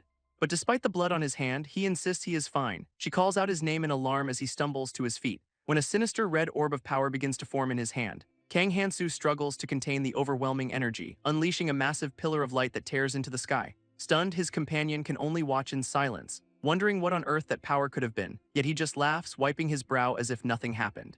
Leaving the girl completely speechless by the display, this dark-haired boy glances back, completely startled. His silver-haired companion gasps in utter shock. With a smirk, the boy declares he will use magic, activating a strange power called Outside Fairy. Suddenly, red beams of energy strike the academy building, catching the attention of a stern-looking teacher. Our boy excitedly identifies the spell, his companion equally thrilled. Enraged, the teacher shouts about magic being banned on campus. Grabbing the student by his collar as his friend watches in alarm, he furiously declares the boy is skipping swordsmanship practice, his body bulging with power as he warns against any escape attempt. Panicked, the student can only scream in absolute terror, while the teacher offers a twisted form of forgiveness, a skill called forgiveness that shatters on screen. In an instant, the teacher is launched into the sky. A white-haired man roars, his eyes burning with fury, while Kang Han-soo unleashes a dark, powerful magic. This opponent's face twists in agony and shock as he is consumed by the raw, destructive energy. Kang Han-soo celebrates his bloody victory unimpressed. Back in the present, he sits in a tranquil classroom, clearly having no intention of listening to lectures. He recalls his defeated foe being mocked by others, one of whom loudly declares the rules of the academy, reminding everyone that magic and fighting are forbidden. Meanwhile, a student notices the class president is missing, so Kang Han-soo approaches the blonde prince with an offer, startling the boy by grabbing his shoulder with a wide grin. His unsettling smile hints at a hidden motive, and he congratulates the prince on making the right choice. Kang Han-soo looks up, startled by a strange sound, as a fiery phoenix descends with a piercing cry. A robed woman appears, greeting the students calmly, addressing them as the future saviors of humankind. She smiles, beginning her special lecture for the day, her voice echoing through the massive hall. This phoenix suddenly flies down to Kang Han-soo's desk, staring intently at him with a strange, deep gaze. This unexpected attention leaves him visibly annoyed. While the woman explains a recent disturbance on campus, he casually pets the creature, much to Alpi's shock. When a voice suddenly booms out, claiming to be the prince, this outburst infuriates the instructor and her slime companion, but Kang Han-soo just looks on with feigned innocence. Her eyes then lock onto him, her face paling in disbelief. A strange, rainbow slime is presented with a nervous expression, held by a gleeful girl in a white robe. Back with Kang Han-soo, he grabs the prince in a fit of rage, demanding to know why he is being bothered.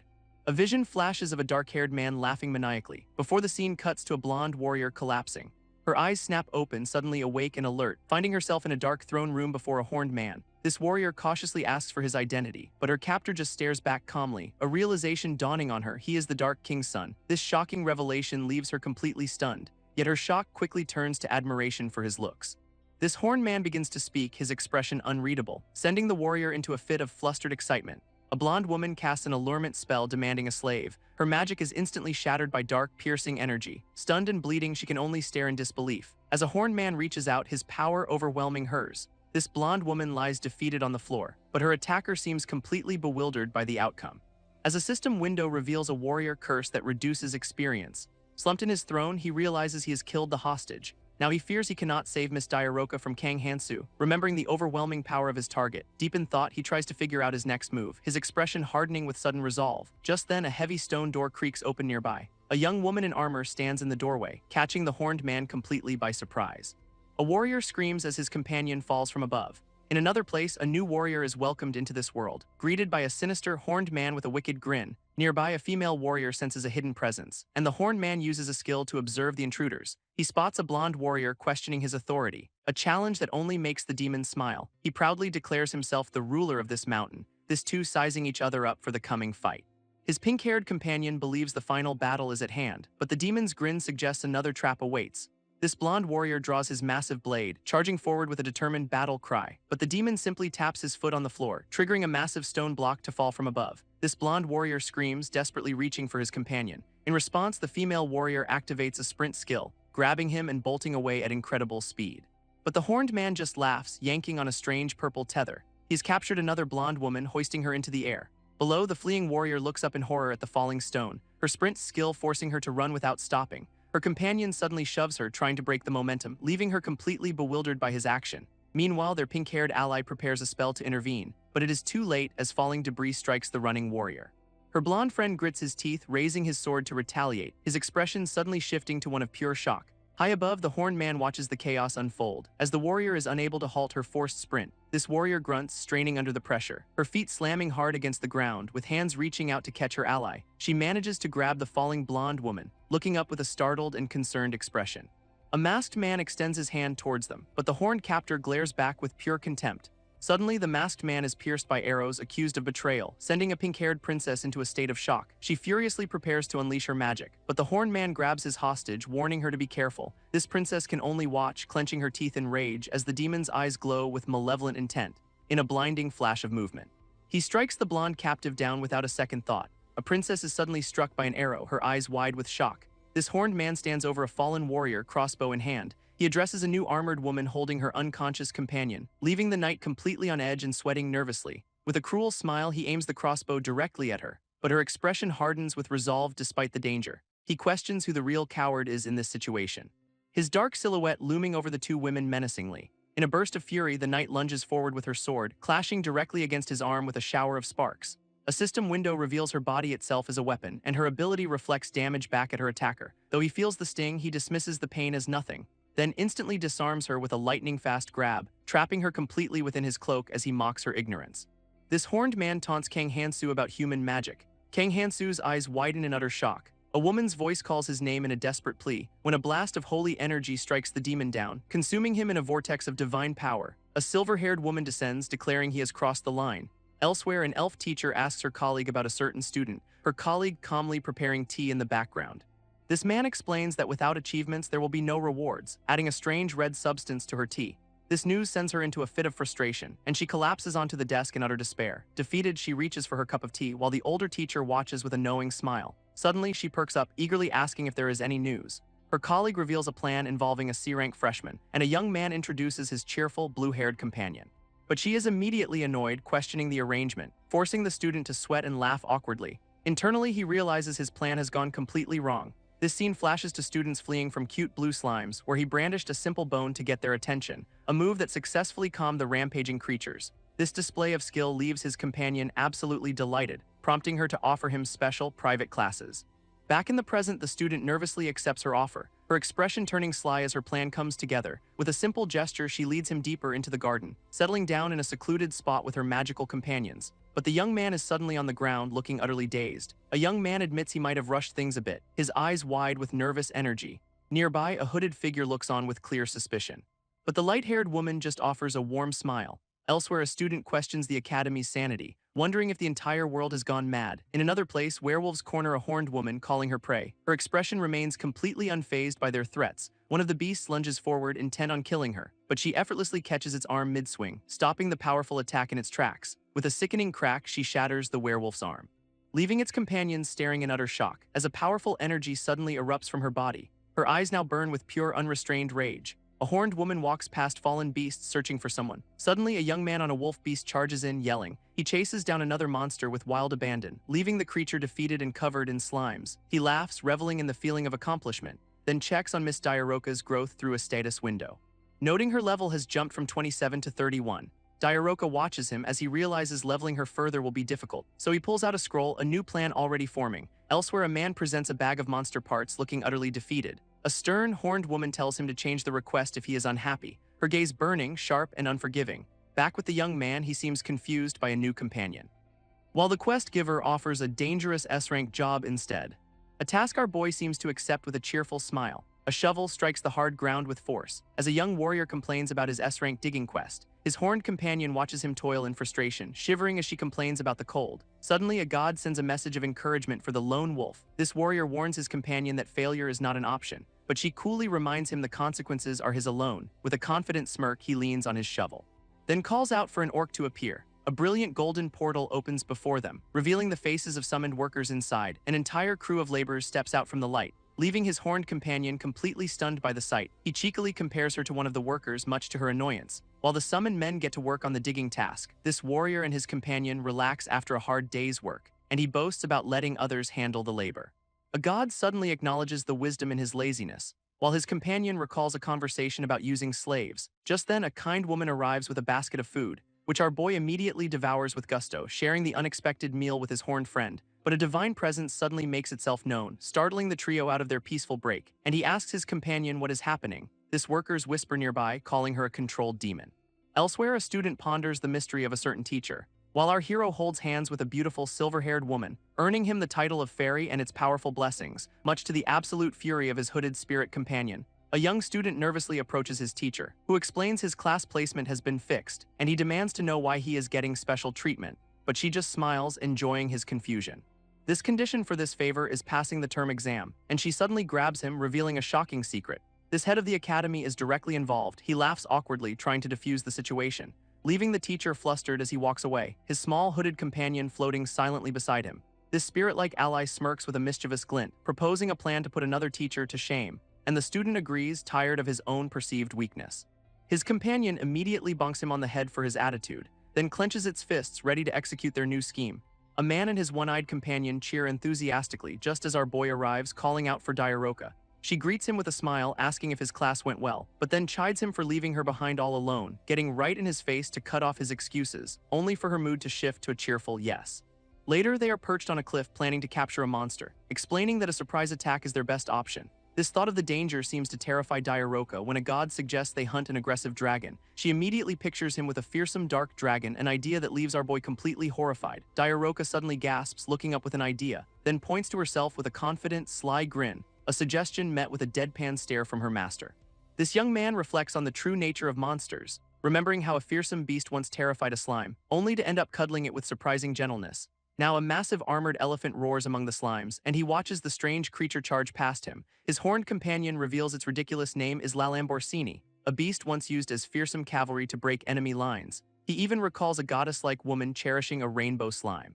But a new hooded ally seems far more aggressive, as a strange green tentacle suddenly whips through the air, wrapping itself tightly around the armored elephant. A sinister snake woman appears atop the beast, cackling wildly, leaving the young warrior completely bewildered by the sudden attack. This mighty Lamborghini trembles, caught in her powerful grasp, before a new form erupts from a cloud of dust. A sinister, green-skinned creature emerges with a sharp-toothed grin, revealing herself to be a powerful Lamia. This boy and Diaroka watch in shock from above, as the snake woman licks her lips with a hungry gaze, but Diaroka just smirks, completely unimpressed by the display. She suddenly leaps from the cliff to confront the monster, who shrieks in protest, wanting no part of another female. With a vicious smile, Diaroka grabs the Lamia's arm, twisting it until the creature cries out in pain. She warns the Lamia about her master, her aura darkening, declaring an inferior being cannot even look at him, then unleashes a devastating punch to the face. This blow lands with incredible, crushing force, leaving Diaroka straddling her defeated opponent, eyes glowing red, and a massive spectral hand materializes, ready to end the Lamia. Our boy stares down in absolute disbelief, while a small, glowing-eyed creature appears beside Diaroka. She unleashes a powerful blow against her foe, sending the snake woman flying back with incredible force.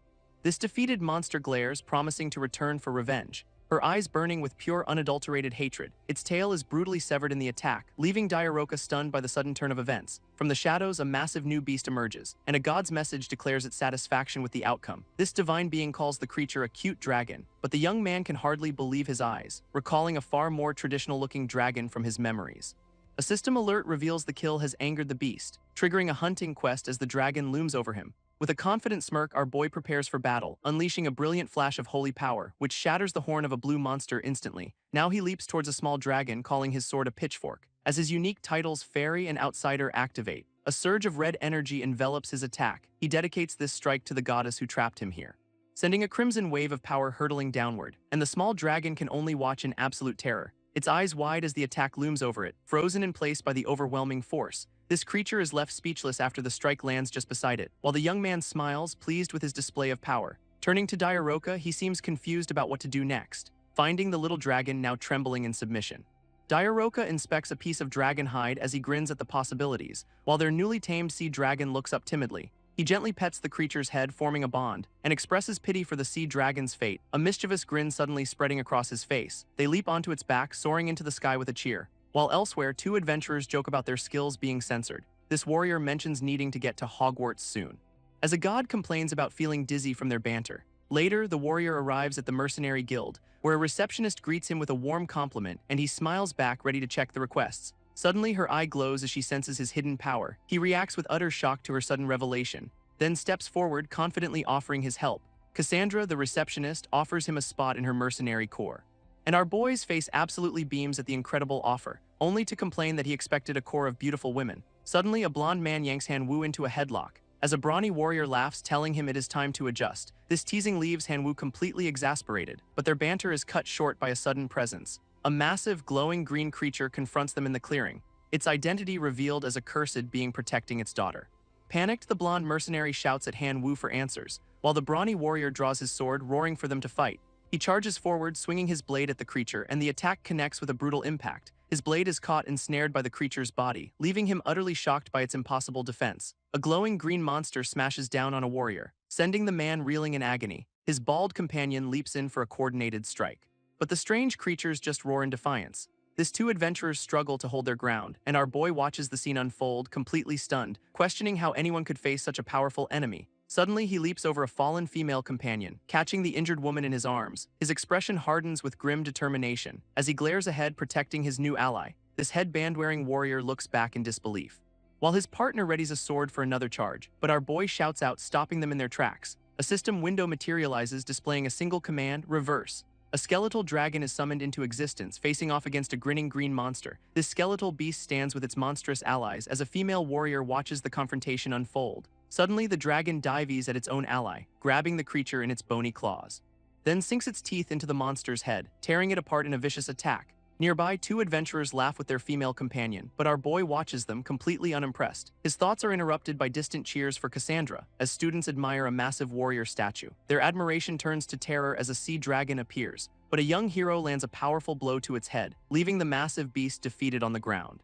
Two guild members shout his name in disbelief. As he casually explains he is raising a sea dragon, he offers a confident wink, completely unfazed, then flexes his arm, finding a log for training. Dark energy swirls around his hand for a moment before he hurls the massive log, yelling, "Fetch!" This little dragon eagerly chases after its new toy, and a woman notes how well his pet Cogmos obeys. Kang Hansu just smirks, taking all the credit. Nearby, another man excitedly cuddles a fluffy creature, prompting the woman to ask about his strange companion. He proudly presents the pink, gem-headed creature, calling it his friend as it lets out a little bark. But Kang Hansu spots a familiar hooded spirit floating nearby, a sight that leaves the woman completely exasperated. Kang Hansu proudly declares he is worthy of attending, a smug grin spreading across his face at the thought. Meanwhile, a young student in a uniform seethes with anger, his plan to skip a bothersome class having failed completely.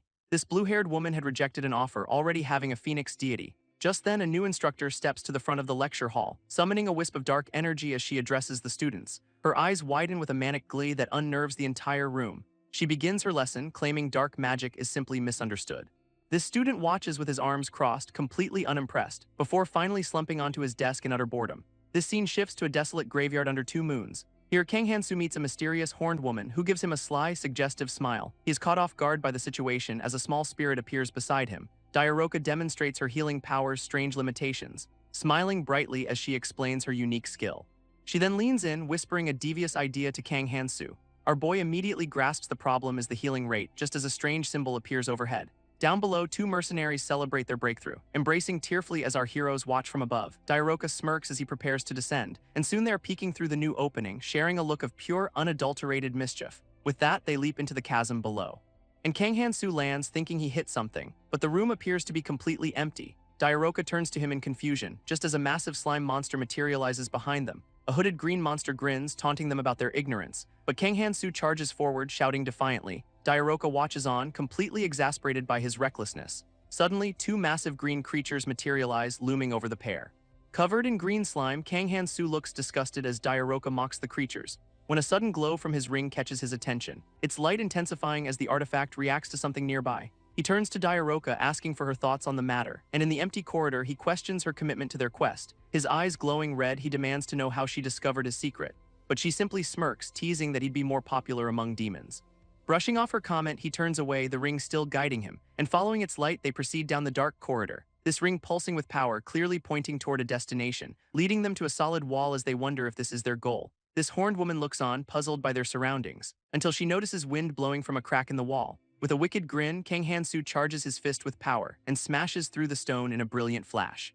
This dust clears to reveal a hidden passageway, leading to a fully furnished room, much to their surprise. Looking down at the rubble, they call out into the chamber, and Kang Han-soo feels embarrassed by the mess they have made. Suddenly, a voice from the darkness asks who they are, as a chained hand rises from the shadows. Both of them jump back in shock, apologizing for the intrusion, but a cloaked figure with glowing eyes emerges. This hood falls back, revealing a powerful, bearded old man, whose intense gaze locks onto the intruders. Nearby, the little spirit shrieks in terror at the sight of him. This chained man recoils, muttering about a witch. His rage explodes as he screams the accusation. But Kang Han-soo and Diaroka just share a smug look, and the prisoner lunges forward, demanding an answer. Our boy simply offers a condescending grin, then launches a surprise attack from above, landing before the chained man with his blade drawn.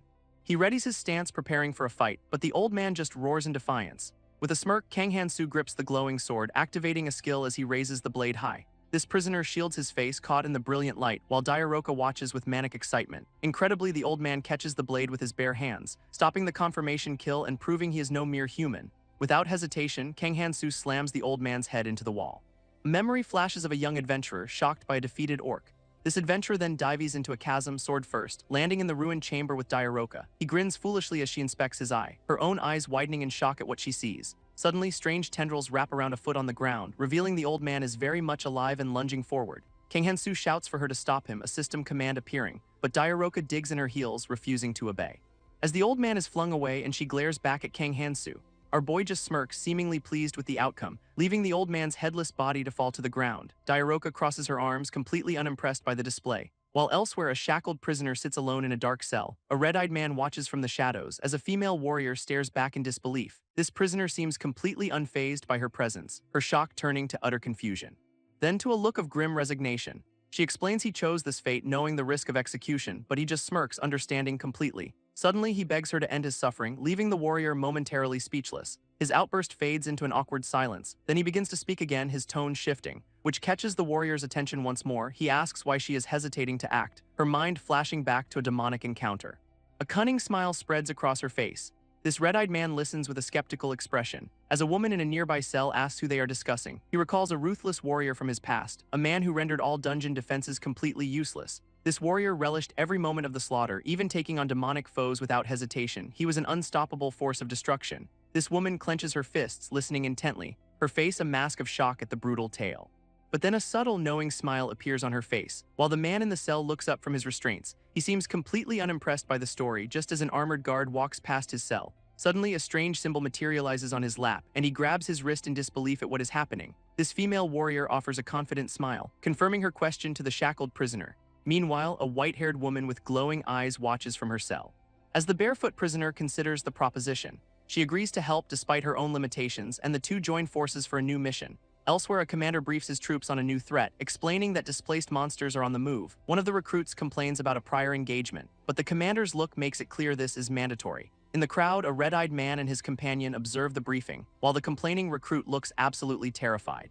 This red-eyed man seems completely unbothered by the news, which catches his companion's attention, prompting her to ask for his thoughts. A man in a fine suit walks away, dismissing the others, when suddenly a golden portal tears open in a servant's hall. A young woman emerges looking absolutely thrilled, but she bows shyly before the swordsman who summoned her. He impatiently asks how long she plans to grovel. Back in the present, Kang Han-soo questions Diaroka's idleness, while she just yawns, using the old man as a chair, leaving the prisoner to groan under the immense pressure. Our boy watches her, completely unimpressed by her attitude, as she boasts about her own godlike powers. Just then, the little spirit pops up behind him with a grin, drawing a sharp glare from the captive on the floor before the spirit gleefully steps on the old man's back. This gives Kang Han-soo a very wicked idea, and seeing the sword drawn, the old man begins to sweat.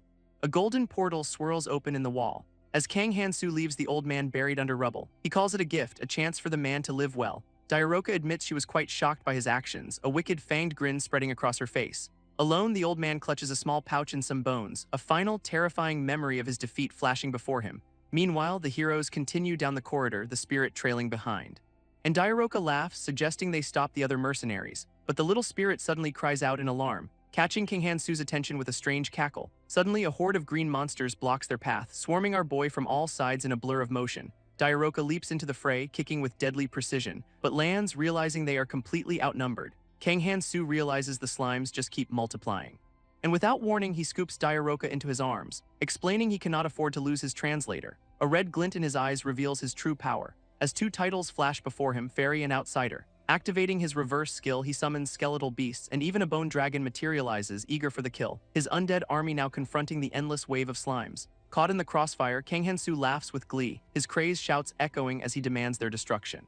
Straining under the pressure, he checks on Diaroka's status, but she offers only a tense, blushing silence in response. After a moment, he grimly declares that it is dead, but her eyes snap open, revealing her self-restraint is what died, leaving Kang Han-soo utterly stunned by her sudden shift. Diaroka suddenly kisses him, leaving our boy completely stunned. This little spirit watches in utter astonishment, its shock quickly turning to divine rage, condemning his actions. This condemnation blasts them through the floor, sending them crashing down to the level below amidst the carnage. Still flustered, Kang Han-soo covers his mouth in disbelief, and she points out he activated a massacre skill for no reason at all. Together, they peer down into the darkness of the next floor. Recalling the other mercenaries, he realizes they must be down there, explaining how a weak body forces the soul to take control. Which is exactly how his outsider skill works, resetting everything.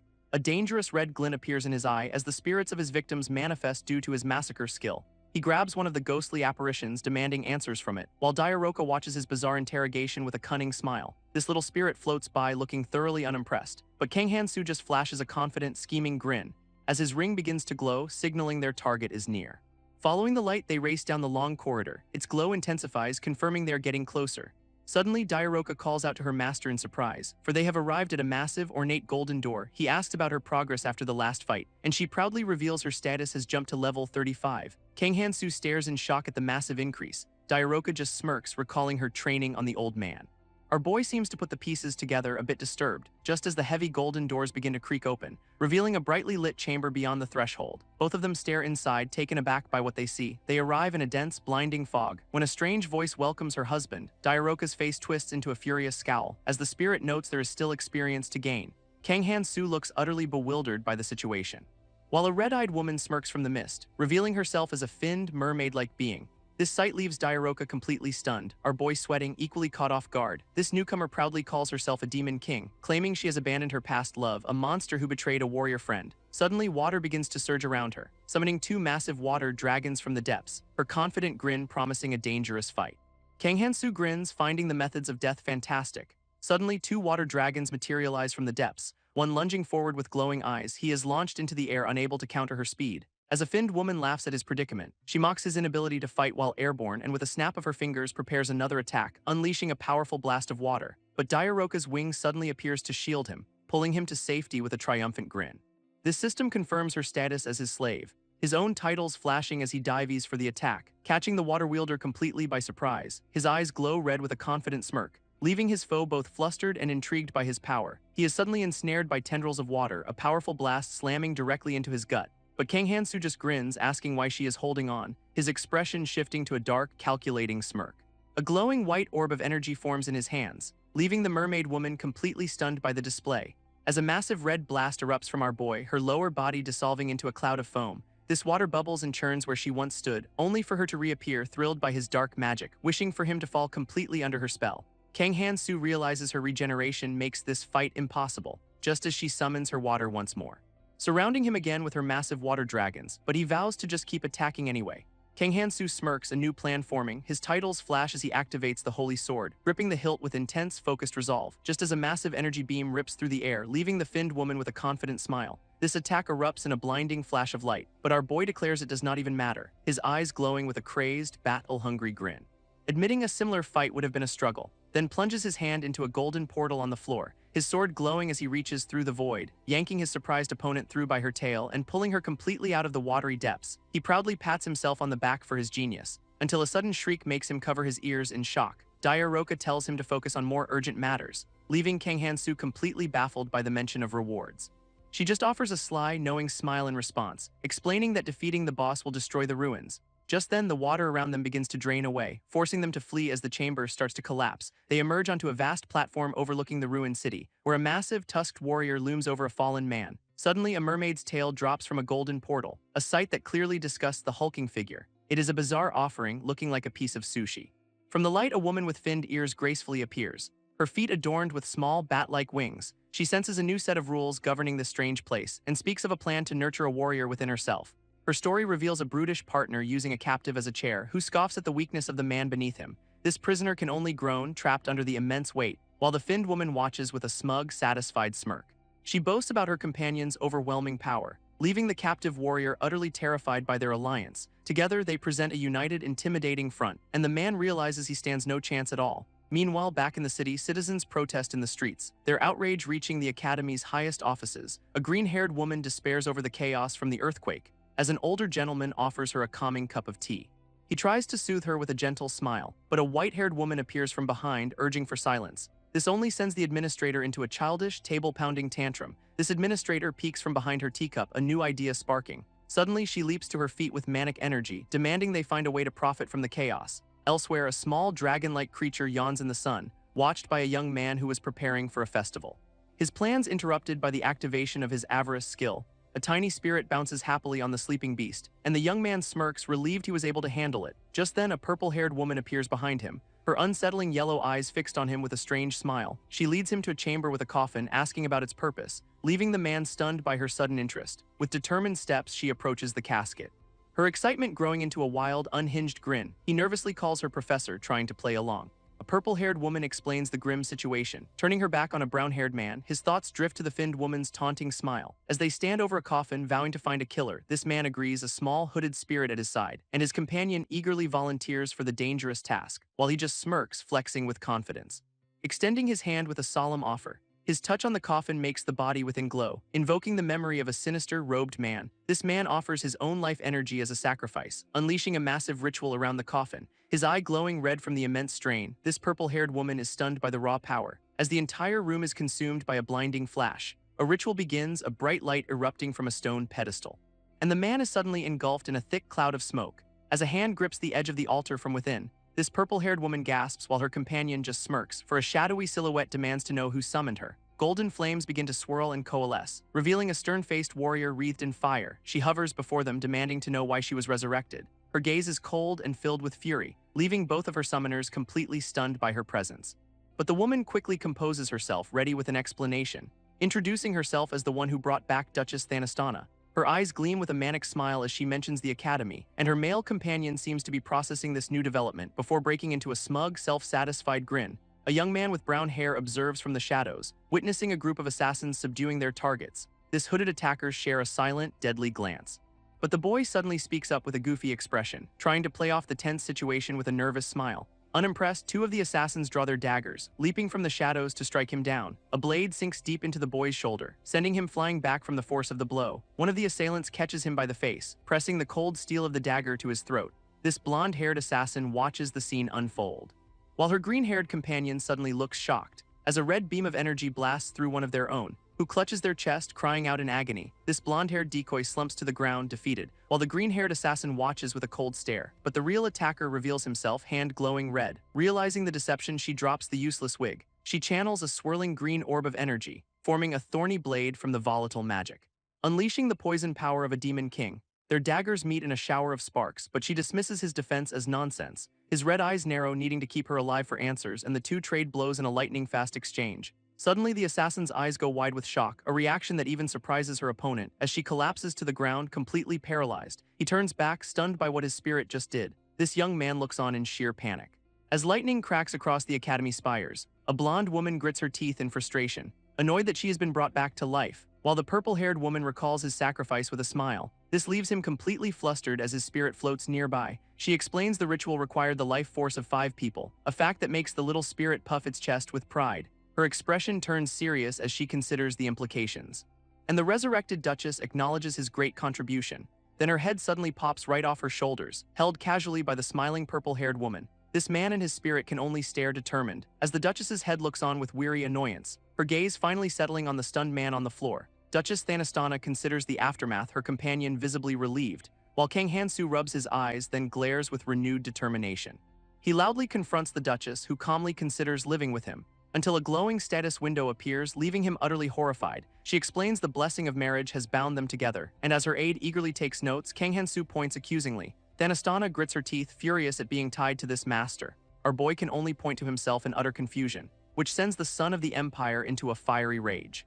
A tantrum Kang Hansu watches with a completely unimpressed smirk. Later that night, he looks out from his new room, deciding this unexpected arrangement is not so bad after all, and leans by the window, enjoying the situation far too much. Elsewhere, a woman at her desk is completely flabbergasted by the news. As a dragon and a lion clash in a storm of raw power, a blonde woman sips her tea, questioning a slave's miserable life.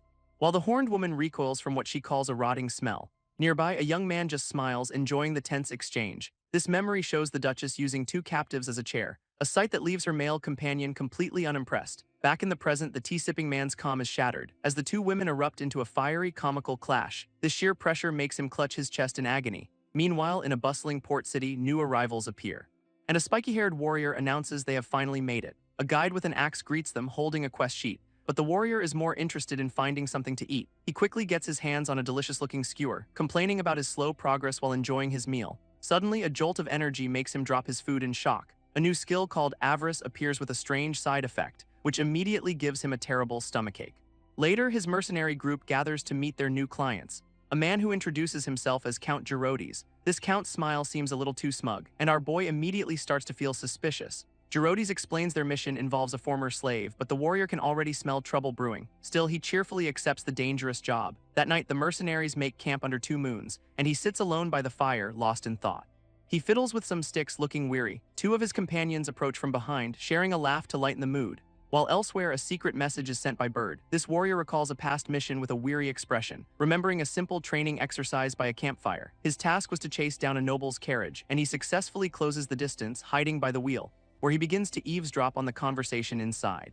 A voice mentions a master and speeding up their travel, while a woman with glasses laments the unexpected variables. A hand gently pets a small white bird, belonging to a smug pink-haired man sitting inside, but our boy overhears a single shocking word, demon, realizing he has stumbled upon a massive event. This pink-haired man inside gives a sinister, knowing smirk, as thorny vines suddenly erupt from the carriage, ensnaring the young warrior in a powerful trap, leaving him bound, gagged, and completely captured. This warrior is confronted by a horned woman with a massive gauntlet. Now finding himself bound and gagged against a tree, she smugly asks why he thought they would not notice him, while her companion scoffs that he was not worth their attention. Gagged and helpless, our boy can only glare back in fury. This suited man waves dismissively as she turns to leave, and the horned woman leaps into the sky with her gauntlet. Defeated, the warrior lowers his head in resignation, but his eyes snap open with desperate resolve. He needs it. Elsewhere, a young man rides a small dragon through the city, looking around with a slightly puzzled expression. He notices a noisy crowd gathered before a large building, a mix of students and knights in gleaming golden armor, their presence a radiant and imposing display. This boy and his horned companion watch the flashy group. This brown-haired student lets out a mischievous chuckle, as he and his horned companion watch monsters drop valuable loot, deciding it is too much trouble to get involved in the city's affairs, until he wonders if there is a serious problem back at the academy. Elsewhere, 3 armored knights report to a green-haired woman, who dismisses their concerns as nonsense from an old woman, but the lead knight insists they are worried for the student's safety. His gaze remains firm and unwavering, which only makes her laugh, accusing them of fearing someone named Tanasha, and she scoffs that modern knights have lost all their honor. This knight quietly accepts the insult, understanding his position. A tense silence fills the ornate office, before he suddenly draws a ceremonial dagger, presenting it to a man with a monocle who suddenly appears, who proposes a deal in exchange for the knight's cooperation. This monocled man explains his efficient proposal to the knights, their leader listening intently with a hand on his blade. A grand door then glows and swings open before them, revealing the green-haired woman who braces herself for what is inside.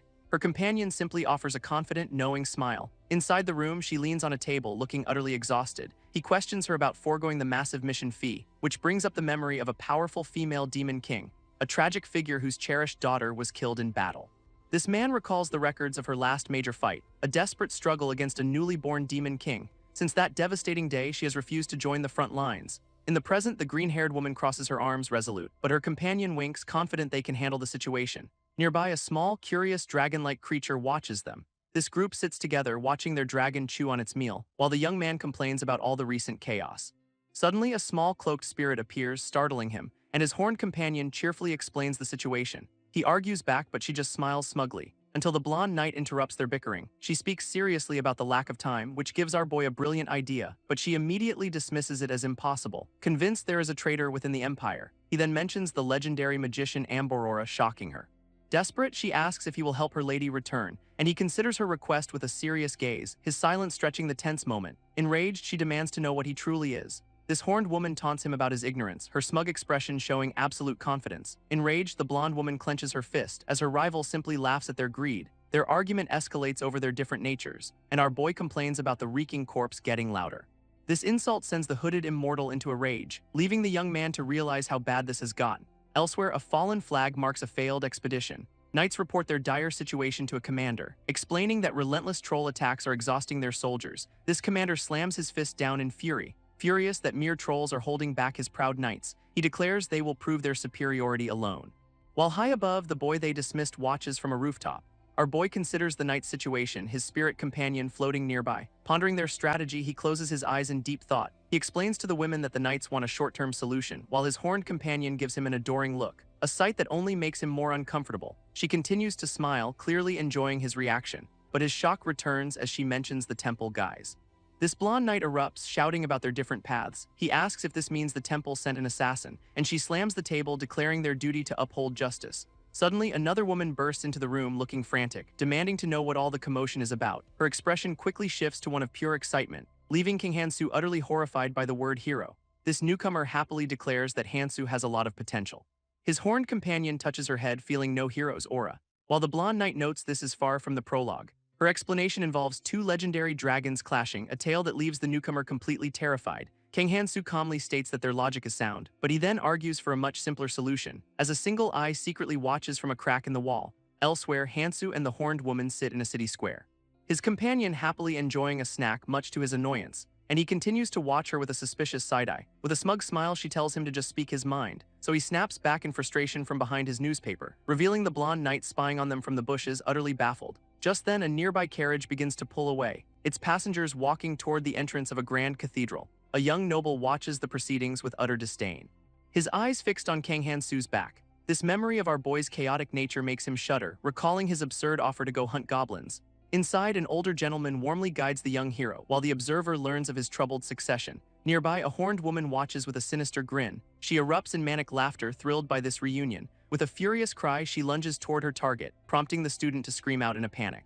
Desperate to warn the oblivious group walking away, her hand trembles with contained explosive power, but the young noble suddenly grabs her from behind, enraging the horned woman with his interference. He grits his teeth, struggling against her overwhelming strength. With a crack of his knuckles, King Hansu decides to act, and in a flash, the horned woman is sent flying through the air, crashing down with a surprising amount of force. He calmly notes it only took a single second. Leaving his companion completely dazed on the pavement, he smirks, claiming he knows best how to handle her. His spirit companion just floats by unimpressed, before bursting into laughter at the whole display. This horned woman gets up, facing a building surrounded by wreckage, a sight that leaves a nearby group of students utterly speechless. Annoyed, she tells the others to stop dawdling and hurry up, crossing her arms with an impatient scoff. Nearby, a hand rests on a wooden bench.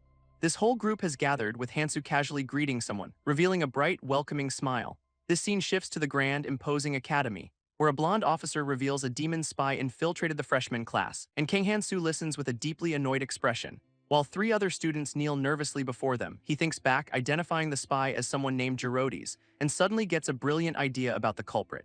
A confident, knowing smirk spreading across his face, he imagines a masked persona taking all the credit for the chaos, then points his accusation at the white-haired girl, who recoils in shock. She turns away, completely flustered and unable to respond, as a story is told of a man who avoided the war but received a title, becoming a count and shocking his own young daughter. Back in the present, one of the kneeling students raises his hand to add more, mentioning the suspicious arrival of cloaked mercenaries, his voice filled with unease as he explains the strange situation.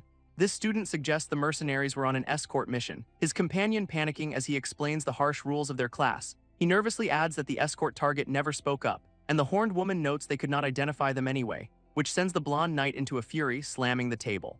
She demands to know why the shrine is failing its duty to protect people, while another student shouts about the warrior of this generation, confirming the truth as a past hero's image looms behind him. Kang Han-soo quietly puts all the pieces of the puzzle together. A wicked grin spreads as he points to the real culprit, revealing a small, hooded accomplice with a triumphant smile. Later that night, a grand building sits under two moons. A young hero trembles in a dark room, questioning his survival, recalling his former glory as a confident, shining warrior. Nearby, a man with a bowl cut gives a deeply unsettling smile. This other students can only watch in horror and rage, as a memory surfaces of a confident, red-haired warrior, leaving the young warrior to ponder her words in silence. His frustration builds, his hand clenching into a tight fist. A furious shout erupts from him, screaming that he was the chosen one. Consumed by rage, he questions why everything is going wrong, until a mysterious, shadowy presence materializes in the room. Stumbling back in terror, he demands to know what it is. This vision fades, leaving him alone in a room with an empty bed. An unseen voice echoes, asking if he truly does not understand. With a ball of fire in hand, he demands the voice show itself, his surroundings suddenly shifting to a vast, empty hall, but the flame in his hand flickers and dies, leaving him confused. Then he sees him, a horned man on a throne, looking utterly unimpressed. This young warrior stares in shock, demanding to know his identity. A horned commander ponders a difficult question, asking one of the students how he knows of the gods. This boy stammers, confused about the ones who summoned them, but the commander scoffs, questioning their very existence. With a clenched fist, the student insists they defeated the demon king, explaining they were summoned for his resurrection. This commander sneers, tired of hearing the same old story, just as a green-haired demon woman makes her appearance, leaving the young student completely stunned. This commander then reveals he once fought alongside a hero to save the world, a truth that shatters the boy's entire reality. Unfazed, the horned man continues his tale with a bored expression, while the demon woman asks to hear the hero's name again, prompting a sinister smirk from the commander. And the student can only stare in absolute horror. A story begins of a winged warrior named Cain, whose stats reveal a cursed but powerful existence, and in a legendary library he found a hidden truth, a secret learned from his battles against dragons, where his research uncovered the nature of the divines, exposing a rash figure targeted for their pride. This young man listening to this tale looks utterly bewildered, his expression twisting in panicked confusion. For the divines play a game, sacrificing humans for sport, and this revelation leaves the kid completely stunned. A horned woman then explains the state of human forces, pointing directly at him, declaring him their best choice. He stands there for a moment, head bowed in thought, before erupting with a manic grin, thrilled by the secret, his eyes gleaming with a newfound, dangerous purpose. This horned commander issues a final, critical command, leaving the young student completely taken aback by the mission. He is tasked to find the Holy Grail hidden deep underground, and is granted a surge of dark power to ensure his success. A strange energy now coursing through his very being. A sinister smile spreads across his face, embracing the darkness. Under the twin moons, a different student begins his own search, complaining about the sheer size of the school grounds. Suddenly, his horned companion appears, telling him to hide it quickly, teasing that her master has forgotten the simplest method.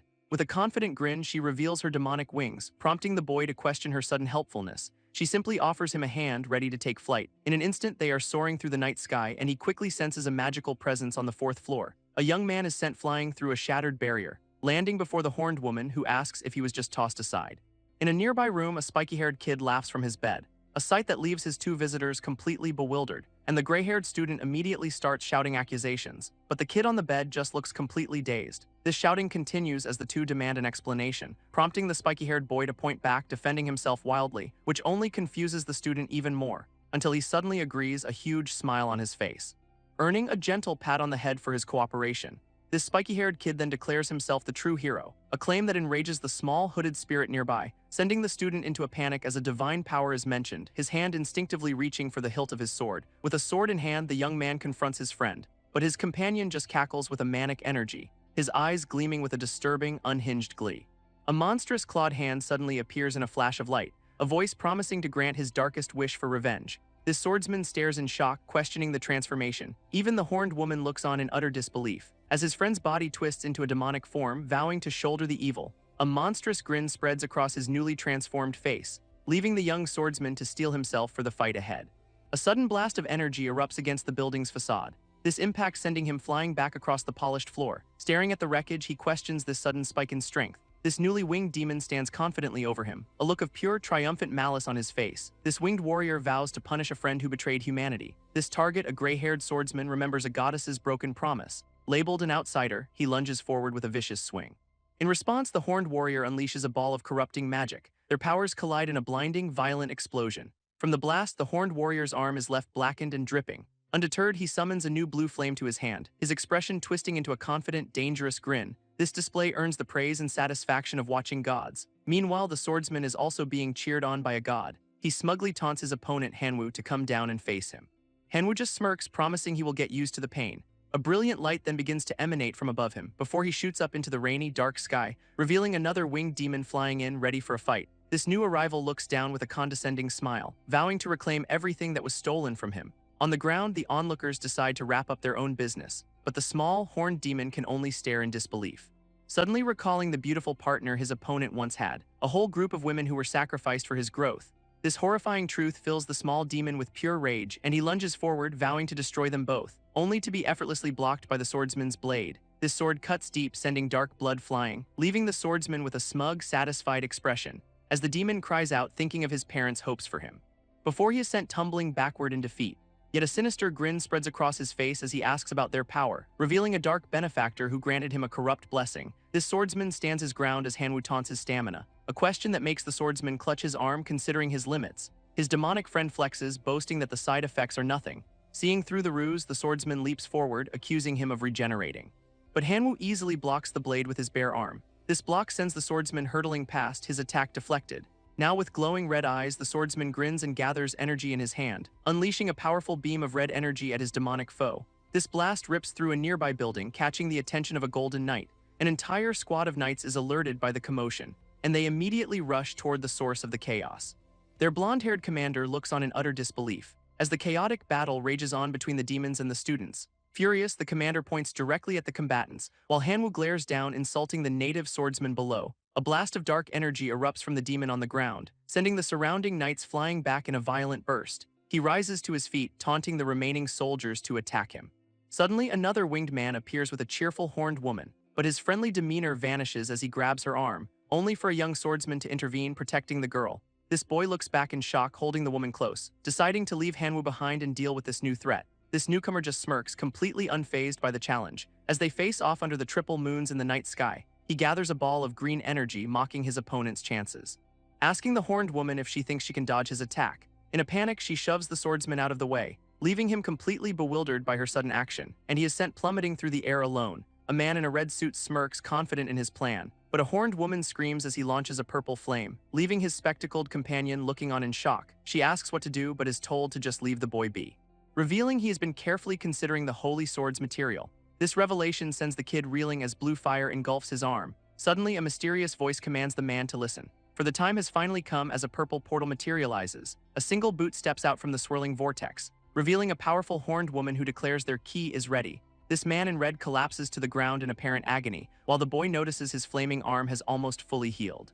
This horned woman offers a hand with a sinister smile, causing the kid to scream as a dark power overtakes him. She then simply points him toward the open portal. This horned woman explains there is no need to wait, as her monstrous army stands ready to attack, leaving the dazed boy completely vulnerable. She plans to strike before the saintess can make her move, vowing that her forces will end everything. Meanwhile, inside a grand temple under the twin moons, a high-ranking official bursts in with urgent news, catching a white-haired woman completely off guard. He frantically explains the dire situation, but she just looks on, exhausted by the chaos. This official hands her a report with grim findings, revealing that the former warrior Hanwoo may be corrupt. She stares at his picture, questioning the accusation, before erupting in fury and crushing the document, just as the city burns and knights fall in the streets. A golden knight sits wearily, asking his visitor a question, but the green-haired elf just smiles, saying she is here for a reason. His gaze hardens with suspicion. As she explains, she detected a massive power reaction nearby. This knight sighs in frustration, admitting they are in a bind, explaining the demon tribe's forces have grown too strong within the empire, and he presents a potion as a potential countermeasure. But she is stunned to learn the Holy Grail is in their academy's basement. A vision reveals the three sacred items, the Grail, the dragon, and the sword, an ancient power tied to a mysterious finned woman. This knight confirms they need a blessing to counter the demonic influence, and she realizes the goal is to weaken the demon spirit's corrupting power. Her expression hardens with resolve, a plan forming in her mind. He formally requests the Academy's support in their mission, a request she eagerly accepts, extending her hand to seal the deal. A golden knight strikes a deal with a mysterious mage, as fire rages under the twin moons. Inside, an old man is questioned about his new guests, prompting the boy to nervously defend his actions as they observe an elf-like girl in a magic mirror. This captured elf seems completely disoriented, until a spiky-haired kid pops up, startling her, and she lets out a terrified scream. This group then turns their attention to an open coffin, where the elf girl is now trapped in a binding circle. She kneels, dazed and confused by her situation, while the boy smirks, glad he kept her alive. His horned companion seems to recognize her lineage, explaining that demon childhood is a complex matter, revealing a memory of the elf as a happy child with her mother. This horned woman smirks as the elf's value decreases, while a man recalls a plan to take a valuable hostage. But the elf girl insists that is impossible, declaring she is essential to the demon king's plan. Our boy suddenly recognizes the monstrous woman from before, and the elf girl explains with a knowing smirk, revealing a powerful goddess was once his biggest supporter. This goddess offered her power freely, granting blessings to many of her followers, a cycle that repeated until the present day. Understanding now, our boy grabs the elf's hand with conviction, leaving her completely stunned by his sudden resolve. She speaks of the many students who were also summoned, shouting that they are not mere toys for the gods, before suddenly swooning over the boy who would lead them. This horned woman's eye twitches with rage, and she violently grabs the elf by her hair, but our boy quickly intervenes, stopping her attack. His gaze is firm, a new resolve shining through, leaving the elf to wonder if his conviction is real. A memory surfaces of a goblin beating a drum, part of a ritual surrounding a spiky-haired man.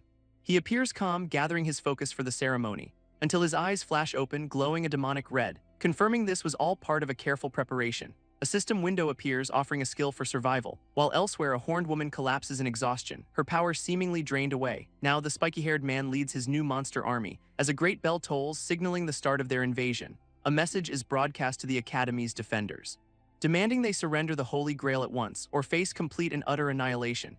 Inside, the green-haired elf is shocked by the sudden attack, realizing their group must now go on the defensive. A golden knight bursts in to report to his commander, and the elf explains they have received aid from other kingdoms, but nothing yet from the Empire. This knight questions if their current allies are enough, given the immense power radiating from their foes.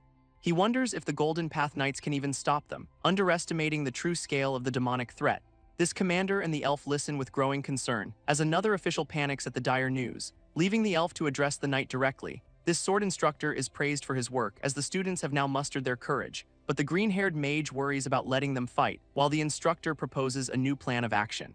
His suggestion leaves her completely stunned. Elsewhere, our boy considers the situation with his companions, while a leader in a wide-brimmed hat rallies the forces. A hand is raised to give the final command, and the students ready their weapons for the battle. This Golden Knights also prepare for the coming assault, promising to be responsible for everyone's safety. Suddenly, the mage roars for them to fight back, inspiring the combined forces to charge into the fray. A brilliant explosion erupts from the initial clash, revealing a chaotic melee against monstrous foes. A green-haired witch prepares a fiery attack, unleashing a barrage of fireballs from above. But the horned woman channels her own power, swinging her staff with incredible force, a confident smirk spreading across her face. This witch quickly summons magical shields as the horned woman mocks the Academy's strength. Her defenses immediately shatter under the pressure, and the two spells collide in a massive explosion. Elsewhere, the ground trembles from the distant battle, catching our boy's immediate attention. His companion asks what is wrong just as the door is blasted open. A voice from the smoke scoffs at their poor security, revealing a smirking intruder with demonic eyes. Our boy demands to know the intruder's identity, who in turn asks for the Holy Grail, his aura flaring. His horned companion seems shocked by this development, while the spiky-haired man just smirks with confidence. Raising his sword, our boy tells him to identify himself, just as strange purple banners materialize around him. He panics, trapped by the sudden magical display, and a divine message warns him to get out immediately. A small, hooded figure suddenly appears from the banners, catching the intruder completely off guard. This spiky-haired man realizes our boy is more dangerous than he thought, as this mysterious guardian stands beside the trapped kid. This intruder, Cain, is revealed as an avenger of the gods. Our boy struggles, yelling for the banners to disappear, completely blinded and confused by the unfolding chaos. A blast of purple energy engulfs our boy's head. His companions can only scream his name in terror, as four mysterious cards materialize around him. A memory flashes of his rage against the gods who wronged him, and he unleashes a powerful roar, grabbing a sword. This horned woman looks on, stunned by his sudden transformation. A system message declares one of the gods has gone rogue, while the intruder just smirks with cruel satisfaction. He praises the boy's newfound power, a purple flame in his hand. Our boy's eyes now glow red, watching him silently, as the intruder warns that such power is fleeting. He speaks of a plan, his expression turning serious, recalling a time when another warrior was deceived. But our boy just grins, seeing a clear solution ahead. This goddess appears, offering to grant his wish. A moment of silence hangs in the air. This intruder mocks our boy's arrogant confidence, and in a flash he strikes. He presses a sword to the kid's throat, leaping back with a confident taunt. Enraged, our boy lunges forward to attack, but the intruder is faster, landing a swift blow. He smirks, completely unfazed by the counterattack, prompting a system window to appear. This two clash again in a blur of motion, as the intruder gathers dark energy in his hand. Our boy sees the attack coming but cannot react, a fist crackling with immense power. This blow lands with devastating force, leaving the kid reeling in pain and disbelief. This intruder raises his blade for the final strike, but a sudden blast sends him flying back. This horned woman screams, vowing to join the war. As Dairoka recovers, shocked by his opponent's power, he admits the kid was not bluffing.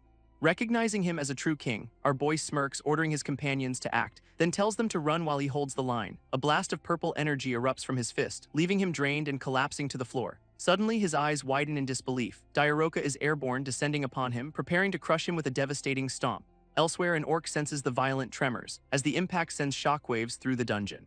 This green-haired witch panics at her opponent's sudden charge, while the horned woman swings her staff with a vicious grin, leaping forward for a decisive strike, but her expression suddenly shifts to disbelief, as a massive white dragon appears in the sky. Atop the beast, a white-haired warrior readies her sword, enraging the horned woman who curses the interruption. This witch, however, looks up with sudden relief, as the dragon rider vows to collect the interest on a debt. Her dragon begins to gather a blinding light in its maw, unleashing a powerful beam from above.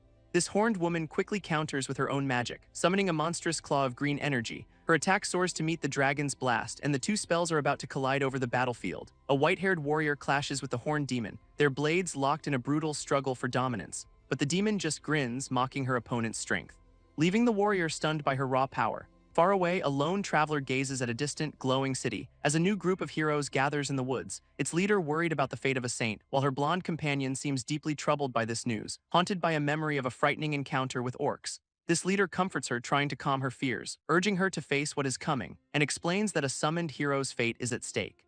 Another companion notes a devil has appeared in a holy realm, prompting a blonde noble to smirk, ready for battle's glory, so the troubled knight finally agrees to the mission. This blonde knight tearfully rallies her companions, and a dark-haired warrior agrees with a confident smile. Together, they lead their united party into the unknown. Meanwhile, our boy stands transformed, his power immense, but suddenly finds himself impaled on his own blade.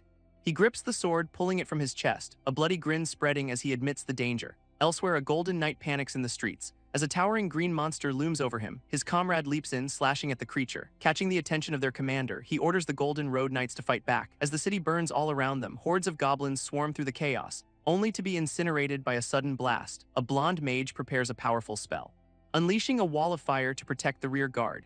Elsewhere, a young boy looks up in awe at a hero, as a blonde commander rallies his own troops for battle. Meanwhile, a spiky-haired man observes the chaos from above, taunting the defeated hero below him. This young swordsman struggles, wounded but defiant. His red-eyed foe notes his surprising resilience, mocking him for losing all of his comrades, but the hero just smirks, asking if the villain is scared, prompting the man to lose his patience. He lunges forward with a furious roar, grabbing the hero's face to silence him. A strange, unsettling smile spreads across the hero's face as he mockingly asks about the villain's own condition. This villain mocks the hero's immature body, confident he can withstand whatever comes next, but a sudden beam of light interrupts his taunt. His eyes widen at the unexpected arrival. Elsewhere, the horned woman is pinned to the ground, her opponent declaring only a demon king could win. This white-haired warrior stands victorious, and the young hero recognizes her as the saintess. His companion senses the comforting divine presence, while the red-eyed foe turns to face the newcomer. A confident smirk spreads across his face, as the saintess questions his possession of a junior's body, revealing this is their first meeting in person. This confrontation puts the wounded hero on high alert, yet he just stammers an awkward greeting, completely starstruck. A spiky-haired man crushes his foe with a single blow, his red eyes narrowing as he speaks a warning, but a white-haired warrior raises her blade to intervene, bringing it down in a blinding golden arc. Her expression is one of pure determination. This two clash in a furious flurry of strikes, and she lands, shielding the wounded Hanwoo behind her. She notes his newfound strength, questioning his identity, smiling as she praises his unique growth as a hero. From the ground, Hanwoo just smirks back confidently, enraging their foe who interrupts with a blast of dark magic. He vows to finally get serious, unleashing his full power. This warrior braces herself, watching the attack form, but Hanwoo is already on his feet, parrying the blow, meeting the villain's rage with a defiant grin. Suddenly, a white-haired woman attacks the villain, her blade slashing across his back with immense force, forcing the spiky-haired man to his knees in agony. Our boy watches the sudden turn of events, stunned. Behind the kneeling man, a demonic spirit manifests, its true, monstrous form roaring with fury, and the psychic backlash hits our boy hard. This white-haired warrior remains unfazed, her gaze steady, as a strange blue flame appears on the villain's shoulder. She notes his demonic technique remains unchanged, a power especially fatal to a soul possessing another's body. But he just grins, claiming the body is nearly his, declaring the fusion complete and the body his own. Leaving her with only one grim option, a sacrifice, our boy panics, begging her to wait just a minute. This white-haired woman advises knowing one's own limits, prompting the villain to mock the fallen hero's honor. He praises her judgment, his hand crackling with energy, and presses it against a stone wall. activating a hidden trap with a cruel smile. A massive slab descends upon the woman from above. As the villain declares his business here is done, she falls as the stone crashes down behind her. Elsewhere, our boy stares at a newly formed passage. He wonders if he is suddenly trapped in a dungeon, his eyes widening in utter disbelief. Grabbing a sword, he shouts in panicked confusion, then sprints through the ruins toward a glowing portal. His companions welcome the hero's return, but one of them stares, horrified by his condition. Our boy frantically asks where the others are, as his two companions react with total confusion, and he threatens the horned man, still on edge from the fight. This finned woman seems to misunderstand the situation entirely, so he grabs her hand, warning of the Demon King's invasion, which she completely misinterprets with a flustered blush, leaving him utterly baffled by her romantic reaction. She is lost in a daydream, oblivious to the danger. Meanwhile, blasts of light rain down upon a distant forest, where a white-haired warrior prepares for battle, unleashing a devastating whirlwind of strikes. This attack catches the attention of a winged demonic man who vows to eliminate her with a cruel smirk, promising to destroy the entire world along with her. His clawed hand flexes, ready to unleash that destruction. A young man rides a small dragon, ambushing the winged foe. This red-eyed man's shock turns to pure fury, while his attacker just grins, ready for the next move. His dragon-like mount prepares a strange attack, unleashing a powerful torrent of water, completely drenching their winged opponent. This attacker explains this was all part of his plan, leaving his white-haired companion completely bewildered. From the mist, the villain emerges, soaked but standing, taking a heavy, deliberate step forward. His skin sizzles as he demands to know what was done to him. But the kid just points and laughs mockingly. This woman watches in horror, unable to comprehend the scene. In a shocking move, the villain grabs his own tattered wing, tearing it from his back with a grim resolve. This red-eyed villain vows this time will be different as a young hero rushes into the fray. He ignites his golden sword, ready for round 2. His party stares up as their foe descends, but the villain suddenly winces in pain. This hero just grins, telling his companion not to worry. Recalling a memory of a witch and a dragon, this villain realizes that same witch stole the Holy Grail, a revelation that shocks the hero's companion. Enraged, the spiky-haired man raises his hand, tearing open multiple demonic portals in the sky. From them, monstrous creatures begin to emerge, forming a terrifying army before the heroes. This villain mocks their fleeting glimmer of hope, setting the stage for a desperate battle. Our boy gives a confident thumbs up. As a strange curse suddenly shatters, his eyes glow red with a defiant grin. A new skill, Reverse Scale, is granted, shocking the spiky-haired man in the background. A divine dragon's plea echoes through the air, summoning a massive skeletal beast from a flash of light. It looms over our hero, a terrifying protector. This skeletal dragon roars its intent to defend him, leaving a white-haired woman completely stunned by its arrival. He realizes the curse has become a blessing. But a conflict between divines is revealed. Nearby, goblins watch from the shadows, their monstrous horde charging into the fray, and the spiky-haired man simply observes the chaos. This spiky-haired man's eyes burn with blue fire as his skeletal dragon and its companion stand ready, but our boy stands firm, holding his glowing sword, blue flames erupting around the villain's body. He identifies his opponent as the current hero, demanding to know the young warrior's name. In response, our boy leaps into the sky, bringing his blade down with righteous fury. This villain just scoffs, calling him a toy of the gods, but the hero's golden strike descends regardless. Elsewhere, a golden knight battles a slime monster when a brilliant light suddenly fills the air. This knight looks up, confused by the sudden change, as a divine announcement declares the Demon King's defeat, leaving a female warrior to wonder about the victor's identity. A hooded figure channels immense holy power, leaving two summoned knights completely confused. This spell erupts in a blinding beacon of light, a divine being gathering all heroes in one place. Elsewhere, a horned man mocks a hero's weakness, but the warrior vows to defeat the Demon King. Then in a flash, our boy is somewhere else entirely, his mind reeling from the sudden transition. He finds himself surrounded by his classmates, who demand to know where he has been all this time.